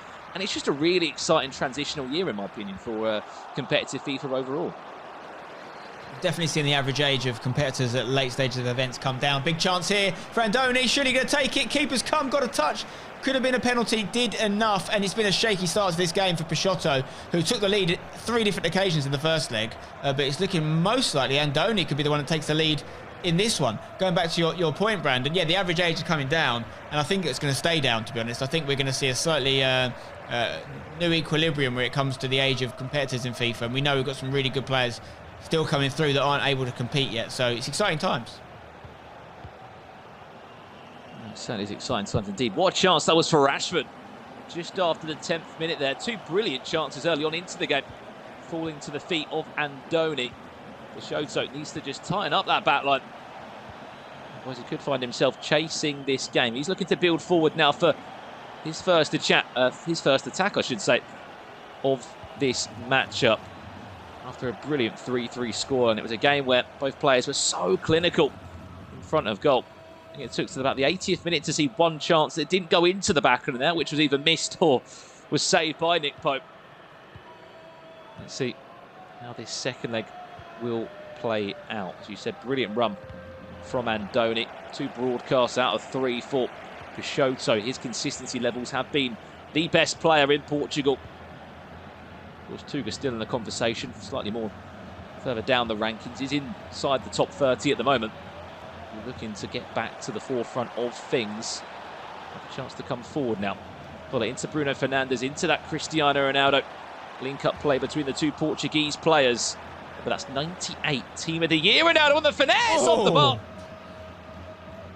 That's what you can do with these players, Brandon. It's not a percentage thing. And generally, especially if you're playing with weaker players, if you maybe haven't got a squad like this at home, you want to play for percentages. But when you've got someone like Ronaldo, there's always a temptation to try one of them, isn't there? Because you never know where it might end up. And that was nearly an unbelievable goal. But Andoni looks like he could get first blood in this game. Looking for the passes in the box. And, I mean, this one straight away is feeling like these guys are being a bit more tentative in sort of working their way into this game. We saw a load of goals in that first one. But perhaps they've started to figure each other out a little bit. Yeah, maybe they have indeed. It often always seems to be the case. That's why FIFA's played over 2 legs, just to ensure it is the fairest scoreline. The game comes out to in the end. Chance, Ronaldo, reverse elastico, well read defensively. on that occasion by Reece James, who's moved across into centre-back. He's become pretty accustomed to that position. Might be a full-back by trade on his future star item, but pros have been loving using him in a centre-back area, whether it was in the 5-back that we've previously seen. Chance for Peixoto to defend this. Here's Andoni. Neymar. Can he find a way around the corner? Lovely heel to into a scoop turn chance. Back to Ronaldo. Drops the shoulder and finds the back of the net. Great goal. Great composure in the box once again. We've seen it on a few occasions over this weekend. Taking that moment in the box, letting your defender commit and make your mind up for you. Even when you put it on that weaker foot, I mentioned earlier, in the box from that range, it doesn't really matter what foot he's on, because it's Ronaldo, and he will find a way past the keeper. It's about putting the keeper on the floor. It's about putting the centre-back out the way. You don't want to get one of these blocks. You need to find a way past it. And he's making the defenders commit first. I love it. Love that goal. And this is the big moment now, because we often talk about it in commentaries, whether it's myself and you, Ryan, or Richard Buckley. It's one of those where if a player can make a 2-goal cushion happen or a 3-goal cushion happen, that's when they start to control the game. And they make it so difficult for their opponent, especially if you've got that possession style play that you can then look to fall back on and try and see out the game. If Andoni was to get another goal, I think it would be the first time across the two legs where there's been more than a goal that separated the two players, because it's been such an end-to-end game. It's been sort of I score, you score, I score, you score. That's how it was after leg one, hence why it finished 3-3 between the two. Is Peixoto going to be able to reply, or Andoni maybe going to be able to build upon that lead? This will be the last chance of the first half.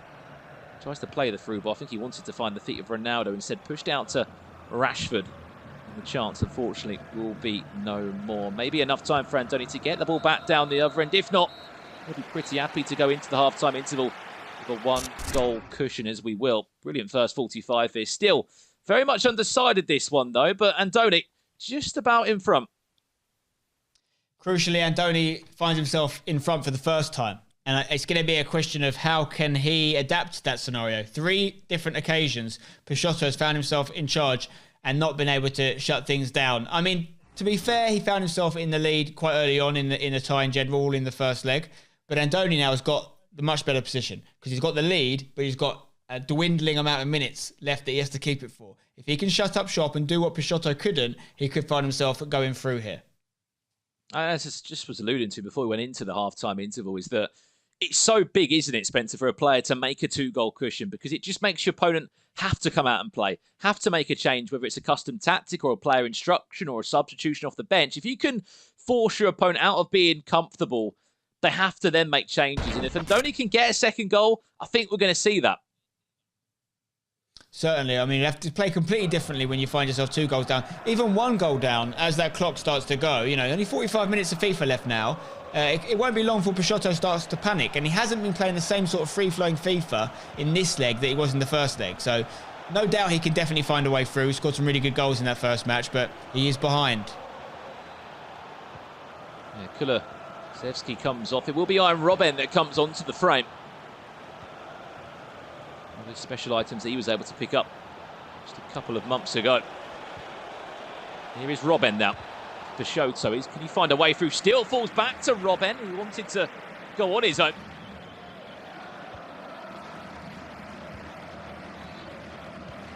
Don't it? Yeah. To build out.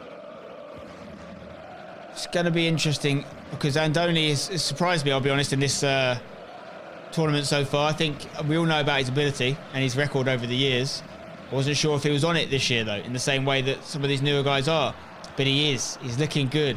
He did ride his luck a little bit in that first leg, sure, but that's FIFA. That will happen sometimes. It's about how you adapt to it. And Peixoto has struggled to get that 4th goal.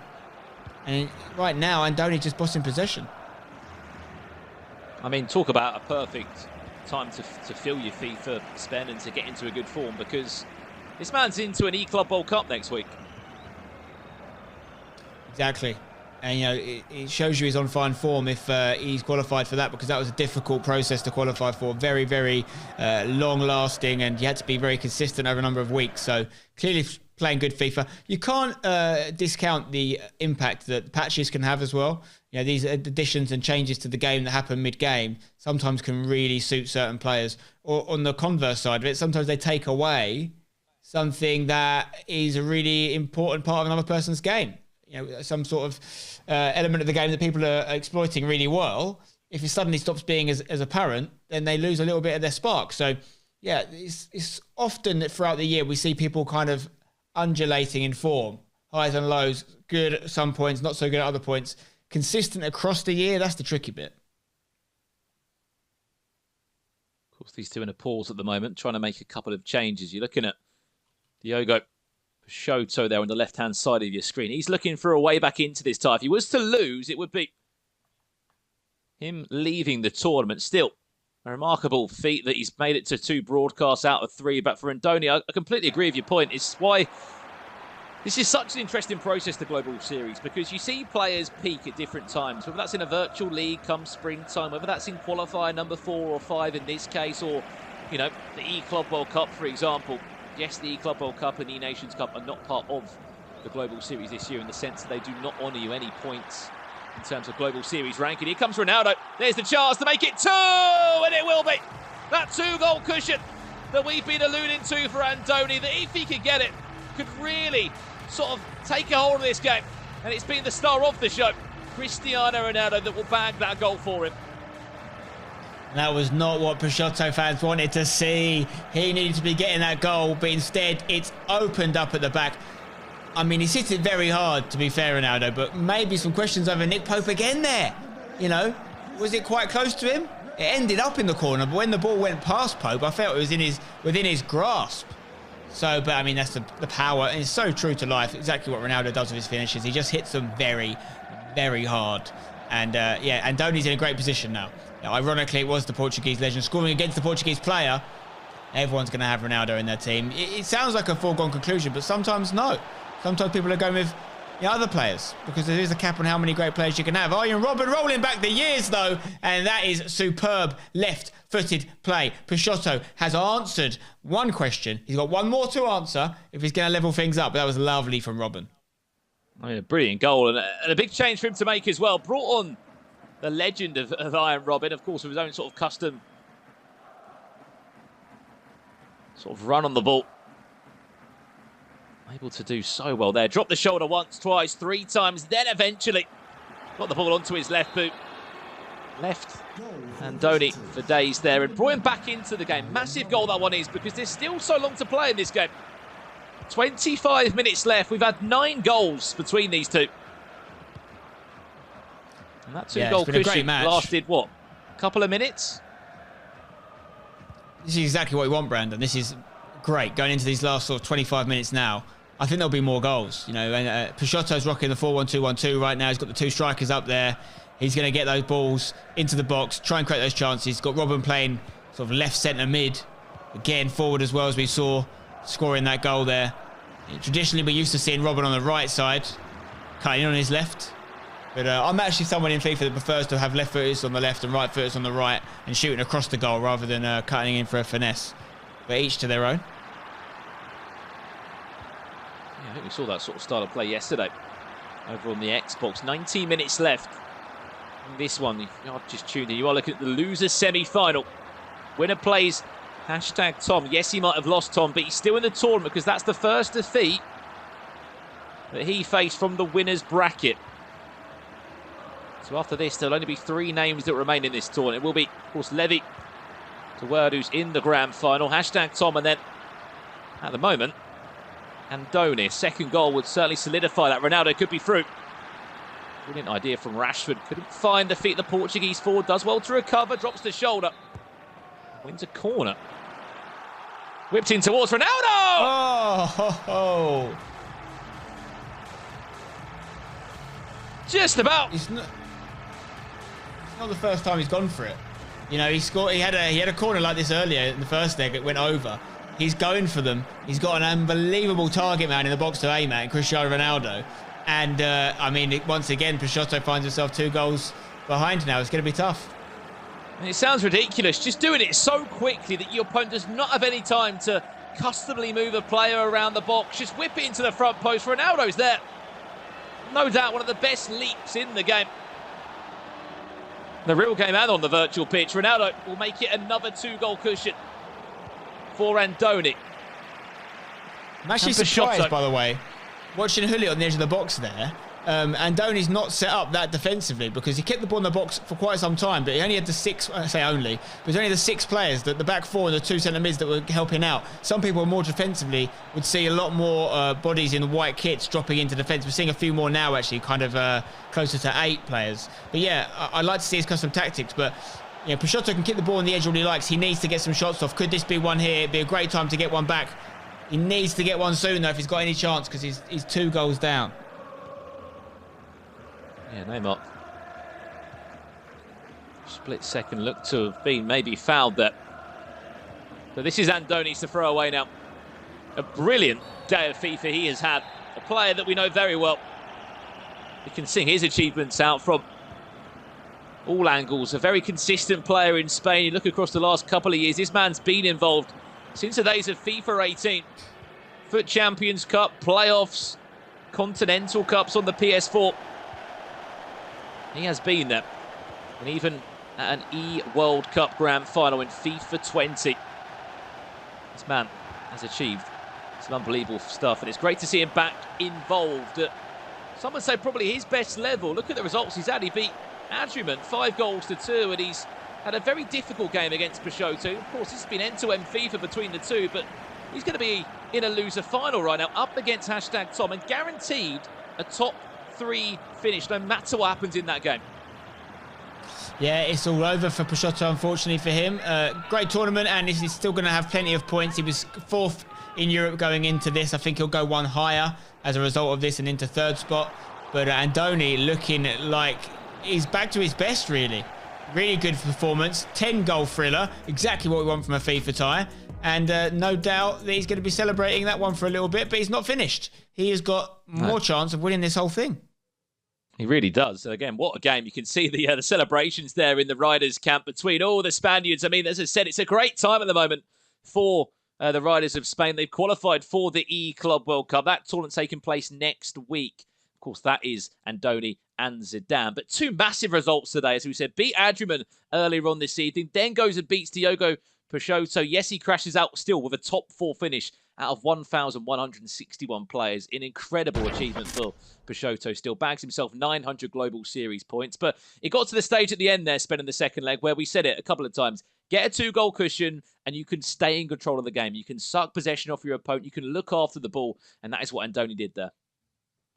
Yeah, I would say in fairness, he kept attacking though as well. He didn't put all his bodies back. And I think Peixoto was obviously taking the lead in 3 different occasions in that first leg. Once he went behind, it was much harder for him to answer Andoni's attack. And listen, you can argue that maybe 1 or 2 of the goals in that first leg were a bit fortuitous, but Andoni kept coming back. And when he took the lead, he didn't give Peixoto a chance back in. It's easier said than done. No, it certainly is indeed. A 10-goal thriller in the end, even with a Panenka finish from the penalty spot for Andoni. Spencer, it's been an absolute pleasure. I'm going to let you go back to the analyst desk to conclude the final thoughts from that game. But Andoni against #Tom will be the next game this evening. Jimmy, Mike, and Spencer, take it away. Thank you, Brandon. Thank you, Spencer. And thank you for joining us once again. Spen, good call of that game. So the first thing I think of, and Mike, I'm going to come to you, when I watch Andoni play is, I'm a little bit nervous for #Tom because I think he's got some work to do. And obviously he found himself in this situation in the first European qualifier. We went down to the losers final and he didn't get through. Do you think he's going to fall the same fate to #Tom? Are you as nervous as I am? Because let's look at the bracket. I definitely think thus far today, Andoni's looked more impressive than #Tom. I think that if Spencer puts his hashtags away, that he'd probably agree from an objective standpoint that Tom hasn't scored a goal yet. So that plays a big factor here. It doesn't mean that he's not going to be able to beat Andoni, but Andoni's got 2 very impressive results against Adriman and then now against Peixoto. As you can see, we're setting up for this massive matchup here where you've got Andoni going up against #Tom. I'm looking forward to it. I kind of like the return of some old heads. Not that Tom's old or Andoni's really old, but they both have years of competitive experience at this point versus a lot of these tournaments. We've seen a lot of the new faces that have been kind of pushing that narrative where we're saying, well, who is this guy? Tell us more. Such as we see in the final with Levy as the 16-year-old, maybe the next Phenom or Savant or FIFA Savant. I kind of like that. He can join me in the lab coat. I'll send one his way. I've got a link. All right, let's take a look now at the highlights of this big match between Andoni and Peixoto. Spencer, you called this one. You got to live it intimately. Give us a breakdown of what you saw here with regard to Andoni in particular. Great through ball for this first goal for the Portuguese there. Well taken by Neymar on the left foot. He took the lead, but the same story kept happening. Andoni kept finding a way back. Good build up here. He earns the right to get a lucky bounce is how I'd sell it. I'd say, yeah, Pope, frustrating if he's your goalkeeper, but he made the build up. It could have easily gone in on the first chance. Skip forward here, 2-2 in the first leg. Lovely bit of footwork from Ronaldo on the right of the box there, putting it across the keeper, giving Peixoto the lead for the third time, but once again, Andoni found a way back in. Very similar to that first goal for Peixoto. Through ball into the box, first time finish. Perfectly poised for the second leg. This leg was all about the Spaniard. Andoni took the lead for the first time here. Patient build up in the box. Love that. Jinx onto the left foot. Doesn't give the defender the chance to block it, you know. Could have used it on the right foot. Made him think he was going to shoot on the right foot. Went back on the left. I really like that. Went 4-3 up here. Lost his defender very easily there. Takes a 2-goal lead. First time anyone had a 2-goal lead in this tie. Questions about Nick Pope, perhaps again there. It ends 6-4. And commiserations to Peixoto. Fantastic player. He's going to be third, I think, at least on the leaderboard, and still got a great season ahead of him, but he leaves us. Yeah, it's unfortunate for Peixoto because I thought he did well. I thought he deserved more than maybe a draw in that first leg, but then Andoni closed the door and made it all about him in leg 2, and he goes on to face your hashtag Tom Spen. Now let's get into the PS4 analysis, especially because you got that code on. Mike, we don't want to leave that to waste. What play are you breaking down, man? I want to know. Well, first off, I'm not taking off the code. I'm a fan of this. I'm getting my use out of it. And we're going to, of course, talk about Andoni. We're going to revisit some of his gameplay. He's done such a good job with the left stick and being able to multitask a lot of these big moments where he has a lot of composure. And I want to talk about spacing composure, as I've titled it, because you've got all these defenders and midfielders surrounding you. And this is where Andoni's shown that he's been evasive, he's been composed, he's been able to multitask, and simultaneously doing this is very difficult. And then you'll see him resurface, make that extra pass, and you get the through ball. But Ronaldo's not open if he can't get out of trouble here with Mbappe. And he's baiting some passes, and you see Renato Sanchez with the splitting pass. Beautiful vision. His decision-making today has been spectacular, and it's a major reason that he's having success. Not only is he defending well, is he holding the ball well, is he seeing out games well, but in the final third, when you need those key moments, you need the quick turn, the extra skill move, some sort of intricate, or as you said, an intimate detail or intimate conversation. He's able to put that together with his, I guess, FIFA dialogue, and I'm appreciative of what's happening right now. Good luck to hashtag Tom. And that was our analysis presented by PS4 and presented by a man that I want to be my dental assistant. I feel like you could really clean some good teeth with that jacket on, Mike. All right. Hit us up on Twitter, everybody. We have the big losers final coming up right after this break, but we want you guys to join in on the conversation at EA FIFA Esports using the hashtag FGS21. I didn't give Mike a chance to give him a retort on that. That's what I like to do because I'm the host. And then, of course, if you guys want to vote, go over there, EA FIFA Esports, get in on this Twitter poll. Which of these kits and crests should get into FIFA 21? Which esports club do you want to see in there? Go make it happen. Leave the chat for 30 seconds and come back. All right, when we come back, the losers final between Andoni, who we just saw taking on hashtag Tom. It is all kicking off. The loser goes home. The winner goes on into the grand final. It is going to be an excellent, excellent game. Don't go anywhere.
Okay, everybody, I got some exciting news. Make sure you do not miss the FIFA Global Series face-off on March 19th and March 26th. Circle your calendars because a member of the FIFA community, one of you potentially, will team up with 2 FIFA pros and 2 celebrities for a chance to win some of the $25,000 prize pool. That is what's up. It's going to be an incredible affair for everyone. And for more information, go to ea.com/FIFA face-off.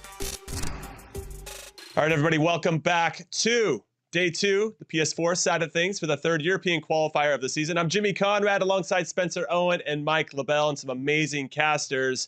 And guys, we're here. Only 3 are left. Losers final coming up. And I want to talk, though, before we get into that, about this FIFA face-off, because celebrities, content creators in the FIFA world, who's your horse? I'm coming to you, Spencer. Of the FIFA content creators, who would you want on your team or trying to help you win 25 grand? We've seen a couple of really strong performances in these sort of pro-ams or whatever you want to call them, like creator-led tournaments, Twitch rivals, things like this from Castro. He's a very competitive guy. He's a top player. He's a bit of a joker in his content, but he actually knows how to play the game.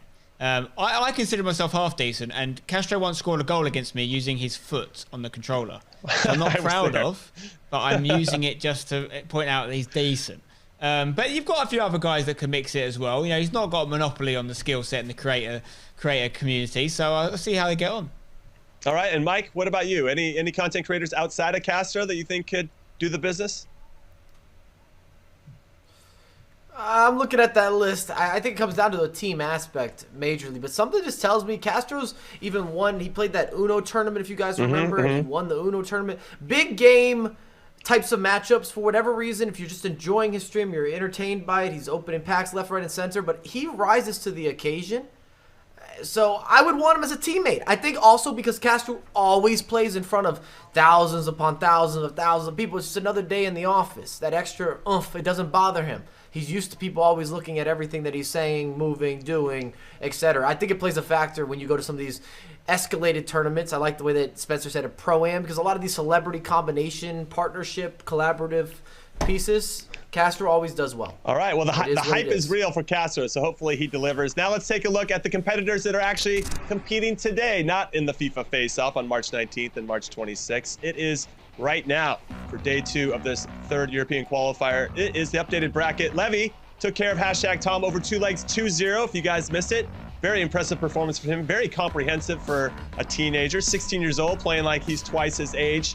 And he's got to wait to see who's going to be the winner of the losers final between Andoni, who's been playing very well today, and #Tom, who, like I said, is still looking for his first goal. So, Spencer, at what point do you start to get that squeaky bum time as the CEO and chairman of # with regard to Tom? If he doesn't score again, maybe in this first leg, I mean, you start to get a little bit nervous for him, I assume. No squeaky bum time in this tournament, Jim, because he's already done so well to get minimum of 3rd position, you know, and secure the points he has. He's looking great. I think might even be #1 in the world after this, regardless of what happens. So yeah, he's looking really good. This tweet was interesting. It came out from him straight after that game. He said, "I thought we were going to have an entertaining final." He's referring to the winners' final there. "I was very wrong." Laughing emoji. "My fault after the first leg. We go again. In the losers bracket, I need another shot at it." Basically what he's referring to then is the fact that, as we heard you say, Jim, Levy won 2-0. Very rare you see a clean sheet in a couple of legs of FIFA at this level. You've got to give Levy credit for that, but it implies a certain strategy. From a neutral perspective, I know what I'd rather watch, but I'm not taking away from Levy, because if I could do it, I would do it. It's about getting the job done in any way, shape or form. So anyone has got to be able to beat him. It's simple. But going to this game, Andoni's not had games like that. We're not going to see a shutout from Andoni, I don't think. We're going to see an open game that might suit Tom. Okay, so Dr. Mike LaBelle and your coat over there, let's pretend Spencer isn't here. There's no # fans watching. #Tom isn't listening either. What kind of advice would you give to Tom at this point? Like, what does he have to do to get back into this? Because not only did he not execute at a high level, his confidence could be a little bit shaken right now too. I have if I'm looking at Tom's gameplay or knowing him as an individual, I'm not worried about what he can do on the virtual pitch in terms of performing. Most importantly is that he's not thinking about the previous matchup. and that's more mental, where you're able to move on. I've always said in the competitive world, or especially with FIFA, you have to have short-term memory if you want to have success, especially when you're going into a double elimination, or when we were seeing everything done with the Swiss stage. Same situation. You could lose 2 or 3 games and still battle your way all the way back up, and that's happened.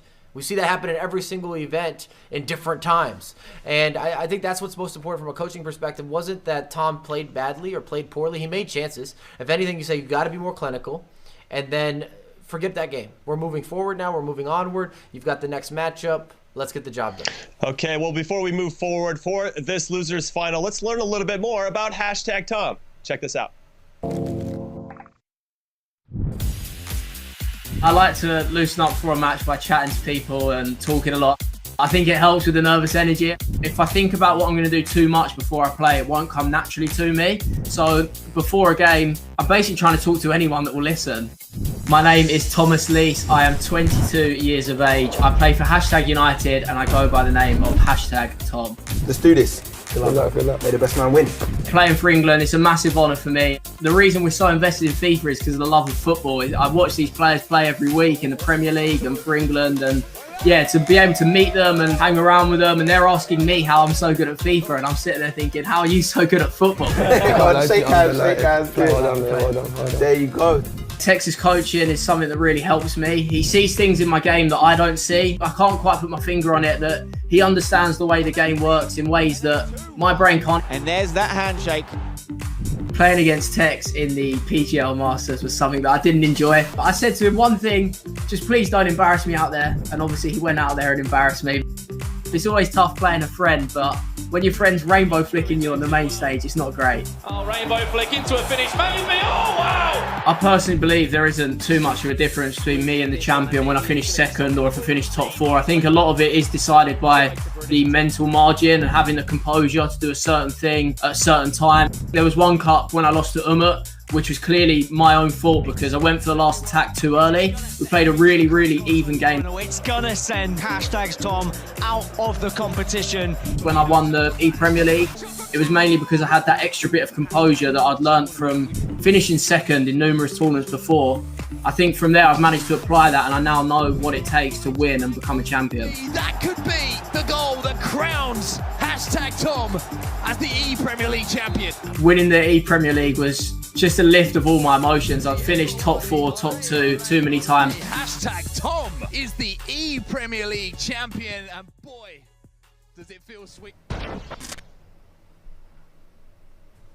All right, I feel like it's really important for him to have climbed to the top of the mountain instead of being a nearly man. Spencer, how proud of you were you of #Tom after he won the E-Premier League? Yeah, exceptionally proud. It was a great performance because it came at a time where we were kind of new into this sort of lockdown life. We were expecting a different kind of EPL event, and it was easy to get dissuaded thinking about the fact that he missed out on a World Cup spot last year. I mean, he'd qualified for that.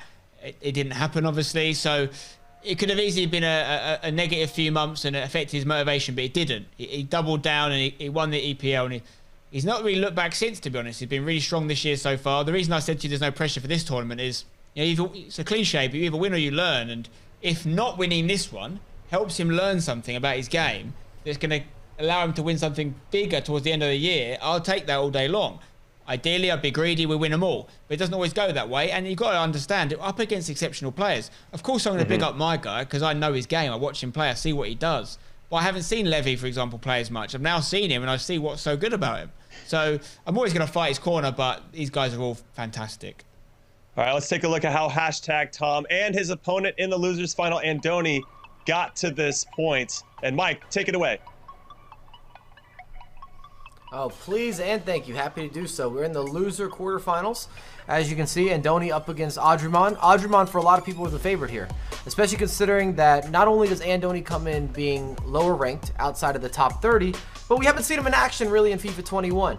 He's got a great history, but in FIFA 21, a lot of people were saying, well, does Andoni still have the juice? There's been a lot of Spanish players that have came up, such as Adriman, as you see a beautiful fake shot cancellation there from the previous matchup. And some of the old heads, or maybe the more established players in the scene, we really haven't seen Gravison in action the same way. People were saying, well, what's happening with these guys? What's next? Are they still at that top tier? We did see JRA in action recently. I think there's just so many Spanish talents As you see, Tom going up against Levy, happened earlier today. Wasn't the prettiest of games. It was a little more low scoring. Tom made quite a few chances, did not convert. Great goalkeeper movement in certain regards at Levy, well timed, and that's a skill set all its own. And then Levy gets a favorable bounce for the first goal, and on a second goal was well worked, the extra pass, the extra skill move in order to kind of unlock that just tiny bit of space. But it was more of a defensive matchup. But I think it's really difficult, and coming from that scene, being a professional player, competing at all these events, I always felt when I didn't score that I couldn't blame anybody else. I couldn't blame the game. I couldn't blame the referee. I couldn't blame that I was unlucky, because at the end of the day, I wasn't able to even score a goal. I scored nothing. So then it's like, how unlucky could you have been? I think Tom's pretty well thought out with his way of looking at the game. He also doesn't take himself too serious. He knows he needs to be a little bit better in moving forward and staying mentally strong. Okay, so is that your prediction? I'm going to go right back to you, Mike. Who do you think is going to win this losers final to have another crack at Levy?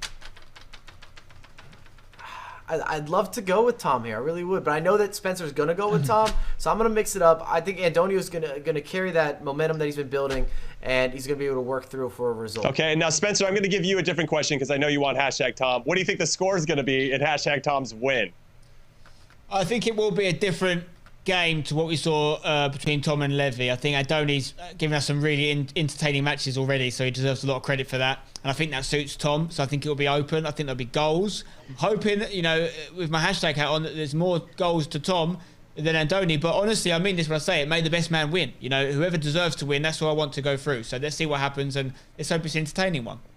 Yeah, it's very polite. You should run for office one day. That's some good talk right there. I love that. All right, we're going to throw it over to Brandon Smith and Richard Buckley. We have the call of this massive losers final. It is going to be a great one. Take it away, guys.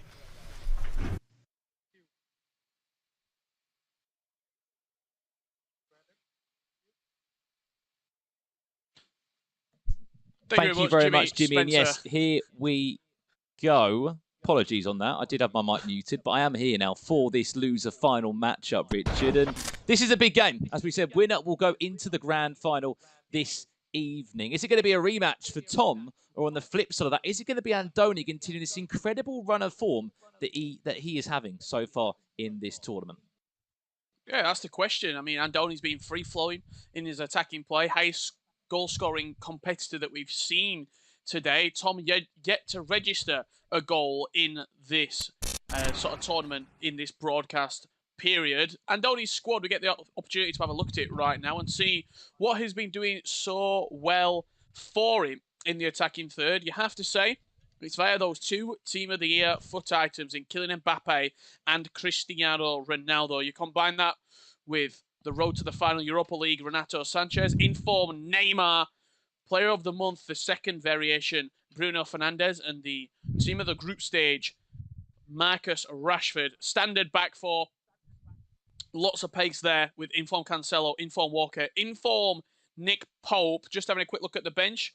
Heung-min Son there as well. On Tom's side of team, well, a couple of interesting players on the bench, in particular, the flashback El Shaarawy and also the foot freeze Roberto Firmino, alongside Mahrez, Lozano, Tavernier and Adama. His starting 11, pretty standard if you watch a lot of Tom's streams. Ruud Gullit and Team of the Year, Kylian Mbappe as the two premium players for Tom. Alan Saint-Maximin also occupying that centre mid spot. He'll be playing in quite a sort of attacking role in the squad.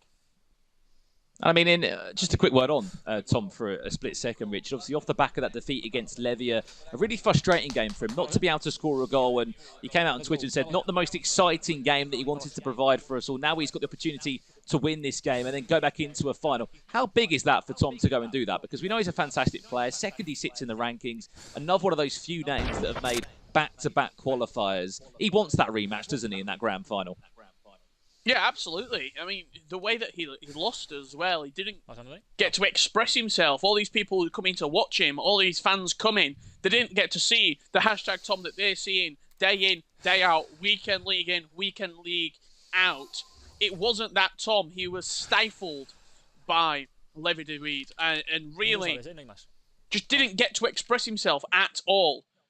You come into this match right here, I think it's going to be a much more open game. I think it's going to be a much more offensive game between Andoni and Tom. And I can see this being a really, really goal-scoring heavy game.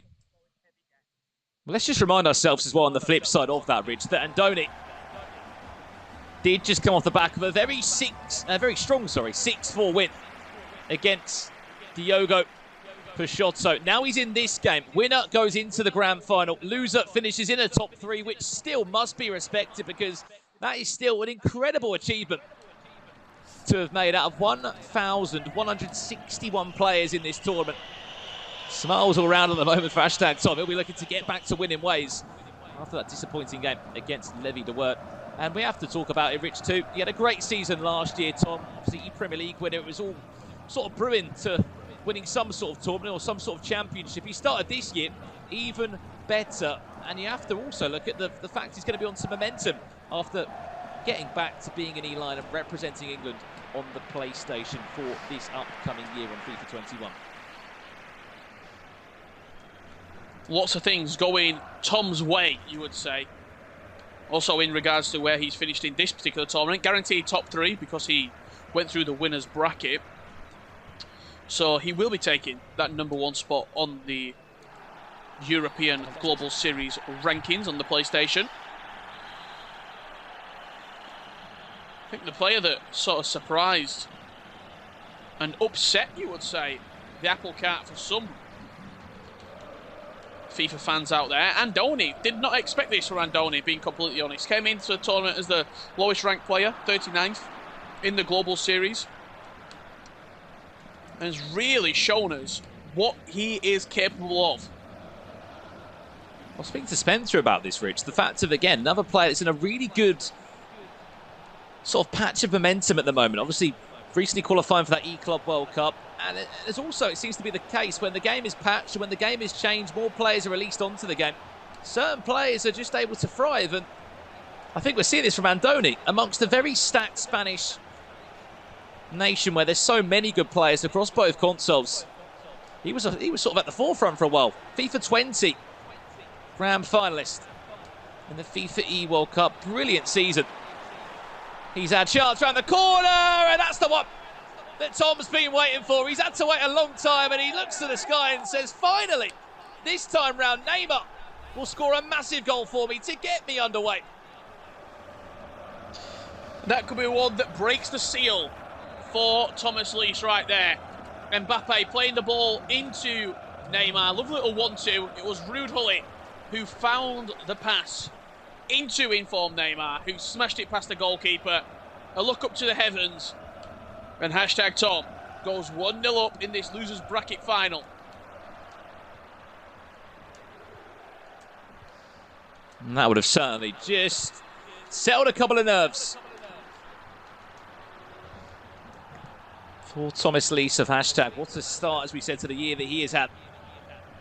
And I think coming into this tournament, he already guaranteed himself at least 100 more points then. Andrew Man, which would, as you said, look to put him top of the pile, top on the PlayStation. Many have regarded him as the best player, not just in Europe, but in the world on the PS. They've been backing up with some incredible results. Here comes Tom again now, looking for that second. 22 minutes played. Andoni only down by a goal. Ronaldo on his own, still on his own, cheeky chip. And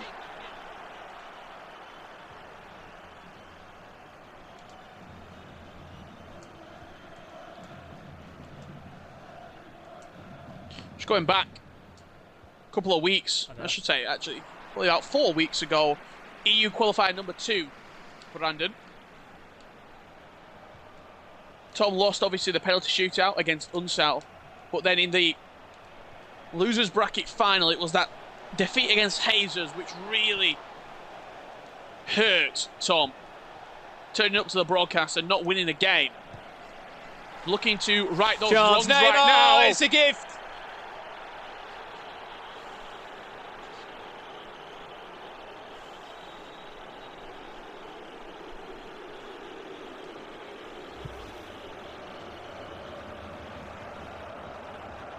Pickpocketing the defender.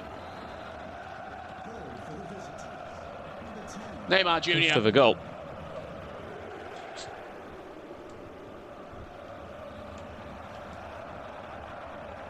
One of those for Tom. Just to find a way through. Yes, he might be fortunate, but we're thinking it's about time something fell my way.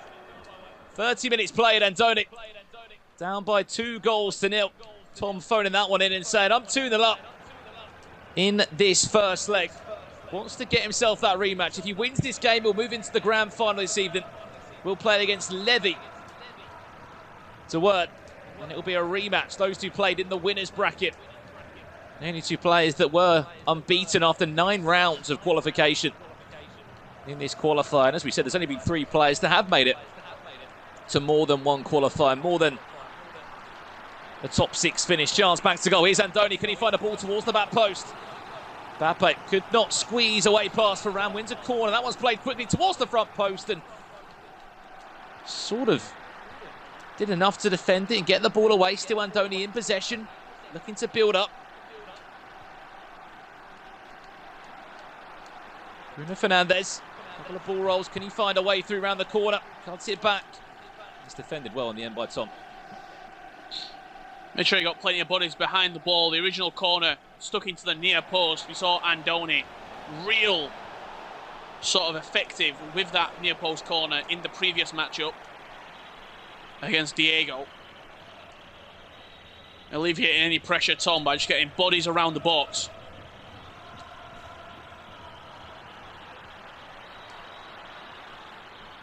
There's Andoni again. Very deep on this right-hand side. Lovely ball, maybe with Rashford. For the hill-to-hill, gives him just a pocket of space to work with. A goal before half-time would be very much welcome. Brilliant from Andoni that just was able to sort of create a chance. Left the fullback for dead, nearly got the ball across the box, Rich, and if it did fall to the feet of the forward, of Ronaldo, you'd think that would be a certain goal. It was the player lock cancel again from Andoni down the right-hand side. He player locked with Ronaldo and then locked back onto the player dribbling with the ball. That through ball a little bit heavy and Nick Pope will collect it. Andoni showing a little bit of what he can do in that first half, but it's been all #Tom in the goal-scoring department. 2-0 up. 2 players also in the sort of similar setups by the looks of it. I'm just looking this last attack that played right there. Definitely change of formation for these two. I'll be intrigued to see when we get back into that game in that second half if there's been any tactical changes in personnel. But #Tom cruising at half-time, 2-0 up. Yeah, I mean, how big was it for him, Rich, to get back to scoring a couple of goals and getting back in the driving seat? As you said, he was sort of starved of possession, starved of really finding a big goal in that winners match against Levy earlier on this evening. It would have been big for him to just get things moving quickly. 45 minutes played here, and he sits on a very healthy 2-goal cushion at the moment. Yeah, absolutely. And I think that the first goal was really important. The second goal sort of slightly fortunate, but that first one, it was well worked. He moved it onto the edge of the box and then moved it back into Neymar. And it was a real deserved goal. And I think you saw, as soon as that first goal went in, a weight was off his shoulders.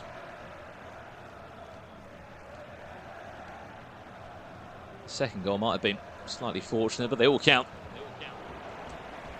Neymar able to make it 2 goals.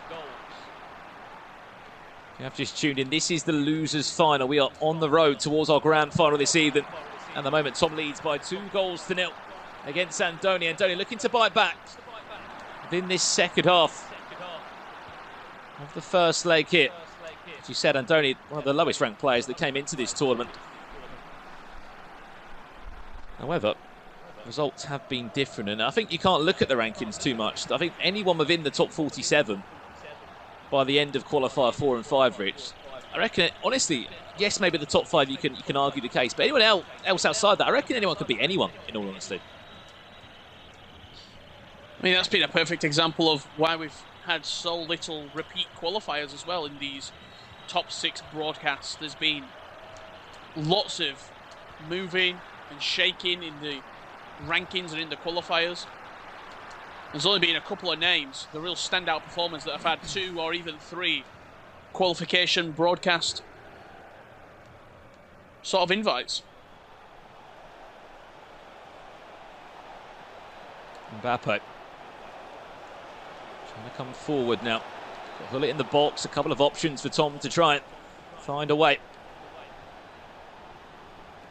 through his defensive line of Andoni. 3 goals would certainly be welcome. Neymar back to Mbappe. Lovely interchange, lovely heel to heel. Still Mbappe with it, drops the shoulder. Mbappe just can't get that clean shot away, asking for a penalty.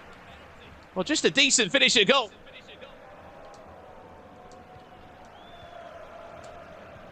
Again, really well worked from Tom. He moved it out and then in with his centre mids and his sort of presence in midfield with Ruud Gullit. Chance here for Andoni at the other end. Ball roll. Massive goal. Andoni needed that one. He's been holding out for a hero in his team. Unfortunate enough, it will be Mbappe to get the goal. Ball around the goalkeeper. And it just restores a bit of hope for the Spaniard of Team Riders. Really well taken from Kylian Mbappe. Ball roll into the space. Defender on the line, couldn't do a thing. And Tom turning around and having a chat with Shorey. That goal advantage. Now only 1 for the hashtag man. Andoni looks ready and raring to get back underway between these two. Yeah, certainly would have just given him something, wouldn't it? To say that I'm back in the game. This is still game on for me. It will be Mbappe, 97 Team of the Year fighter. Not just him though, is it? I believe he's got the Team of the Year Cristiano Ronaldo also in the team. 98 overall rating is. There's a couple of changes for Tom. One of those being Adama Traore and that foot freeze. Roberto Firmino. And last but not least, Davies there. Just the usual fullback changes, Rich, we've sort of come accustomed to seeing now from these pros. Not just to sort things out defensively. I think Adama, to be fair, is actually playing in an attacking position.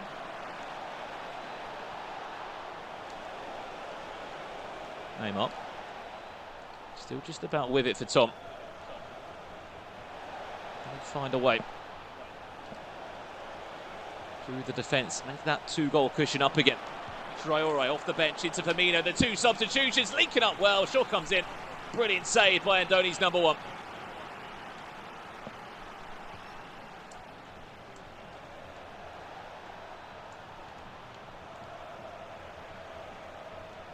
Firmino. Well there. To Neymar, no way around that time, but Tom just putting on the pressure. Brilliant through ball. That could be slightly too heavy though. It was really nice dribbling on the edge of the box from Tom. The drag back fake out wide and then looked for the directional nutmeg inside the box. Those through balls, not only are you looking for the pass as well, but the second touch, as soon as that defender takes that sort of defensive touch towards his own goal, you can definitely steal the ball back off the defender and get the sort of fortunate bounce, the deflection back in your way. You're playing the percentage game. Andoni could be through now. Maybe a second goal. Great idea, well defended by Reece James, who's really just made himself a home in any back line for a pro, so it seems brilliant ball forward. Chance towards the back post maybe. He's going to be offside, but he's not. It's a free kick that Tom is saying, why have you pulled it back? I'm through on goal. I've got Ronaldo there. I've got options in the box, and you can only agree with him in all honesty.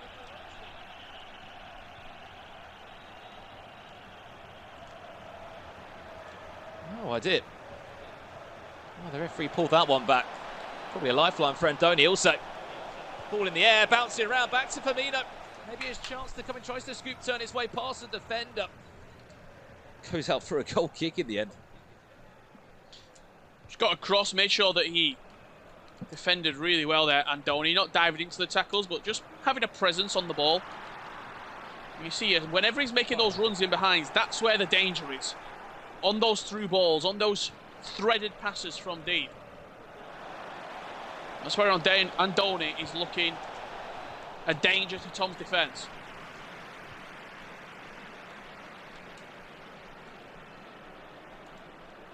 Just 6 minutes left in this one. Currently 2-1, Tom leads. Still a second leg to come in this game. There has been chances, more of them certainly falling to Tom.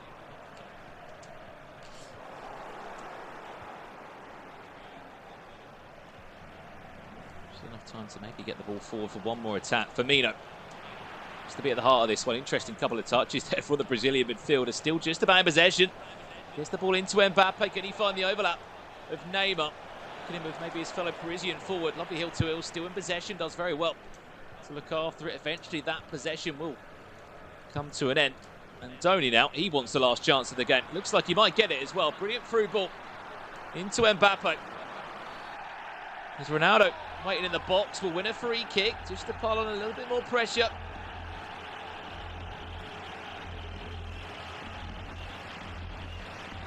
He's going into the box. His player look to the back post. Whipped in. Ronaldo's there. Brilliant save. And still, we play on. That one does go for a corner in the end. I thought Traore just got his head onto it before he left the pitch. You can see the manual controlling of Ronaldo. He's at the front post. It's still maybe unclear, that one into Rosette. Get him out of leg number one. Hashtag Tom with a very, very small lead of 2-1 in that game. I mean, Rich, there was a lot of chances in that game. I look forward to seeing the highlights because there were chances at either end. Tom certainly having more of the better chances there. A slender lead at halftime for hashtag Tom. However, a lead is a lead nonetheless. And he does go into that second leg with a 2-1 scoreline in his advantage. However, Andoni won't be feeling too stressed. He won't be feeling too hard done by, in all honesty. He got that goal back. It was a well-taken goal, but a lot of those chances that you're talking about didn't fall the Spaniards' way. They were going to Tom, and even though they weren't sort of clear-cut chances for Tom, he was making them on the edge of the box. The heel-to-heel flick, the nice dribbling techniques, the one-touch passing as well. It was all there for Tom, just struggling to find the back of the net as frequently as he has in qualifiers.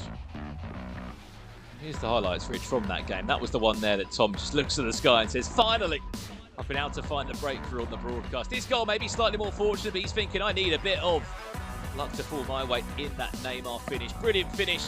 Right place, right time. See, Tom feel a little bit sorry to score that one. On the flip side, 62 minutes on the clock here. And Donny did come forward. Brilliant through ball into the path of Mbappe. Simple ball roll round the goalkeeper. There was no chance at the end there. And those were the only 3 goals that we saw in that game. There was a chance late on. This one here, Ronaldo, brilliant save needed by Nick Pope to parry that one away. But I think the big storyline to come out of that first leg is how Tom has reacted to his first defeat in the tournament. I mean, Tom is not any player. We often talk about it, those that go through the winners bracket, and when they first suffer a defeat, some players will just fall off that rhythm, fall off that momentum that they were feeling, and then, you know, just go crashing out of the tournament. Tom, of course, not like that. Had about an hour off to think back about that game, to look back on maybe some of those chances, and he bounced back with still a strong half of FIFA, as we say, across these 2 individual legs. You know, as you said, it might be a slender lead, but he's still in the lead. But we can't write off Andoni, can we? Because you saw the chances he was able to create in that first leg. Well, Tom was in this predicament almost a month ago when he lost against Jesus. He lost this game. He lost 2 games on the day and then got eliminated from the competition. I know he was very down. He was sad. He was dejected about being ejected from the tournament. But he said that's not going to happen again. He wants another shot. He wants another chance. And I actually think Tom is a better player when he's either got a point to prove, where he's trying to sort of fight for a spot, or he's trying to get into a broadcast, or he's trying to sort of play for something, or he wants to play someone in particular. And I think the way that Levy controlled that game in the winners bracket final didn't let Tom really play at all. It wasn't a goal-scoring affair like we thought. I think Tom wants that rematch. And that's a little bit, I wouldn't say personal, but he's got the bit between his teeth, and he wants to get into that final and prove that he is the better player over 2 individual best of 2s. I think that's what he's trying to do. But first, he's got to get past his second leg of Andoni. Yeah, this is the man on your screen there that needs, as you said, to do that and wants to get that rematch. Speaking to Shori, currently in the hashtag HQ. Must be said as well, I mean, brilliant achievement for Tom, Rich, that he's become an E-line once again. You don't know what that means. He will be representing England in the FIFA E-Nations Cup for a 2nd year in a row. I mean, he was one of the big favourites to go and do that. But again, fantastic consistency for him to go and get that England spot again. Rich, let's turn our attentions to other tournaments that are taking place, because it's not just here in Europe, is there? There's tournaments in the Global Series taking place all over the world. Yeah, East Asia on the 6th and 7th of March. You get to watch the best players from that particular region. And in North America, over the same weekend, just a little bit later in the day, twitch.tv/eLeague TV to see the best action from North America. We're going back down to South America, where you can watch myself and Brandon commentating the best players from Brazil, Argentina, twitch.tv/EA Sports FIFA, Oceania, March 13th and 14th. We're back in Europe on the 20th and 21st for qualifier number 4, and West Asia, April 10th and 11th, qualifier number 3. Yeah, plenty of FIFA. Of course, those are all... that'll be qualifier number 4 by the stage we get to that point. Must be said as well for the likes of Asia and Oceania, those only have 3 qualifiers on the build-up to those playoff spots. It's South America, North America, and Europe that have 5 qualifiers. These two, though, massive game in front of those. And Donny, just get into this, as we often say, Rich, just get into this stage and get into a top 6 out of this many players. We know we'll guarantee you playoffs. There's no doubt about that. But it must fill you with confidence that you've made a top 6, now a top 3 out of 1,061. I absolutely love the team cohesion that's currently in the Riders camp over there. They must be on top of the world. They qualified for the recent E-Club World Cup. Even those that aren't playing, Richie, there's still high fives all round. There's fist pumps all round. Yeah, well, it's part of the community, isn't it? When you've got friends who are doing well, you want to be involved. You want to be involved in positive and sort of good news. In a world where we're not getting a lot of good news, the fact that so many of these teams are doing well, so many of these players are doing well, and they've got teams behind them, you want to be part of that. And that's why you're seeing so many people getting behind their respective esports players. Here we go then. Second leg in front of us in our loser final. Winner will play against Levy de Word in the grand final here in Europe for qualifying number 3. Will it be an opportunity to get a rematch for #Tom? Or will this loser bracket run that we haven't seen for a long time from Andoni continue? We have to talk about it. We have to look back on the run that he has had in this tournament.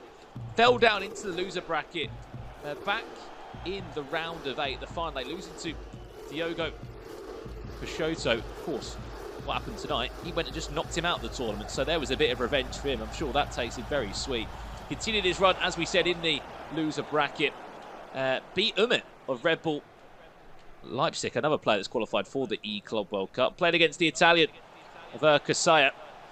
And then, as we know today, beat Adjuman, the man that's currently top of the pile. That would have filled him with confidence. Then beat and got revenge, I should say, in a rematch against Diogo Peixoto. And now he's in a position in. Yes, he might be trailing by 2-1, but you can't write off any of these players. The top 3 we're looking at out of 1,161 that have made it into this tournament from the PlayStation. Such a stacked region and a console side in the global series. I mean, you wouldn't want to be on the PlayStation, I would say, in these tournaments, because there's just so many players that you have to get through. 9 rounds of action, Rich, to even, I think, get near the semi-finals, let alone the top 8. Brilliant ball. This could be for Andoni towards the front post. It's defended well. Yeah, especially in Europe. We were talking earlier with Ryan, and I've talked to Nightwatch about this before as well. In regards to sort of players who might go from PlayStation to Xbox or Xbox over to PlayStation, depending on where they want to play, there's certainly more success from players playing on the Xbox, and then they've come over to PS and maybe not had the same success. You would argue that at the top level, there is more PlayStation players who are sort of at that level to get the spot rather than on Xbox. No, most definitely. I mean, the numbers are near enough half, so over on the Xbox. We saw 602 competitors yesterday. Bail out if you missed the action there. It was another German player that came to the forefront and won his title and picked up a massive victory. Brilliant stuff here. Must also be said, if you win this game, you're guaranteed $12,000 alongside those extra couple of hundred global series ranking points just for getting to this stage. We'll say again and again, to get that far and to get into a grand finals, 1,200 points guaranteed. You win the whole thing today, it will be 1,500. That could give the likes of a Tom a huge sort of boost in those rankings, in that top spot. Will give them a bit of room as well to clear a good 1,000 points or so to sort of, for the first time in this global series rankings, to actually build a bit of breathing space, which sounds crazy to be able to do, but with the consistency we've been able to see, it is actually possible. Here's Andoni now looking to use that player lock to find someone in the box. It was a very, very late pass and a late run. For a split second, I thought it was going to be Rashford that was going to run out of play. Chance comes to nothing in the end. You might see a counter-attack for Tom. You can see Tom just not necessarily holding the ball, but just playing a little bit more conserved. No real sort of need to go forward and get another goal. He was knocked down to the loser's bracket by somebody doing this exact thing. Keeping hold of the ball, playing the clock, waiting for the angles and opportunities to open up and the avenues to attack, and then taking them with pace and intensity in the final third. Chance, Hullet, can he find the through ball into the feet of Neymar? Well defended by Reece James. It is a fair tackle, says the referee. Just a quick word on that Reece James foot item, Rich, after this attack does come in. He's one of those players that has come very much accustomed to any pro's defence now. When the five at the back was being used, he was a sort of right-sided centre-back, not really a right-back. You can play right-back, of course, that is where his foot item comes out into the game. But pros have been loving him in sort of a central-back area role because he's got pace, he's got some incredible stats on him, and I think he is probably the future star item that we're seeing the most used. Yeah, I think you could just finish the sentence after he's got pace, to be honest, because that's the main reason that he's in the team. He's just so quick. He also obviously gets the strong link to Inform Kyle Walker, the 86 rated Inform, so he suits the chemistry needs, he suits the meta as well, and really just a perfect centre-back option for you there. Yeah, he was a player that we saw in the Premier League qualifiers. Pretty much all the recent events so far. Of course, there will be other future star items that have been used, such as the Swede from Piemonte Calcio in Leveski. He's popped up time and time again. We saw Dalot use the fullback ball into the box. Chance for Andoni. He's loving these quick corners into the box where he's trying to catch his opponent off guard. Nearly just did that of Cristiano Ronaldo.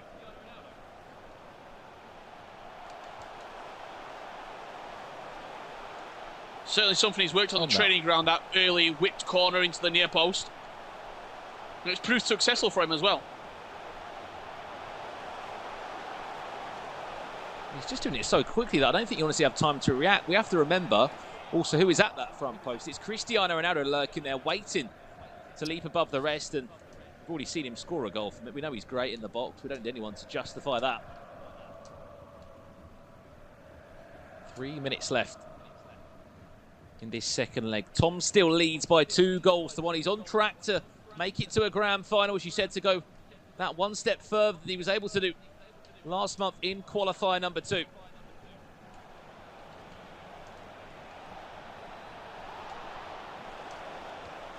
Potential opportunity here just on half-time. Just watch the top of the pitch. He's gone backwards.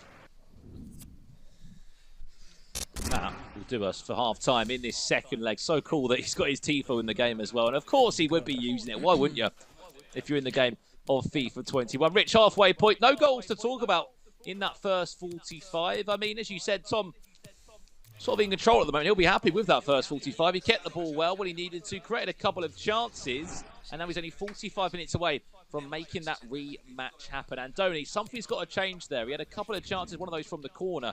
Nick Pope, though, able to match up with that with a massive save from Ronaldo's header. Yeah, I mean, not really too much to talk about, in all honesty, in that first half of the second leg. I certainly think it's going to open up more in this second half as Andoni comes further forward. What does that mean? Those through balls will hit more often because the defence is higher.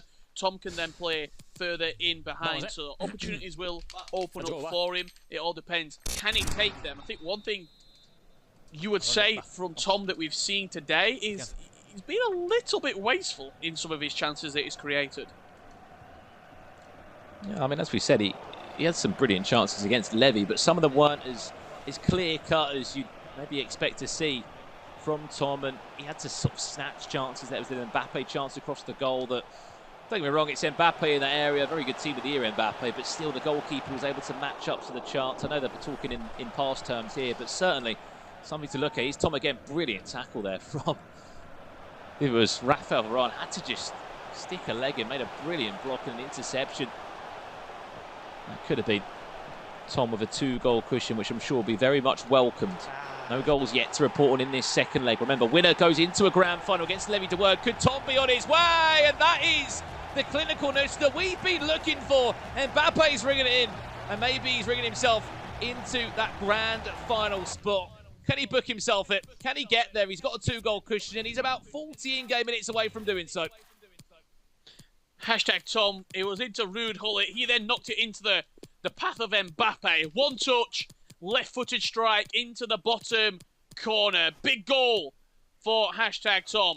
Andoni now has a lot of work to do to get back into this game. The 2-goal advantage reinstated. Yeah, and a smile on his face that unfortunately we couldn't see in the last game because it was such a stressful one for him. Andoni back to the drawing board now. Is it a case of a change of formation to really go for the game? You can see his teammates just trying to pick him up to say, come on, you're still in this. There is still time. As we know in FIFA, anything can happen. He's got 40 minutes left in this game to try and carve out a chance or two. However, I just feel like the experience that Tom's had, it's a 2-goal cushion. He's just come off the back of losing in a 2-goal sort of deficit manner against Levy. Just kept the ball in that second leg, saw the game out, kept his calm. And now here we go, 40 minutes in front of us. What is Andoni going to change? Otherwise it will be the end of the road. Still a remarkable tournament he has been able to have. Said, I think like 39th in the rankings, into a top 3 finish, guaranteed 1,000 Global Series points, $10,000 in his back pocket, and him announced himself back onto the pro scene. Of course, he's always been involved, but FIFA 21 may be a slow start into the year. Now certainly in the forefront.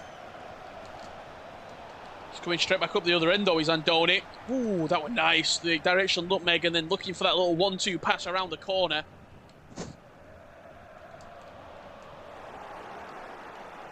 This game's not over yet. He's just looking for a goal, isn't it?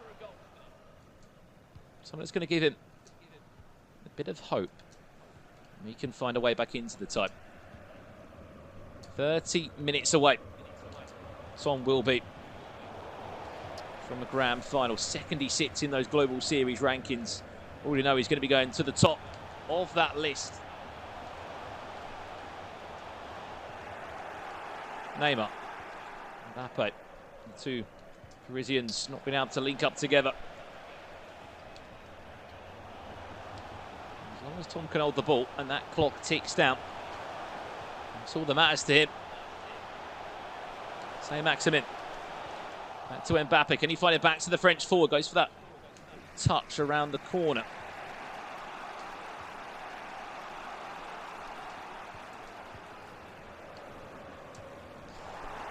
Cometido, tengo que hacer algo. Juego lateral, yo creo. Another pause cued there by Andoni. He's straight into the tactics and he'll be looking to make changes. Right here, 63 minutes on the clock.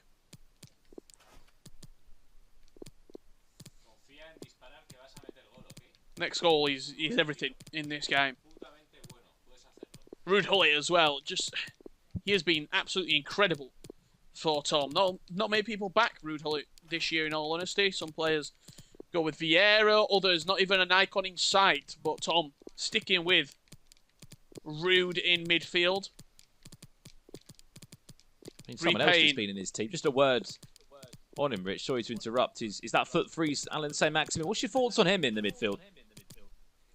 I think he's very good. He offers you quite a lot. I mean, in a 5-3-2, he can play as a centre mid if you need to go into the 5-back, but also in that 4-4-2, 4-2-3-1, he can occupy a wide mid or a wide cam very comfortably as well. 5-star, 4-star on the foot free Saint-Maximin, but Ruud Gullit once again showing us why he is the pound for pound great in midfield. There's the two changes from Andoni. One of them on the ball now, Adama Traore. Can he be the provider? Ball into the box. Lovely touch from Ronaldo. He just sort of locked onto the ball a little bit too late, so it felt like the player switching was a little bit off on that chance. Comes to nothing in the end. 20 minutes left. Tom slowly edging his way to a grand final. And Dominic doing everything he can to pile on the pressure. You can see the 4 white shirts there, that line of players, maybe like a 4-2-4 or something in display where he's trying to overload.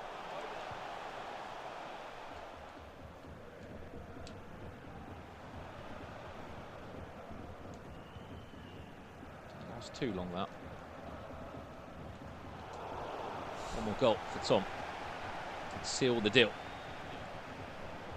Grand final spot after showing some incredible consistency. Back-to-back qualifiers. Qualifier 2, he was involved, as you said, unfortunately falling out in the loser bracket in the way he did. Wants to put it right this time against a different field of players. He lost one game against Levy, the word, in that winners final. Wants a rematch, and he will be getting it if he can hold on for just 15 more minutes. Here's Andoni now. We're looking for those through balls, which he's been loving to just push through. Find the feet of Neymar or Mbappe or Ronaldo.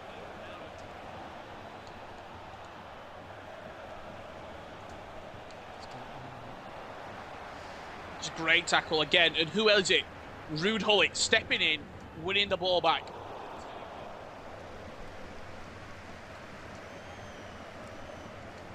Case of just sitting back and dealing with all these storms of pressure. Wins it back really well, Gullit. We highlighted him, Richard, how big he's been in the midfield. Another brilliant interception. There's the player lock. Finds the feet of Ronaldo. Adama just about doing enough. See him try to foul just to slow the game down. Another pause by Andoni. Will even get time to have that pause. Lofted forward back to Ronaldo. Case of just seeing that clock run down now. I'm sure all of those fans that have come out to support Tom after that disappointing game earlier today will be over the moon, and they've been able to see their man see out this game over the 2 legs. And a 1-goal cushion.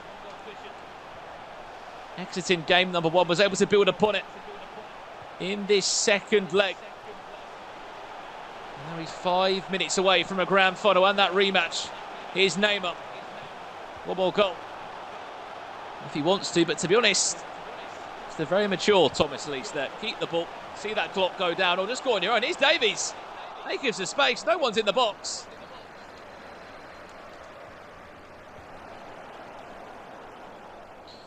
He's done what he needed to do, has Thomas Lees. He's come out, he's got that first goal of the game, and really showed why he is regarded as number 1. Why the stats also say that he's number 1 as well on those PS4 rankings. Well, he will be. Whatever happens, Rich, in that grand final, we will be ranked number 1. Referee conclude the tie. Thomas Lees will be into a grand final, even if Andoni gets himself a consolation. No way through for the Spaniard. It will be the end of the road for Ryder's very own Andoni. High five still around. It's been a brilliant outing for him in qualifier number 3, but smiles all round in the hashtag HQ for him and Shorey. It's a rematch and it's a grand final for the first time this year in the Global Series, Rich. And you have to say, a deserved winner over those 2 legs. Just kept Andoni further enough away at an arm's length. Did what he needed to do. He just wanted to get through this game, did hashtag Tom. And all eyes now set on that grand final. The rematch of the winners bracket final. Hashtag Tom progresses through to the top 2 to face Levy the Weed. What a final that is going to be.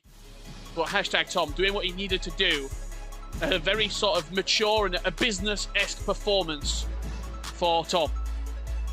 Yeah, a massive performance. As you said, he showed us so much consistency. It was a case of getting to a grand final. This is that time after, as you said, falling out in a disappointing way in his own standards back last month, just 4 weeks ago. Makes a grand final happen. He wanted that matchup, as you said, Rich. He was sort of teeing towards that. He wasn't happy with how the game played out between him and Levy. And again, there's some there's potentially is some unfinished business, in that grand final. Winner takes $15,000 and all the Global Series points. On the flip side for Andoni, Rich, is a case of, right, still a top 3 finish from over 1,000 players. I've got the E-Club World Cup to look forward to next week. I'm in a good patch of form at the moment. Top 3 is still remarkable. Yeah, Andoni, fair play to him, came out as the underdog of the tops of the 6 players in this tournament today, in this qualifier, and showed why he's still regarded as one of the best. Unfinished business, not potentially, but definitely in that grand final. Levy wants to silence all the doubters and all the haters, and hashtag Tom looking to do what he couldn't the first time around and force that bracket reset to take the #1 spot. It's going to be a great final. Yeah, commiserations to Andonis, who said he'll be in action next week in that E-Club World Cup. But we know there's a rematch happening. The 16-year-old wonder kid from Team Bullet will be up against this man who wants revenge. Hashtag Tom advances into a grand final. That's a wrap from me and Richard Buckley. I'm going to throw it back over to Jimmy, Spencer and Mike to break down the action. Thank you, Brandon and Richard. It was a fantastic affair, and I do want to give a shout out to Andoni, who ends up being the last Spanish player in this tournament. They started with 3 out of the 6, and now they're down to 1. None to 1 to none. He was the one.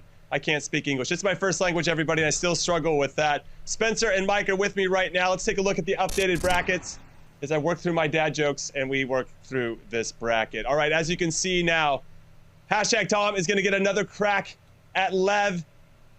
Levy took him down 2-0 in the first iteration of the winners final, and now he's going to get another crack at him. I'm really excited to get Spencer's thoughts on this as the chairman of hashtag. But for everybody that doesn't know, this is a double elimination. So hashtag Tom has to beat Levy twice to become the champion of this 3rd European qualifier. So lots of work for him to do. But Levy's been waiting around, so maybe he's a little cold. I don't know. Spencer, let's go to you first on just how excited you are for hashtag Tom. Really happy for Tom because he's progressed from that last tournament where we saw him go out in 3rd. He's got at least 2nd now. So it's a decent performance, but we've got to address the inevitable here. Yeah, that first game against Levy was tough, and he's got to beat him twice. So Levy is a massive favourite. I think that Tom, if we're being fair, had to use a few of the tactics that Levy used against him in that game in order to shut things down. So we weren't being critical of Levy, but we were saying that the game wasn't necessarily the most fun to watch. There was elements of that in that game. From my position, I personally don't care because I want to see Tom win. But from a neutral perspective, yeah, you have to point them out when it happens. But it's going to be tough. We have to give Levy credit where it's due. It's always the way. If you go through the winner's bracket, we see you less. We talk about you less on the stream because we're seeing you play less. But he is the best player right now. He hasn't lost a game. Okay, and then Mike, let's talk about hashtag Tom and his performance against Andoni. He was pretty good on both sides of the ball. What stood out for you, and how important was that first goal? I think for Tom in particular, very important, considering that he hadn't scored yet today. And it's nice to get that kind of done with under your belt and you move forward. It's also a great goal. I really enjoyed the build up here. It's kind of trying to find the right rhythm to get a through ball. It does indeed. And Neymar tucks that away. You see the sigh of relief. He's praying to the FIFA gods. The FIFA gods are answering him. And from there, he was able to carry that momentum. Maybe some good fortune in here on the bounce. Still, you got to convert the opportunity. He goes up 2-0. And then the game really came into some of that. Can you close it out? Can you change the rhythm a little bit? Are you able to dictate the pace? Can you put pressure on your opposition? We're going to see Andoni start to create a comeback. Very classic ball roll around the goalkeeper. I like the synchronized clapping in the background. I would love to incorporate that into my live streams. I don't quite have an audience like that that's representing me. And then you see hashtag Tom again working, low driven, a little bit of a fake shot, doesn't choose a direction, throws him off, and you celebrate, you move on, you advance. But it was not a open, free-flowing game as Spencer suggested or predicted, at least in my opinion. But a win is a win, and he got the job done, and it was what it looks like, or what feels right maybe going into the grand final. I feel as if once you get closer and closer to that grand final, the games get tighter and tighter. It's typically not going to be as open. Sometimes we get exceptions to the rule, but in general, nobody wants to go home. Players do whatever is necessary in terms of making tactical adjustments. You usually see more pauses cued, you name it. Okay, well, those weren't the only highlights that we have. We also have Spencer Owens' facial reactions during the hashtag Tom game. Look at him. I think he knew it was coming this time around. Yeah, I knew you were recording this time. Last time he didn't know. He was a little bit distraught. Thankfully, all the results, though, went your way. Man, got through that food pretty quick. Andoni's goal back. I love it. I love it. Things going on. Yeah. Come on.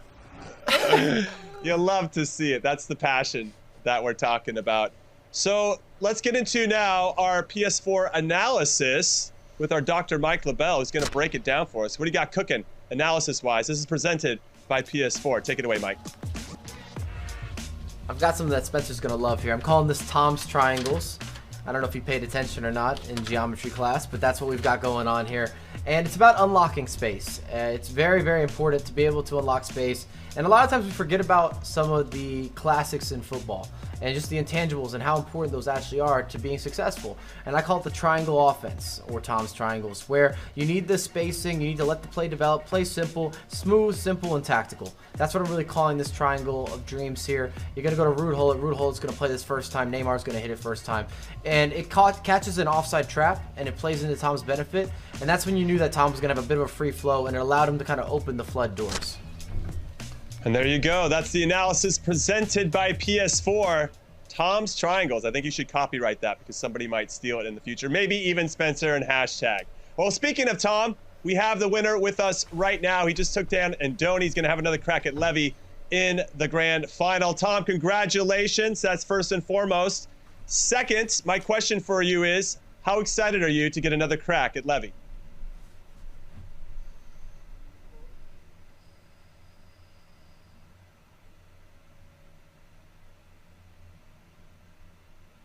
Unfortunately, he's muted right now. That's a shame because I can see his energy. His energy is great. We'll see if we can get him back on. We'll monitor that for you. But we'll see if we can get hashtag Tom back on so he can answer my dynamite question. All right, we can't hear him yet. But so Spencer, I'll throw it to you. I mean, how excited do you think he is? Because the last time he was on broadcast, he lost his 2 games, didn't get to the grand final, even though he was in the winners final. And now he finally got his first win on broadcast. There has to be a sense of relief there. Definitely a sense of relief. I don't think it'll be about excitement because I think hopefully he'll be, switched on, professional, wanting to win this tournament because on the hello, can anyone hear me? Should feel. I mean, he is statistically. Oh, hello. Is that a wild there Tom? He is. It's Tom. Hi, Tom. Hello, can anyone hear me? All right, Tom. He's back. Hello. We're glad, yeah, we can hear you, and we love the energy in your voice. How excited are you to have another crack at Levy in the grand final?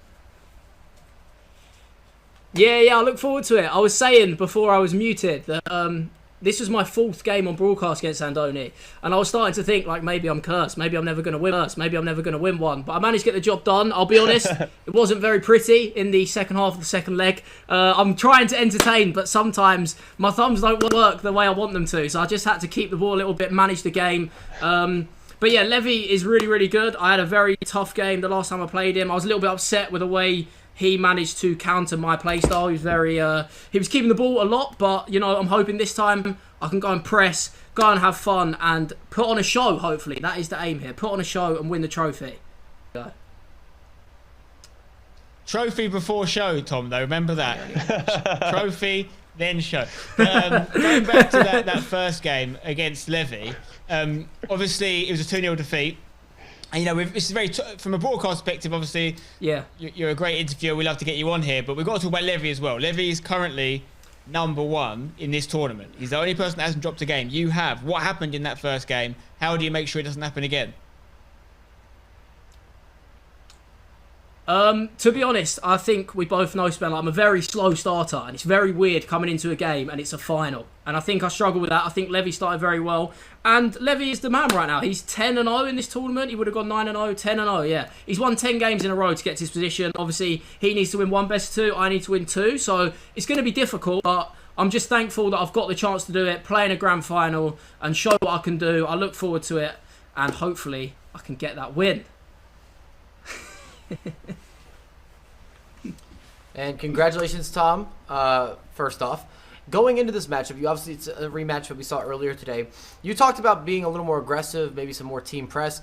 What kind of shifts can we expect going into that final? Otherwise, we could see technically another one of those ugly games that ends up being kind of a battle of the wits. Yeah, it's on me 100%. Levy kept the ball pretty well and it was good. It's not easy to do that, and I think it was because my press wasn't good enough. So I said to Shori, hopefully now I've loosened up a bit. I feel a bit more confident. Finally scored a goal as well. You can probably tell by the relief that I've got a long time without scoring. So now that I've scored, now that I've loosened up and played a few more games, I'm hoping that I can be a bit more entertaining and play on the front foot a bit more and hopefully get some control in the game. Well, Tom, we wish you the very best in the final, and good luck, my friend.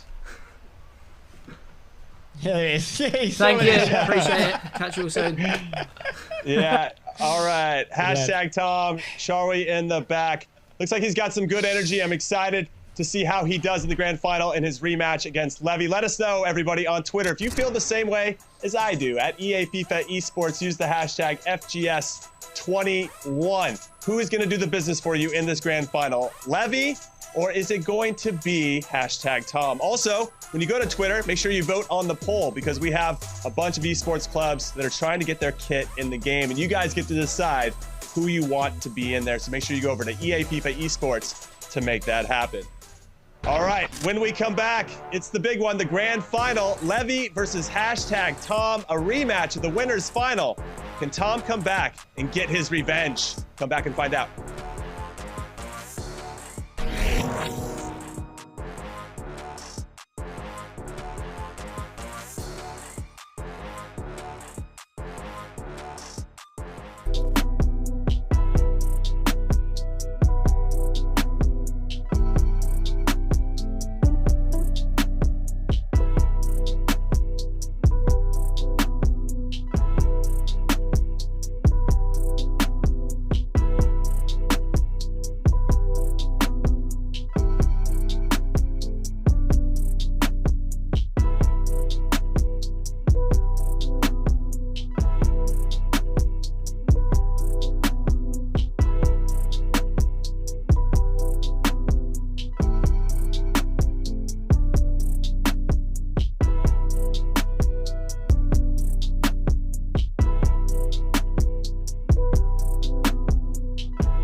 To this point. Yeah, pleasure. So obviously Levy David is in the final, and he is the only unbeaten player left in this tournament. We've got to shout this man out enough, not just because of his age, he's very young, he's 17 years old, but he has done it in the perfect record. He has beaten Tom, the man he's about to play again. He has that win against him. We also saw the losers quarters, so we saw a lot of Spanish players. 3 out of the 4 guys loser quarters were Spanish, but they've all crashed out, unfortunately, for Spain. Peixoto beat Dux neat, and Adriman lost to Andoni, and Andoni then beat Peixoto, and because Tom lost to Levy David, he then played Andoni in the lower bracket final, and we just saw Tom come out on top in that one 3-1. So it's a rematch, but Tom has to win twice. Yeah, he's got a lot of work to do. He didn't get a great result against Levy the first time around, lost 2-0 over 2 legs. So I think first and foremost, baby stepping his way to just scoring a goal first and then working his way from there. All right, Mike, let's get into the winners' final highlights when these two guys faced off a little bit earlier, and maybe point out what Levy did really well to kind of hold off hashtag Tom from doing anything of consequence.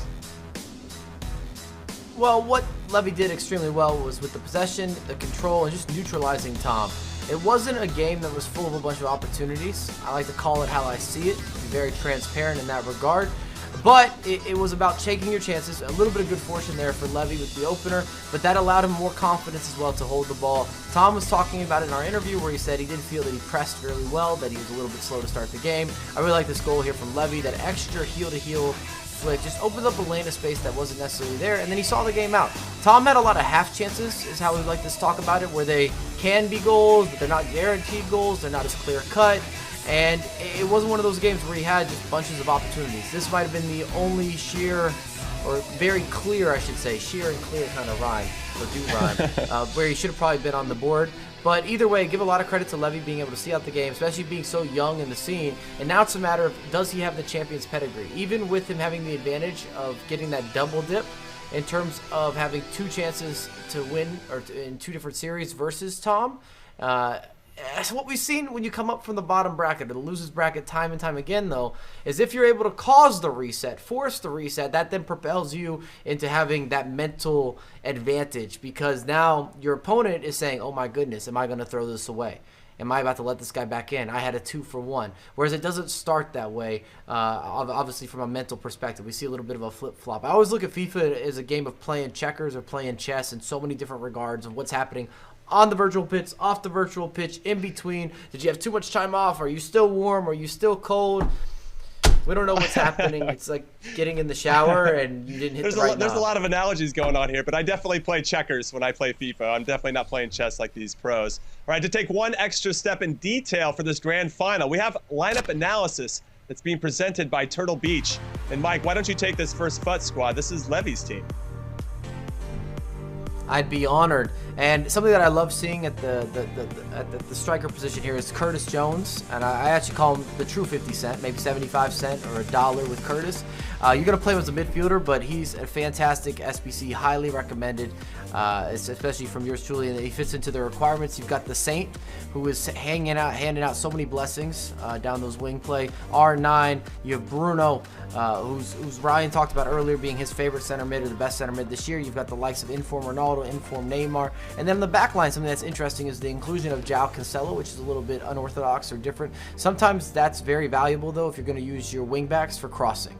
So if you were going to switch into a 5 at the back, or if you're just looking to have more variety in terms of confidence with the passing out of the back. And then off the bench, expect to see the likes of that Alphonso Davies, also Traore, both very dynamic, unusual players. And that new El Shaarawy gets busy. You see that 88, he's just poking his head out. You want a little mohawk, we'll give you a little mohawk. I love that. All right, that is Levy's team. Let's take a look now at hashtag Tom. Spencer, you should know this one quite intimately.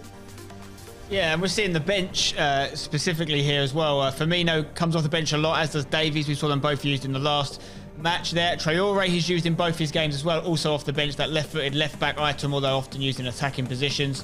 From what you can see of his actual team, Renato Sanchez, interesting inclusion there. Not everyone going with the Portuguese player. Mbappe, team of the year, is the big name inclusion. You've got Ruud Gullit as well, who you've seen a lot of chances fall to for Tom. Ronaldo, just your basic 92 rated Ronaldo out wide. Neymar, I think it's the same wide men that we saw in Levy's team, at least in the starting formation, although it was a slightly better rated Ronaldo for Levy, I believe. Mendy still going strong at the back. Varane, Reece James, right back item playing centre back, and Cancelo in both teams as well. Yeah, good look at both of those squads, which means as we get closer to this, it's time for our predictions. And that was presented by Turtle Beach, our lineup analysis. So thank you to them for that dynamite insight. Predictions. So I'm going to start with you, Spencer. I know you want hashtag Tom, so I guess it's more of a score line. What do you think he's going to do against Levy here in this grand final? Well, no, I'll be honest. Like, if you're talking about predictions, you're talking about form, and you're talking about stats, then Levy on this current situation is the favourite. There's no getting away from that. You know, he's just beaten Tom. Didn't concede a goal over 2 legs. Very difficult to do at this level. Hasn't lost a game in this process. Tom has performed better over the year. That's statistically proven. He will be #1 in Europe at the end of this event. But in terms of this game right now, Levy's a massive favourite because he has that second chance element as well. He has to lose twice. So, you know, the completely no emotion prediction would be a sensible bet on Levy for sure. I believe my boy Tom can win, though. Of course, I believe he can win, and I we'll see what happens, obviously. But no, Levy, we have to give him the credit where it's due. We also have to give Team Gullit credit where it's due. I want to make sure I say this before the game starts as well, because I don't know what's going to happen. Team Gullit have been doing fantastic things. They've got a lot of players doing well, qualifying for a lot of events. They're consistently identifying talent, but improving that talent, which is, you know, not easy to do. It's easy to find good players, but they're making them better. So I've got a lot of time for what Team Gullit are doing, and Levy clearly got a massive career ahead of him and is favourite to win this. Okay, I'm inclined to say whoever scores first ends up winning this match. I know that's a little bit bold in FIFA because the first goal doesn't always seem to matter, but I think for confidence reasons, and given how Levy performs, if he scores first, I mean, 2 clean sheets over 2 legs against Tom is pretty impressive. So I think it will make a difference in this particular matchup. Mike, what are you saying? I'm not going to walk the penguin, such as what Spencer just pulled there. We just went back and forth. He waddled this way, he waddled that way. He didn't really tell us who he's going with, but we know he's going to run with Tom. Look, I'm telling all you guys at home right now that are watching, get your popcorn out. We're going to sit back, relax. It's not going to be a singular situation. There's going to be a reset here. I think Tom's going to do it. I don't know that Levy has the championship pedigree yet, because that's what you have to ask yourself. Do you think Levy is ready to win an event at 16 years young? Maybe. I could be wrong, and I'll happily apologize if I am. But that's where I think Tom's tasted it. He's had some of that fine delicacy, a little bit of the wine. You know, he's upgraded his lifestyle. He eats with good manners. Meet and greet. Either way, I think Tom's going to get this done. I think he's going to force a reset here, and I think that he's going to somehow wiggle back into this. He seems very alive when we just talked to him. He's got the right mentality, and Levy's been sitting. He's been watching. But by all means, he's definitely the favorite here because Levy has a 2-1. Wait, who's modeling now? But I'm going to go with Tom. Penguin now? I'm gonna look. Don't get mad because you got a pen. You got a pet penguin. I don't have one of those. You know, whatever you've been doing over this time period. I said that Levy's the favorite, and he's the one that's the favorite to win. That was my prediction. This is all. I made a choice. I made a choice, and then I said, "This is falling apart." I just hope we have another match so I can see both of you guys walk a penguin. I've never heard that phrase in my whole entire life. Let's throw it over now to Richard Buckley and Ryan Passot, who have the call of this grand final. Take it away, guys. Thank you very much, Jimmy, Mike, and Spencer. Cracking analyst work, as always, from those three. I'm joined in the commentary booth by Ryan Pessoa. Ryan, first question I've got to ask you. Did you see this happening? Did you see Tom getting back into this grand final after seeing what he did in Qualifier 2, where he got eliminated in the losers bracket? Was this always going to happen, this grand final? I'd say just because it's sort of like both players have come into this tournament unbeaten, so you'd sort of back the 2 grand finalists to sort of have a rematch. Of course, Andoni performed fantastic, but yeah, Tom versus Levy was always, in my opinion, on the cards. It's just about if he can perform when it matters. And for Levy, he'll be confident because, again, he played Tom in the upper bracket final and he didn't concede a goal. So who's to say he's going to concede a goal now? But yeah, anything can happen. Anything can happen indeed. The second question I've got for you, we talked about, well, Mike and Spencer out there, in particular Mike saying Levy might not be ready to win a trophy, but I don't want to... When you look at the people who have won the qualifiers this year, Hazers, that's not typically a name that you associate with winning. Lefty, he's been a great player, but not necessarily the person lifting the trophies. And then also yesterday with Musty, the German player, not necessarily a player that you associate with being the top dog and winning the qualifiers. So I think in this online predicament, there's more uncertainty than ever, and I wouldn't put it past Levy doing this in one game. But here we go. This is our grand final on the PlayStation 4 EU qualifier number 3. Levy de Weed from Team Hullet, kicking from left to right. And it's going to be hashtag Tom from right to left in the hashtag yellow. Huge game, Ryan. So massive game for, of course, just to have the stature of being a champion. The points on board as well. Of course, both of these players will have playoffs 100% guaranteed regardless, but there's still a lot up for grabs. I know that Tom will be hunting for payback. There's no doubt about that, but Levy, he's got a point to prove. He wants to show to the world and everyone watching that that win in the upper bracket final wasn't a fluke win. It was a very disciplined, it was a regimented win that he knows he can do it again, and he'll be confident to do so. As I said, when you play somebody who's as good as Tom is, I know he started off very slowly, and he definitely would be disappointed with this performance, but again, he didn't concede a goal. Like, that's something you have to say, and Tom usually scores quite a lot of goals. One of the best attackers and has been for years, so Levy will be taking that confidence going into this game. So looking to open up his account in this grand final. Kylian Mbappe on the edge of the box. Back heel into Neymar! Finesse shot past the goalkeeper. It took Tom 8 minutes in this grand final, and he has broken the deadlock. Yeah, I talk about Levy not conceding a goal against Tom, a fantastic back heel. First time shot with Neymar, very similar, well, not in the same angle, but it's a similar first time shot from Neymar, which broke the deadlock against Andoni as well. So 1-0 up for Tom. He'll be definitely delighted with that, but again, he'll just be hoping that it's something that he can push on with and not just settle for the lead. The back heel was perfect right there. Great use of the back heel from Mbappe, just flicking it around the corner into Neymar. You talked about the mentality. We often have talked about that being the sort of 5-10% in the big moments. You mentioned it just then, Ryan. Levy de Weed, he's got a lot to prove, because a lot of people are sort of disregarding his win against Tom, saying, oh, he only did it because he played a certain style of FIFA. He'll be wanting to get in this final right now and prove those doubters wrong. Just offside right there is Tom, potentially going 2-0 up. But on the other side of that, hashtag Tom wanting to get the revenge, because he feels a little bit hard done by. They didn't have an expansive game. It wasn't end-to-end. Levy kept possession and frustrated Tom. Chance for Levy, just offside. Just offside. But further on from what you said, for me personally, let's say if I was in this situation and I was Tom, I would just be eager to get payback. Not necessarily in a sense just because of the way Levy played, but what he played is very difficult for people who haven't performed in or played in tournaments before. You have to do whatever it takes to win. Like, I don't understand. I used to have that mentality as well, I'll be honest, back in the days when I started off, where I wouldn't want to play a defensive shot. This could be a chance there from Neymar, just tackle from behind. Ooh, the ball bouncing around the box. Ronaldo just scoop it back out to Renato Sanchez. Now Ruud Gullit.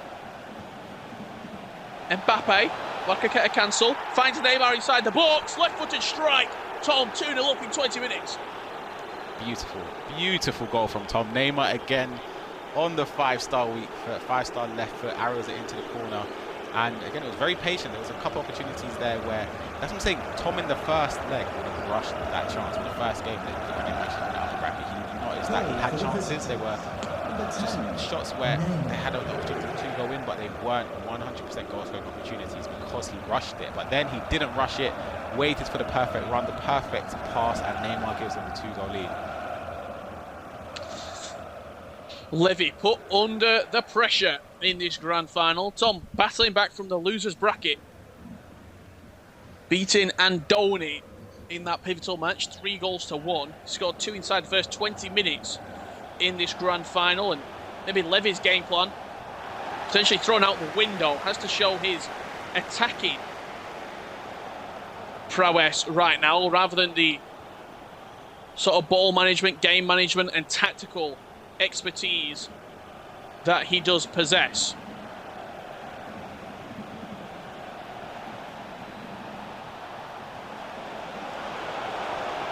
Ronaldo inside the box, ball roll into him. João Cancelo clears his lines. Thought that was just about to become number 3 for Tom.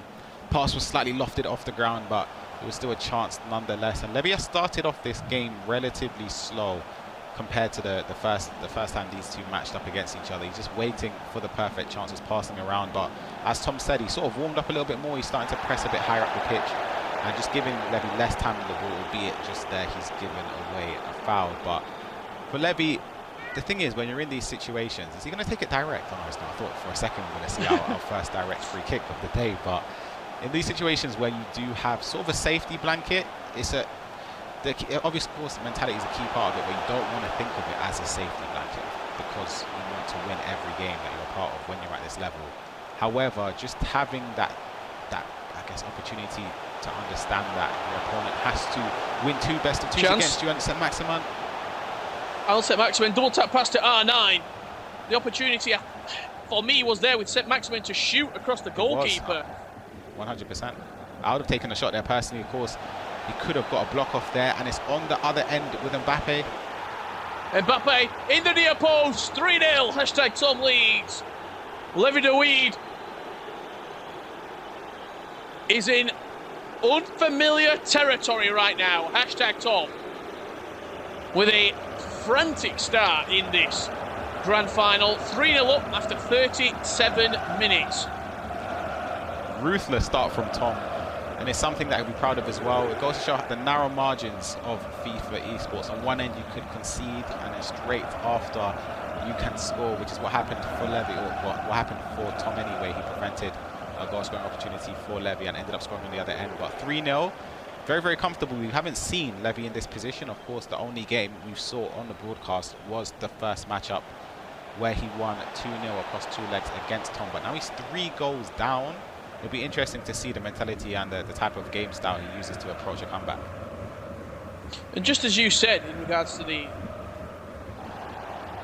player wanting that sort of the game to be a little bit personal, to have a little bite to it, you're very similar to that. You like playing against someone who might have beat you before, and then you want to get revenge, you want to beat him, you want to humble him.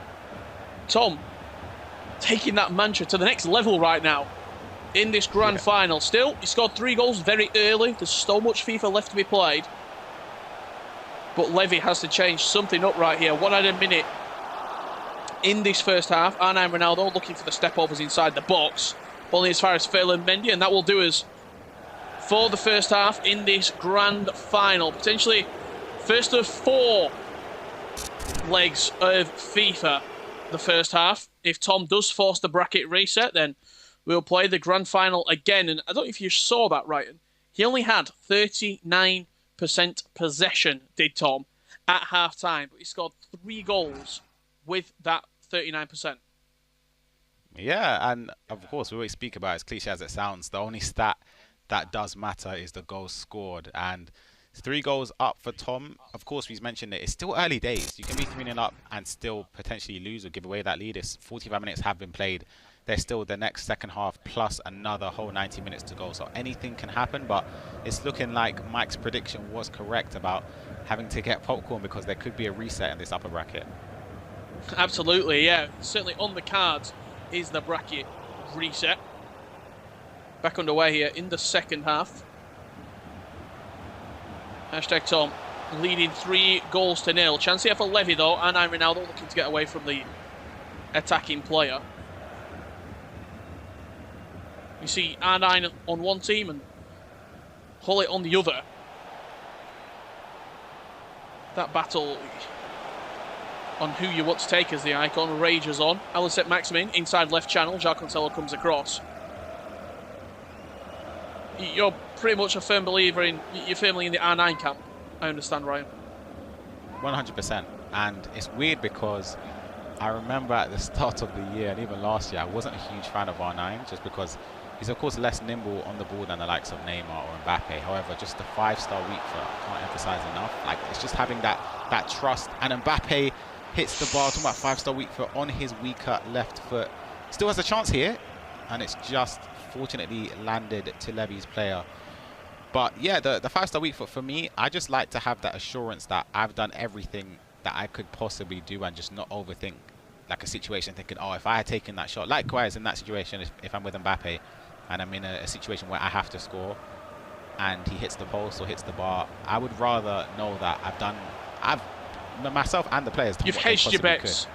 could. Yeah, exactly.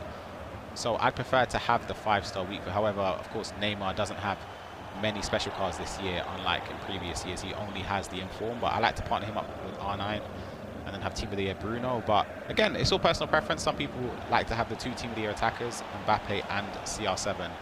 And Spencer Owen mentioned it as well. When the player's finishing is that good in their shot power with the Team of the Years, you don't really notice the weak foot all the time. However, there are scenarios where you know for a fact if that situation is R9, it's a goal. But with R9 or CR7, sorry, or Mbappe, it could go wide. The keeper could save it. So it's just how it depends how you play. 62 minutes gone already in this first leg. That's a through ball, and that could be Neymar slowing past the goalkeeper. Big goal for Levy de Weed. A lot of FIFA left to be played, and gets one back. That's big. That is a goal that he needed in order to make sure that he was still in the race to stop this bracket reset. And as I mentioned, it's still early because a 3-goal lead, even if you won the game 3-0, it's still far from over. You still got 90 minutes. If you can score 3 goals in a half, why can't your opponent? You're both at the top of your game. You're both in a final of a tournament. So there's a reason that you're here. And Levy will be backing himself. Now we see Renzo over his shoulder, giving him the confidence. And of course, from Tom's perspective, Shuri over his shoulder in the hashtag office. But again, for Tom, it's more so a thing where he knows he backs himself going forward and he's very confident with it. He would rather keep on going than sort of parking the bus and resorting to just game managing too early. I know we've seen it from previous opponents that do resort to that, and it works for some players, but for me, the way Tom plays, he's much better when he just pushes the initiative and forces the game onto his opponent. Back underway, 66 minutes on the clock. Player lock into Mbappe by the looks of it. Hullet is dispossessed, but the chance will fall again for hashtag Tom. Ruud on the edge of the box. Working into Neymar. Now Roberto Firmino, fresh off the bench. Frees Firmino. Gullit dispossessed by Alphonso Davidson. And again, just look at that ball that potentially it will, or if, or when it will be played. I think not if, but when. That through ball. R9 makes the run. Neymar makes the run. The options are certainly there. I mean, great composure as well from Neymar when he took the chance for Levy, because he's not had a lot in the attacking third. Neymar looking to get a cancel, crowded out by a couple of yellow shirts. Yeah, the situation there with the through ball that was on, I'm surprised Levy didn't play it, because it was R9 on the shoulder of Varane, and Tom also had an opportunity there, but he used as a decoy run. But the through ball is something to be wary about. As a player that competes, I absolutely hate conceding a through ball goal. I would rather you score any other way, and that's a fantastic save from Pope. Fantastic, fantastic save. What a save from Nick Pope. Cat-like reflexes, diving away to his left-hand side. Chance still on from the short corner for #Tom right now. Ronaldo into Ruud Gullit, into Kylian Mbappe. Kyle Walker steps in and wins the ball back, and Levy potentially with a counter-attack opportunity on the cards. Does decide to elect the slow approach. Now building up through the thirds is Levy. Cancelo. Into Bruno, looking back for Cancelo, but the pass wasn't really on. And Tom does well to play out of quite a tight little corridor there. Does very well. It'll be interesting to see if he plays for the last attack. I know it's the 83rd minute, but sometimes you just have to be a little bit sensible. Unless there's a gaping pass open or a through ball that you could play, or an attack you could use it, although he didn't do it there. It's probably a little bit more sensible to keep the ball in those dying minutes, just because you don't want to concede just off of a chance so late on, especially in this scenario. And Tom even spoke about it in one of the previews we saw, where he lost against Umut, I believe it was a FIFA 19, because he played too late or too early for the last attack. But in some situations, especially this year, for me, if my opponent's not pressing me high up the pitch and I'm winning 3-1, you're going to have to come and get the ball off of me. Otherwise, I'm just going to play for the last attack. Like, it's quite simple for me. There's so much like up for grabs. The stakes are high. So you're going to have to do everything because I'm winning. But that doesn't necessarily mean I play that way the whole game. It's just in certain scenarios, just to make sure that I have no regrets. Adama Traore in here for Levy de Weed. Final chance of this first leg. A goal right now would seriously spice up this grand final. Neymar, roulette inside the box, twisting and turning, runs into Varane. R9 picking up the scratch potentially. That could have been a huge opportunity if R9 was able to bring that into his path and get the shot away. Levy will feel a little bit hard done by there, because that could have been a golden opportunity to go 3-2 up. Yeah, that was a chance. R9 sort of, I guess, ran past the ball in a sense, but Tom would be happy with that. He was 3-0 up, of course. It's still a victory in the first leg, and we're hoping he can continue that sort of result in the second leg. But for Levy, there were positives to take, I'd say, especially from when he scored. He done well just to press higher and just win the ball back higher up the pitch, but he still is 3-1 down, and yeah, there's still all to play for in the next 90 minutes. Still all to play for in our grand final. #Tom leading 3-1 after leg number 1. Just giving you a little bit of context on what it means in this grand final when we're talking about the bracket reset. Well, because Levy de Weed won the winner's bracket, he came through that into the grand final. It means that he has the championship advantage, meaning that #Tom not only has to beat him once in a two-legged affair, but has to do it twice if he wants to take home that championship spot from EU qualifier number 3. Ryan, we're going to have a quick look at our highlights from leg number 1. Talk me through what went so well for #Tom. So I was just very confident. We saw, as I mentioned, it's a very similar goal in a sense that he plays the first time pass or a back heel there from Mbappe wonderfully, and a first time shot, with Neymar. Very similar to the first goal against Andoni. And again on the 20th minute, a very slow, methodical build-up into Neymar on his left foot again to give him the 2-goal lead. And we see a through ball here with Mbappe up against Varane. The fake shot, the ball roll. Levy sort of moved the goalkeeper anticipating a shot, but it was arrowed into the near post. And 3-0. Still a lot to play for, and there was another chance here. Neymar, Mbappe hits the bar. That would have made it 4 goals to hashtag Tom. Unfortunately, it was still 3-0 for him. But then here's a chance with Bruno Fernandes and the through ball, very composed as you mentioned, to Neymar. 1v1, never going to miss from there, and Levy brings it back to 3-1. They were the best opportunities of the game for both players. Adama Traore, great save. Nick Pope tipping it round the post. Live shots of Tom as that went past the upright from the great save from arguably the best goalkeeper on the game in form, Nick Pope. 3-1 Tom leads at the break point in the first series. We're going to get straight back underway in this opening sort of potential of 2 final right now. Second leg coming up. Hashtag Tom leading 3-1. Ryan, if you're Tom, if you're sure it right now, what are you saying to hashtag Tom? More of the same, please? 100%. I'll say, of course, easier said than done, but just keep playing the same way. Don't curl up into your shell too early and invite pressure, because you don't want to do that and end up giving away a chance to make it 3-2 so early on. There's still the 90 minutes. Tom, as I always say, is so good at sort of game management, especially in those situations later on in the game. So if he backs himself just to keep attacking, perhaps get another goal, anything can happen. Live shots from hashtag Tom right here. On the other side of that, Levy de Weed, he's already beaten Tom once in this tournament, in this exact qualifier. About 2 hours ago, actually, he was victorious against hashtag Tom. He's got a couple of people behind him. How are they getting Levy fired up for this second leg?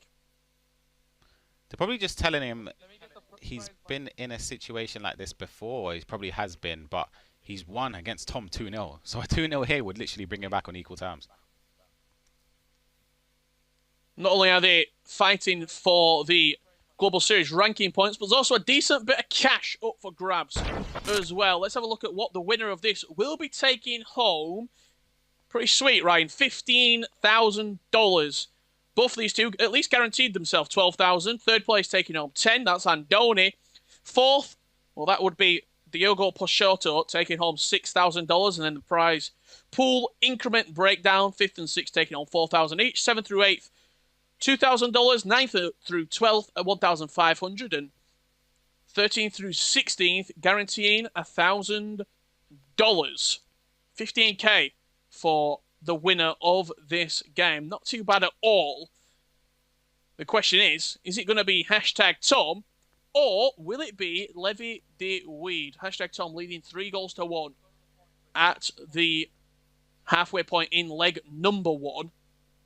But that is the in real life currency. Let's have a look at the virtual sort of Global Series ranking points. The FIFA currency, as I like to call it. This is your ticket, Ryan, into the playoffs. 1,500 points the winner of this will take. Second, 1,200. Third, 1,000. 900 points for fourth. 5th through 6th taking home 800. 7th through 8th, 700. And 9th through 12th taking home 600. Talking of those points, Ryan, I'm going to put you on the spot a little bit. How much do you reckon for playoffs? What's your aim? Do you have a goal where you're wanting to hit a certain amount to get into playoffs? I guess on PlayStation leaderboards, I haven't taken too much of a look at the top. I believe it's 45 on PlayStation, and I think it's 47 on either 47 or 45 on Xbox because of the seats that are dedicated to leagues. But I'd say probably 900 on Xbox would be all right. On PlayStation, it's probably a little bit different because the points breakdown is slightly different. Of course, more competitors, but both of these players, as we mentioned, 100% have playoffs secured. So the fact that they're playing at this high level, and they're playing, of course, for the points to push themselves higher up the leaderboard. We see Tom will be ranked number 1 regardless of any result in this game. Number 1 on PlayStation Europe, which is a fantastic accolade to have. Well, here we go. Back underway in our grand final. Hashtag Tom leading 3-1, kicking from left to right in the hashtag strip. And Team Hull, it's Levy de Weed from right to left in the orange and black of Team Hully. A first goal here and an opening goal for Tom surely puts him in the driver's seat to force a bracket reset. On the other side of that, Levy eager to get this opening goal, and as soon as we've kicked off this game, one thing that's apparent to me, the press from Tom seems rampant. Yes, pressing extremely high up the pitch here. Just trying to sort of force Levy into a mistake. He knows that he's going to be nervous. But again, Levy does well to play out of it. But This is a tough one. I always speak about whoever gets the first goal in these sort of occasions, if there is going to be a first goal, is very, very important. We see a late run from the Team of the Year, Bruno, and unfortunately for him, or for Levy's sake, it didn't work out to have a shot at goal. But Levy is going to have to start committing a few more players forward. You saw in the tactical masterclass of his breakdown with the formation, the 4-1-2-1-2 narrow, and the way he plays that, the way that was set up as well, is very, very, very attacking, and he's playing 4-2-3-1 now, but they're probably thinking to himself anyway, and Renzo will be over his shoulder, probably saying that there might be an occasion in this game where he has to resort to that formation and those tactics, and if that happens, I think we'll be seeing quite a few goals. R9 linking up with Neymar. Neymar gets the ball back, looking to turn his man. Just reached James defensively. James just does enough alongside Renato Sanchez, but in the final third, Levy getting a little bit of room, more the room than he certainly had in the last leg between these two. But there's a chance for Tom up the other end. Curtis Jones being impeccable in the opening 15 minutes. A couple of times he's got back and nipped the ball back for Levy.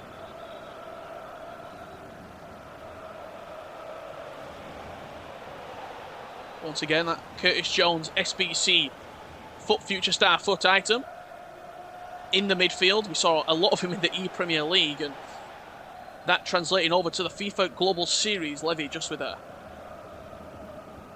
bridge touch out of play, unfortunately. One thing that I've noticed as well from Tom, he has his Cristiano Ronaldo, I believe it is in right midfield in this formation. I think he's playing 4-4-2 the second, or it could be 4-2-4-2-2, but Ronaldo on the right, he sort of uses him as an outlet, which a lot of players do. If they don't have CR7 playing up front, they use him as an outlet, and Neymar's through here. Neymar's in. Oh, what a save! What a save! That was an opportunity to really tighten up this game. Wow, wow, wow. Wrong decision? 100%, but like, oh my God, he's got another one. He's in again! Neymar! Chance to resurrect his scenes and does so! 3 goals to 2. He couldn't do it on the first try, but he did it on the second. Levy Weed trailing now 3 goals to 2. Ryan, talk me through those 2 chances. Yeah, he'll be delighted. Just the fact, of course, he's delighted he scored, but he's happy that he scored straight after that, because that's a mistake again. You're through 1-on-1. You sort of overthink it. You could have chipped it. You could have bull rolled around the goalkeeper. That shot there, of course, is so easy to say when you're not the one playing with all those nerves and emotions going through and everything going through your mind. But it was a 100% the wrong shot choice. But the second time there, he made sure that he punished Tom with a mistake he will not be happy with. And it's 3-2. The way this is going, it's not going in Tom's favour. He needs to sort of brush up his ideas a little bit and stop panicking and giving the ball away so harshly and so rashly. 30 minutes gone in this second leg. Levy seems to be the first to all these second balls. He's winning all the 50-50s. Everything going the Dutch man's way right now. Bruno Fernandes, Curtis Jones getting a lot of time in the middle of the park as well. And that through ball hitting Neymar yet again. James is the man coming back. Neymar Jr. inside the box. Back to CR7. Lapicata cancel. Bruno Fernandes now taking over. Slowing it right down. Curtis Jones out wide to Saint-Maximin. The 2 Premier League youngsters linking up. Saint-Maximin and Jones. Now Neymar. Step over on the edge of the box. I feel like all the impetus was taken out of the attack as soon as he went outside of the box. Definitely, and what was key there was the offside traps from Tom. The way his defense stepped up. So when you're in those situations and you sort of have to go back across to the centre mid and then try and play it into your strikers. If someone offside traps, you can't play it into your strikers. Number 1, because they're most likely going to be offside. And number 2, the way that the centre backs step up, they're already ahead of the strikers. So if that happens, the likelihood of the centre back getting there ahead of the striker is very, very high. But that's something that I want to commend Andoni for, a player who lost to #Tom in the loser bracket final. What he was doing is using the player lock in those situations to drag the striker back on side, which is very, very useful and something that I didn't notice, and it was helping him a lot in sort of building up those attacks. We saw an audacious switch of play right there from Levy Weed, straight out of play, and gives the possession back to #Tom. Not being too great in possession though, Tom, in this opening first half. of the second leg. And again, Curtis Jones stealing the ball back for Levy. Bruno Fernandes now, looking to potentially try and get the final chance of this first half. If he can go in with 45 minutes left to play at a level playing field, dreamland scenario for Levy. Neymar and R9 linking up. Elastico. Varane steps out. Ronaldo looking to just get a toe on the ball, but that will do us for half-time. And even though he's not level Levy de Weed, you have to say, if you're in that camp, you are very happy with how that first 45 minutes has gone. Exactly, and the chance there, which was well worked, the Elastico, great tackle from Tom with Varane there. It's nervy scenes for Tom. I don't know where to begin with that. It's sort of a thing, he's not making humongous errors. However, he's sort of playing into the trap of Levy. Levy's pushing, he's not even pushing too many players forward. He's just sort of, the way, when you play against some people, you get sort of gather up that knowledge and information on how the other player defends. And Tom, for me, is letting that through ball go with Neymar against Reece James. Of course, Reece James, I think they might be level on pace, but it's a bit of a difficult one because sooner or later, Levy's probably going to get another chance with a through ball if Tom carries on. Like, he's not sort of changing to the centre-back to follow the run. So, and it's still 45 minutes to play, but as you mentioned, for Levy, the team Hullet camp can definitely be pleased because it's promising signs. Absolutely so. Back underway in our second half right here. If Tom holds this lead out, well, he will be forcing the all-important bracket reset. However, if Levy can get a goal back, we go to extra time and a penalty shootout. If Levy turns the game around and wins this tie at all, whether it's in extra time, in penalties, or in the next 45 minutes, he will be crowned the champion of the PlayStation Qualifier number 3 in Europe. And I'm Ronaldo. Back to Alphonso Davies off the bench for Levy. Looking to see if there are any other fresh legs on the pitch. Neymar into Alphonso Davies. Back to Neymar. That is wonderful from Levy de Weed.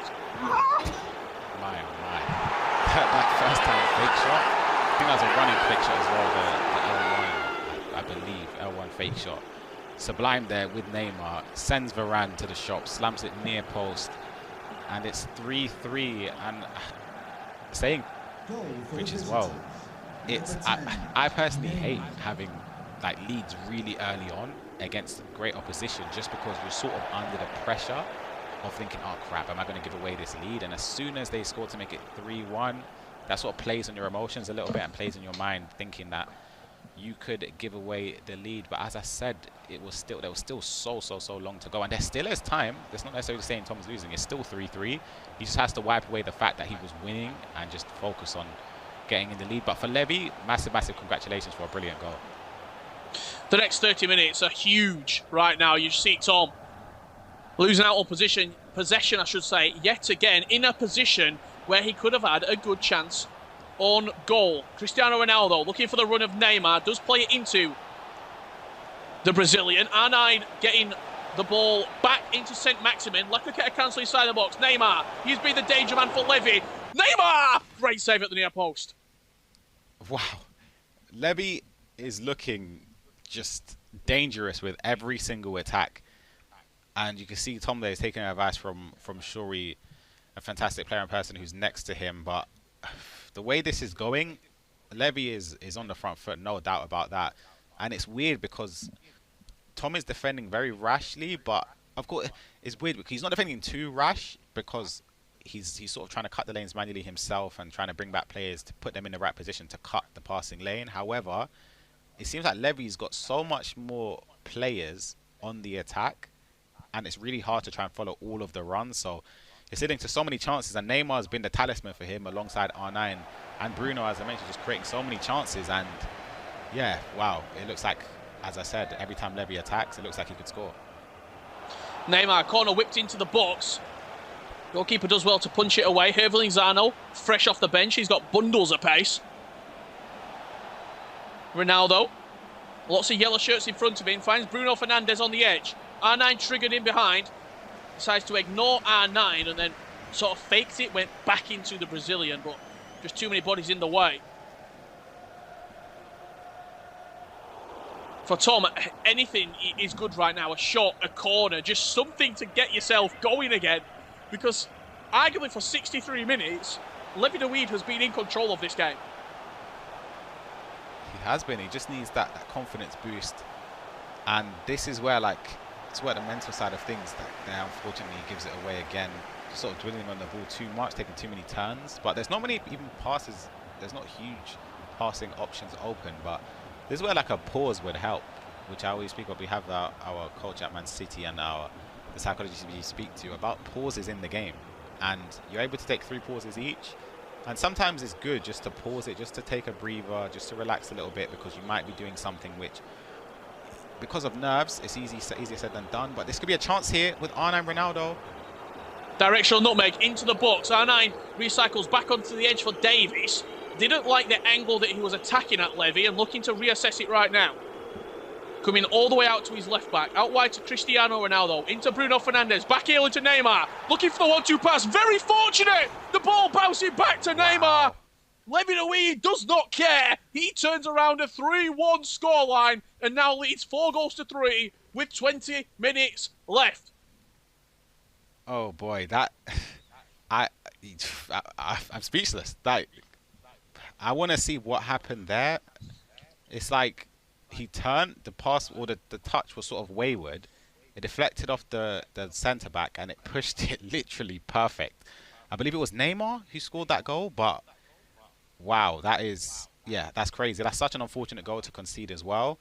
But you could say that on the run of things, it's definitely deserved because of the way Levy's playing. But Tom would be so disappointed with himself. You can see it with the emotions, but it's still not over yet. Tom backs himself. We all know how good he is as well, but from what we saw when Levy was in the lead in the first leg, if he manages to get the ball back from kickoff, it could be tough. And that's where Tom, genuinely, if I'm Tom, I'm having a tactic set up that's already set to press high up the pitch and get the ball back early as possible, because as we saw in the first time these two matched up in the upper bracket final, Levy keeps the ball very, very well, and it was Neymar, in fact, who puts it into the top corner to give Levy the 3-goal lead, coming back from a 3-goal lead in the second leg to a 4-3 victory, coming from a 3-goal deficit, which is crazy. Incredible scenes from Levy de Weed. Huge 20 minutes in store for #Tom. Goes straight down the line, only as far as Lozano, when the ball turned back over to Levy. Almost a perfect second leg for Levy. Yes, that third goal, slightly fortunate, but nothing what he's not deserved. He has been incredible in this second leg of FIFA. I fully thought at half-time, in between the two legs, a bracket reset was coming. Levy de Weed had other ideas, and Tom simply has not been able to get anything going. And Irving Lozano, with green grass in front of him, and a back post cross on the cards. Ronaldo, 5-3. Levy lets that emotion out. What a turnaround from Levy de Weed. Wow. Oh my goodness. That is, you can see the outpour of emotion. That's the first time we've seen him celebrate. And Renzo and the coach next to him as well on their feet, because they think it's over. I'll be honest, it's so easy to say in hindsight, maybe Tom shouldn't have gone all out. I would have done the same thing Tom done there, just because of how Levy did play in the first leg, just trying to retain or trying to retrieve possession as soon as possible. But he'll be definitely upset with that, and there's still time to go. He even play a lot, Ryan. There was no reason to play a lot. Yeah, like, wow. It's he could have done anything. He could have whipped it back post way earlier than he did, but he done the right choice there because it did lead to the goal. But yeah, it's looking like it's a huge uphill task for Tom to come back, and it looks like Levy, well, who knows, anything can happen, we haven't seen, but 13 minutes to go and it's looking like Levy will be crowned champion if the scoreline stays the same. 13 minutes left. #Tom. After leading 3-1 at the culmination of the first leg. Now trailing 5-3. Mbappe into Neymar. Directional nutmeg inside the box, into a barrage of blue and orange shirts. Back to the goalkeeper, and out it goes from Levy de Weed.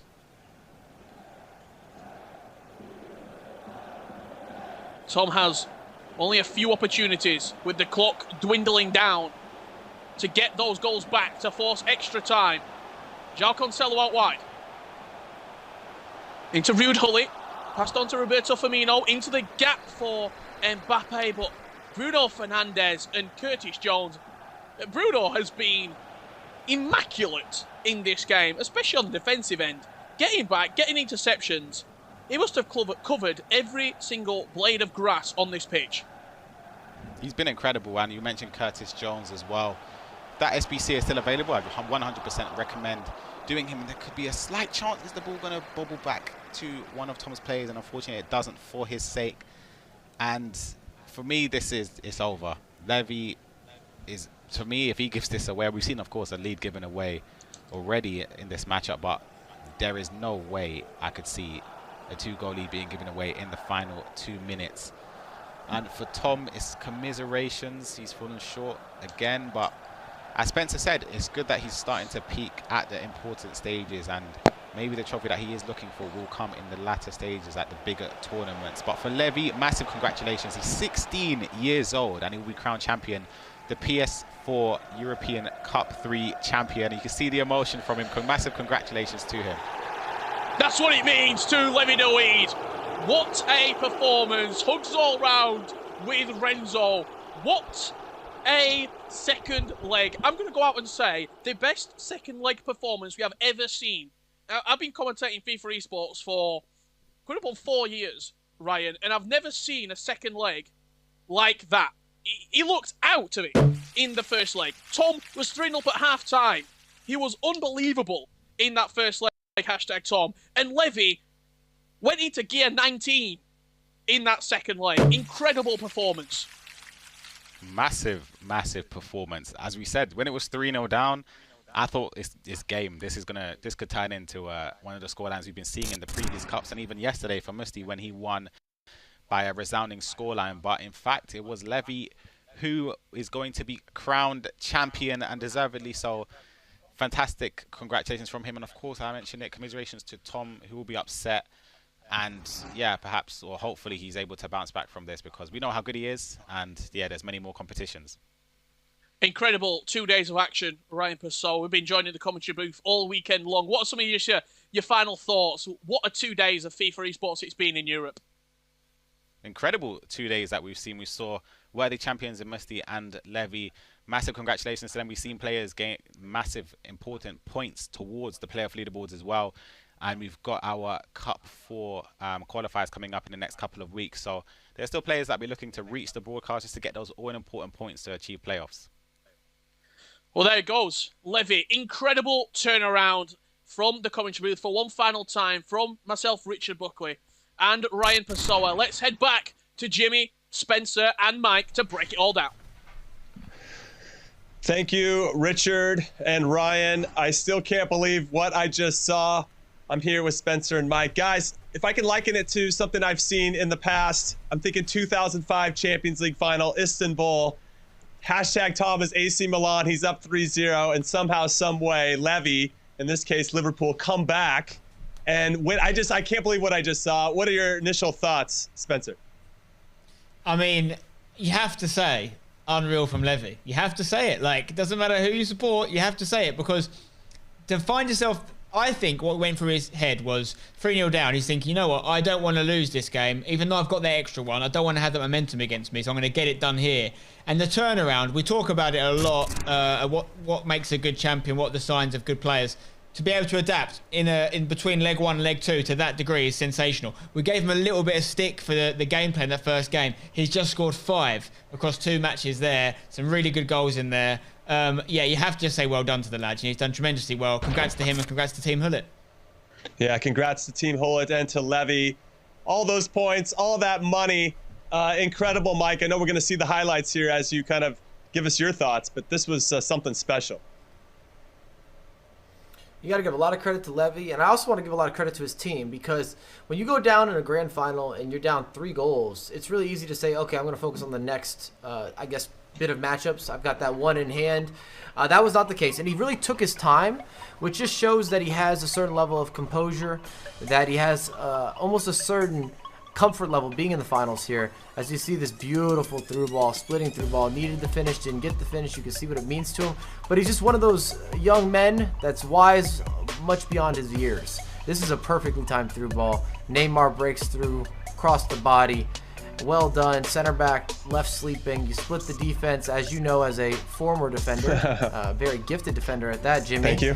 That once that happens, if the center backs are split, you're in big trouble, especially when you're dealing with some of the paciest strikers in the world. He brings it back, and then from this point, I think we all were saying, and I don't know if we're gonna get another highlight reaction segment via Spencer, but after you saw him score the third goal with Levy, or after Levy went on to score the third goal, you could feel the momentum, you could see the shift, and then obviously Tom was a little bit unlucky to concede the fourth. This is really classic, extra pass, extra layoff. You see the celebration, that confetti in-house. Where'd that come from? Oh, that might be an effect. You fooled me. But that's the champion. Levy deserves the result. There's nothing that anybody can take from him. He went undefeated the whole way through. He played the best competition the whole way through. He's 16 years old, and we keep seeing this happen in multiple years where the guys just keep getting younger and younger and younger, and apparently they're ready. We wanted to, and I don't know if want is the right word here, but I felt a certain need, or that there had to be this development period to go from point A to point C or B or whatever it might be in order to win events, where you're dealing with guys that have to mature. And I don't think that's the case. We've now seen 16, 17, 18-year-olds win events on repeat. So they don't need more time to mature. They're ready now. They have the ability now. They have the mental structure now. All right, well, I'm glad you're bringing all this up because we have the winner with us, the champion of this third European qualifier, Levy, who's the second youngest to ever win a major trophy, right after Dolan Mike. Levy, congratulations, first and foremost. Second, how did you do it? You were down 3-0 and you came back and won. One of the greatest comebacks we've ever seen in FIFA esports.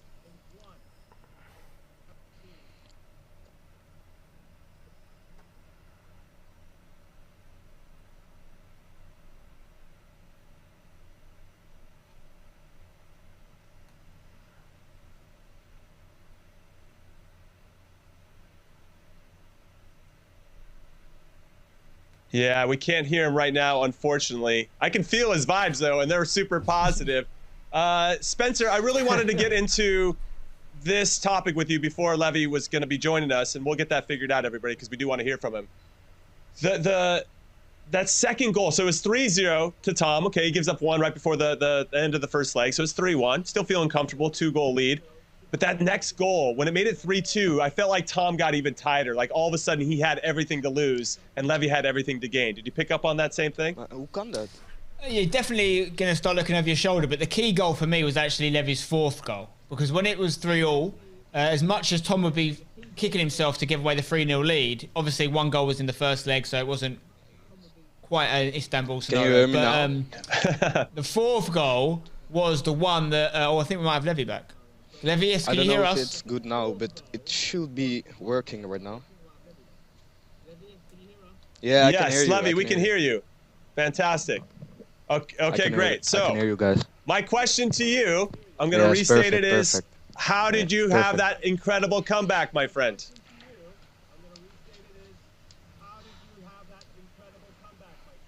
I think it was just mental strength, and my coach Renzo as well had a big impact in this comeback, to be honest. Levy, congratulations. Well done. A really good performance. You're going to be right up the leaderboard now. Not quite at the top, but very close to the top. And it's such a good performance over this tournament without dropping a game. What are your aims as such a young man for this year? Do you feel like you can go on and win more majors, or do you feel like this year's already been very successful for you, whatever happens?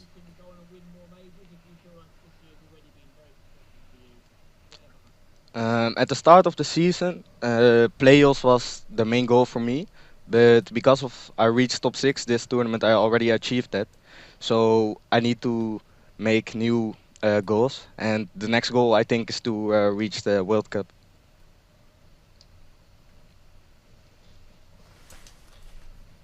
Congratulations on a massive win. Crazy comeback. One of those games that we're going to rewatch in the competitive FIFA world, without a doubt. You keep mentioning Renzo. I've seen things on social media. How important is coaching, and what does that shift for you? Is it more mental? Is it more tactical? Is it a mix of both? Give us kind of the process of what that looks like.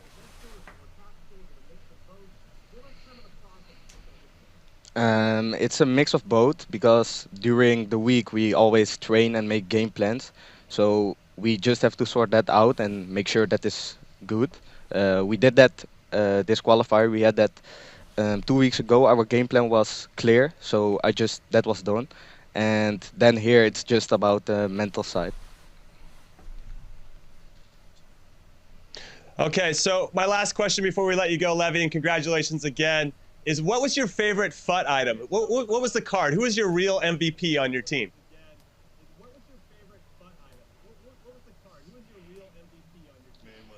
My MVP, I have to say Primer 9, but this game it was Neymar for sure, because he scored the first 3 goals. You gotta love it. Well, congratulations again, and we look forward to seeing how you do in the playoffs. You're definitely going to be a force to be reckoned with. Congratulations. Thanks. All right, Levy, everybody. All right, now it's time for a little analysis. We've got the telestrator coming out. Dr. Mike LaBelle, are you going to take it away for us, please? PS4 analysis. I know you got the good stuff. I'd be happy to. I thought you'd never ask me. Thank you so much. So of course we're gonna rewatch Levy here, and this is so smart the way that he uses this space to his advantage. And I really want to cover this because it's not addressed enough in the competitive world, and it's his reading of the game. And check this out from the freeze frame. It's just gorgeous. So you've got using this space to your advantage. Because there's open space, he's going to use a fake shot that aims towards that space. And what that does is, because you have publicly displayed information, and I'm just saying, Levy, he must be at the library a lot. He's doing research. This is high-level application.